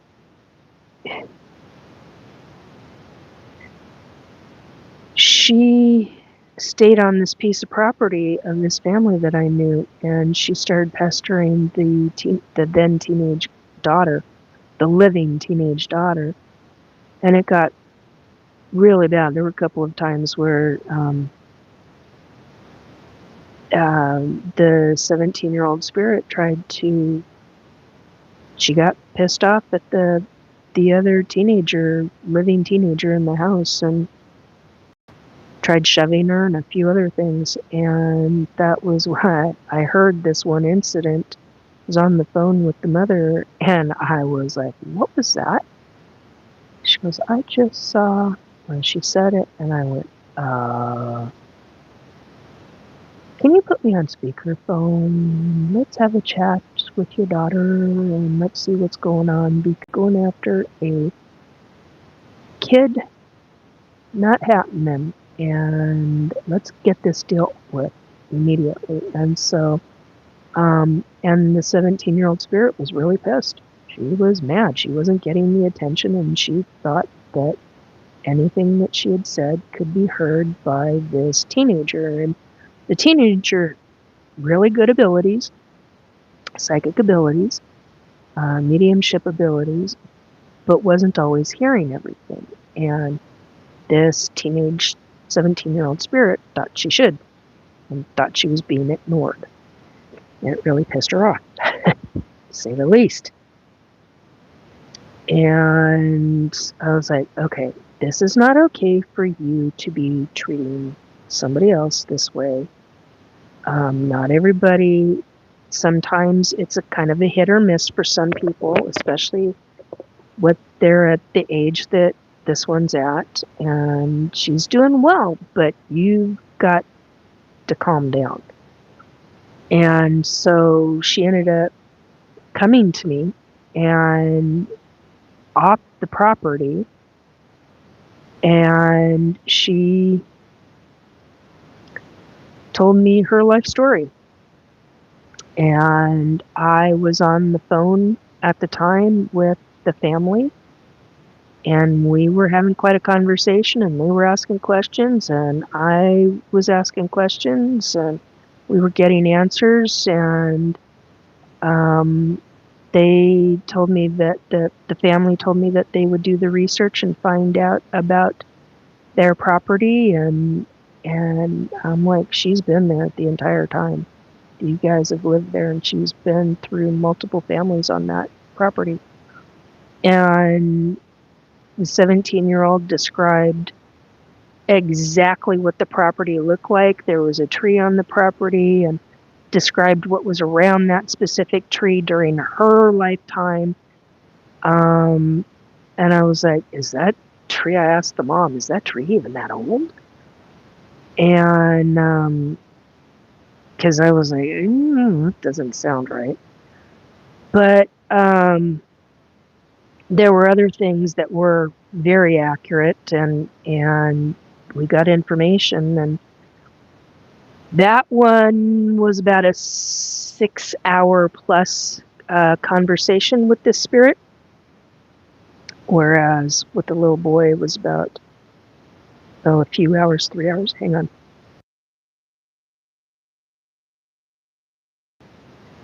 So these situations, you got paranormal, that's sometimes you get kids, sometimes you get the teenager kids, sometimes you get young adults, and sometimes you get full on adults. So yeah, it gets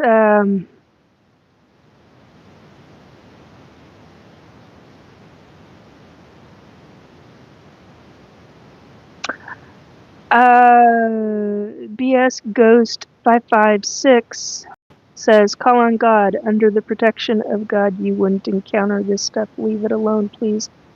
That's not true. You can call on God, yeah, but if you've got paranormal, that's not always going to work in that situation. I know a lot of people who've done that and protects themselves, but it doesn't contain or solve the issue of the paranormal. And I'm not saying that God's not going to protect.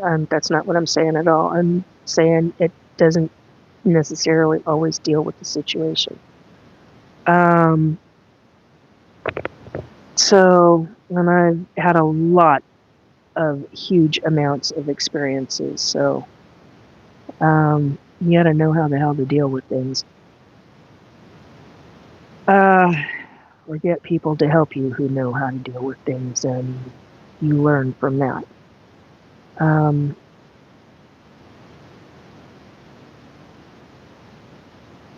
Yes, I agree, Philomena. They say, Philomena? Oh no, I hope I'm saying the name correctly. I'm sorry if I'm not. Says, I find spirits like people. They have a lot of different personalities. Some are good, some are deceptive, others aloof. And yeah, I agree.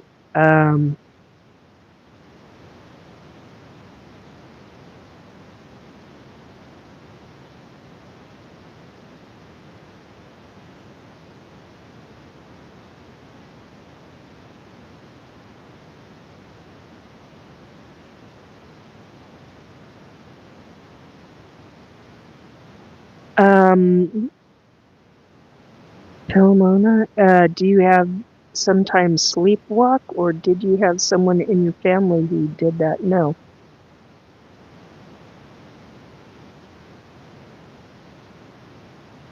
Ray B.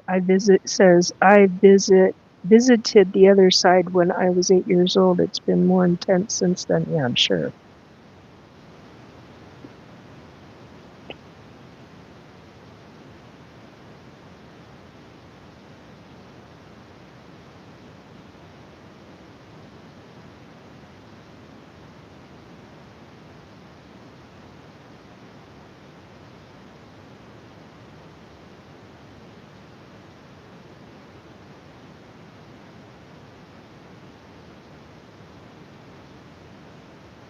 to distinguish the good from the bad, and can disperse them with my own name. I have a strong spirit in me. Much says Ray B. Yeah. Clara, once I stopped opening myself up to go.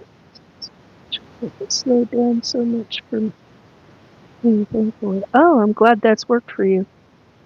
Yeah, a lot of people don't realize that you can actually shut your own abilities down.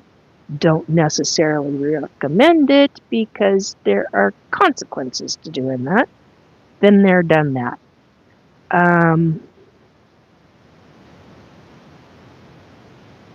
Joanne, I can't hear you. I'm just going to say Joanne. Sleep paralysis isn't very pretty. Yeah, I hear that. Yeah, you really do have to distinguish the good from the bad in amongst all of it. So,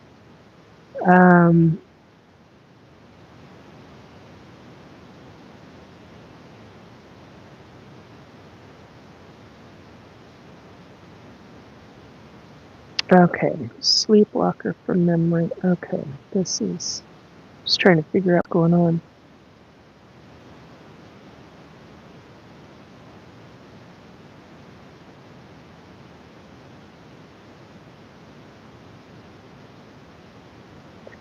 It's the nice spirit sensitive. Okay, right. Yeah, I'm off of there. Okay.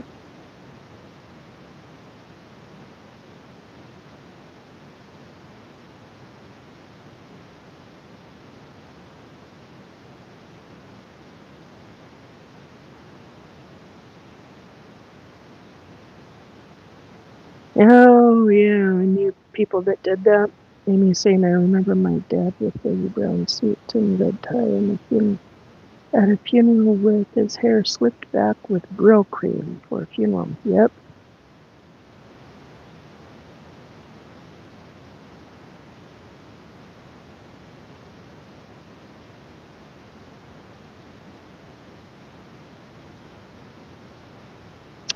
My sisters and okay, this is from Cheryl. My sisters and I are spirit sensitive, but our brothers aren't. Why do we see ghosts and others don't? Know what I mean? Yeah, I know exactly what you mean. Well, that comes from the pineal gland. That also comes from other. I had it, now it's gone. Other items in the body.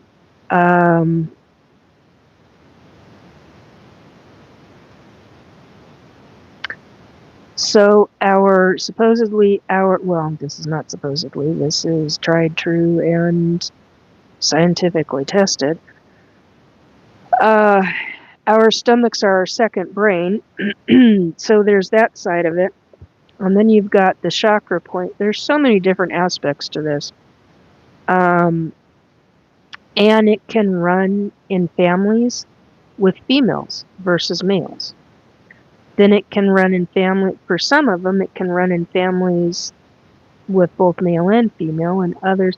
It just, and the other side to this, and here we go. You can also get into this from past lives. Just an FYI.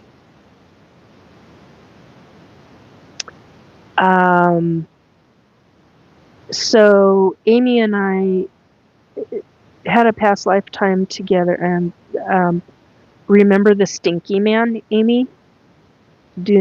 Please do not say his name. But the Stinky Man, who was very, very famous, he had abilities.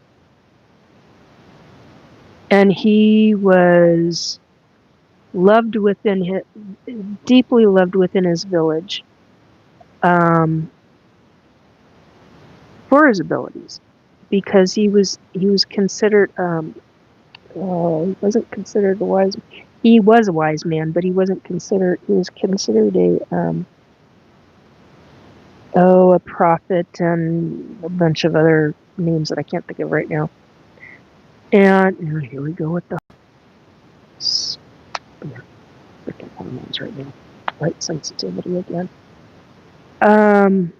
So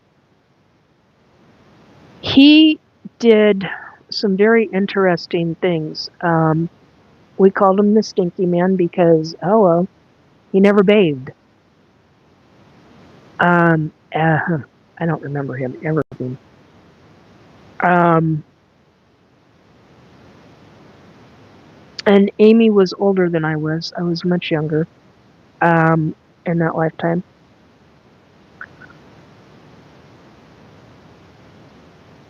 And in my previous lifetime to that one, I was a real major psychic. In the late 1800s. And in the lifetime with Amy and other people that I know, because we were all siblings, we ended up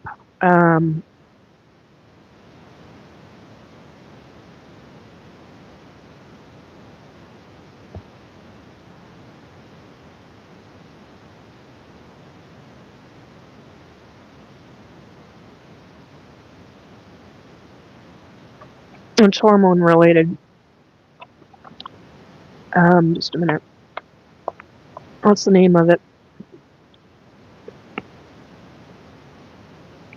It's a homeopathic made by Boiron called Cycles Menopause Melt-Away Tablets, homeopathic medicine. No known drug interactions, day and night relief. That's what it reads on the product. Anyway, it works really well for my light sensitivity. Now, this is hormone based, so that's what I know. And I know that the ETs are screwing with my hormones again because I caught them putting a device on me a couple weeks ago, which just irritated the shit out of me. And they were in my home. So that pissed me off even more because they refused to talk to me. And I was like, oh, don't give me this shit. So they had monitoring devices on me.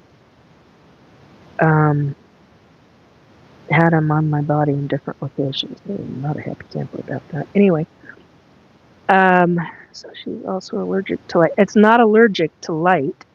It's a hormone issue that is triggering it. So anyway, I'm not allergic to it. Typically, this stuff doesn't bother me in the least. It's bright, but it doesn't bother me.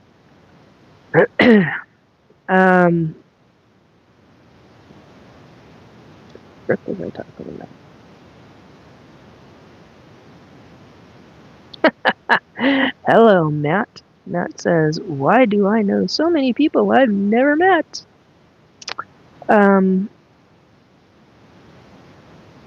Miss Anna, I haven't got the vibe that the aliens are happy at the moment. No, I don't think they're happy either. Plus, they're getting screwed over by both the U.S. government, the global governments, and those in SSP. So, yeah, I don't think it's quite right.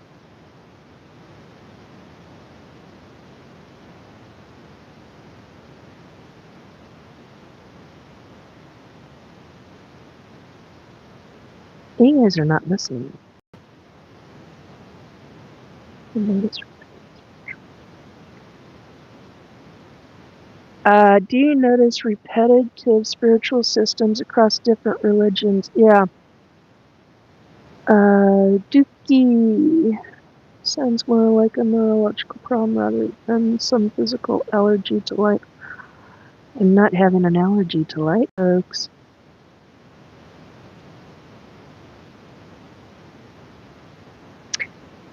So I think I'm pretty much done. I'm down to 9%, and I've been trying not to deal with the sound. So I'm going to go 2334 on the numbers, 444.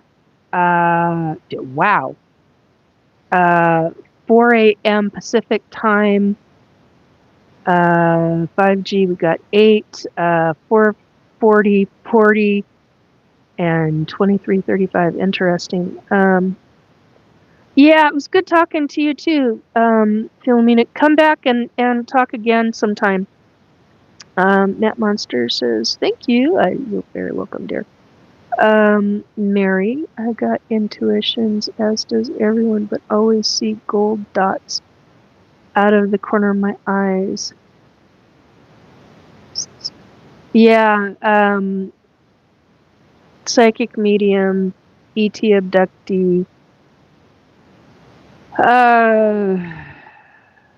forced participant in the bad part of the gate program, forced participant in my labs,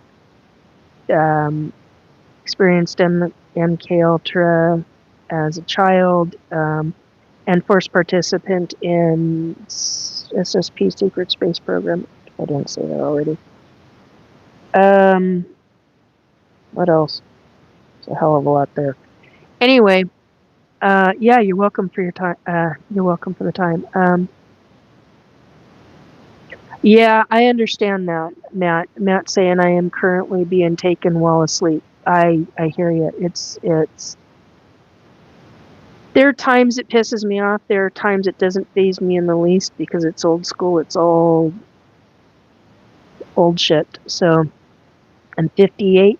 This has been going on since my mother was pregnant with me and since I was born. So that experience I saw at 4 years old on an ET ship.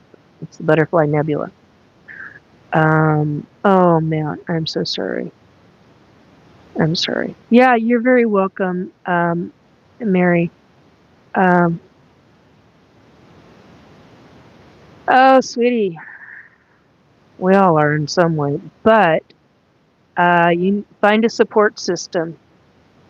Find a support system because that's a big deal. Try to get your body to get some sleep. I had Mary Magdalene show up to me, what was it, a few weeks ago, Para and Amy? Couple weeks ago, whatever it was, who told me, you need to sleep. No matter what they're doing to you, you need to sleep.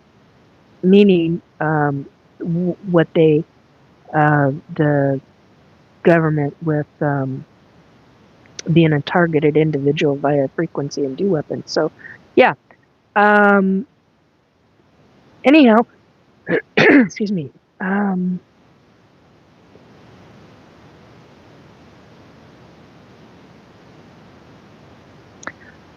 Clara, I suspect you were shown that. I have a sneaking suspicion that you were shown your own situation. That's what I suspect by that. But I'm not picking anything up on it. Although I'm just now hearing you're correct. I'm trying to figure out which guy. Oh, third one. Okay. So, yeah, I would start asking your guides and saying, is this why you were showing me? Am I an ET abductee? I mean, if that's not the reason, then show me why you were showing me that. Start asking them questions. Don't demand, just start asking questions. Even write it down in a journal. That's a big deal.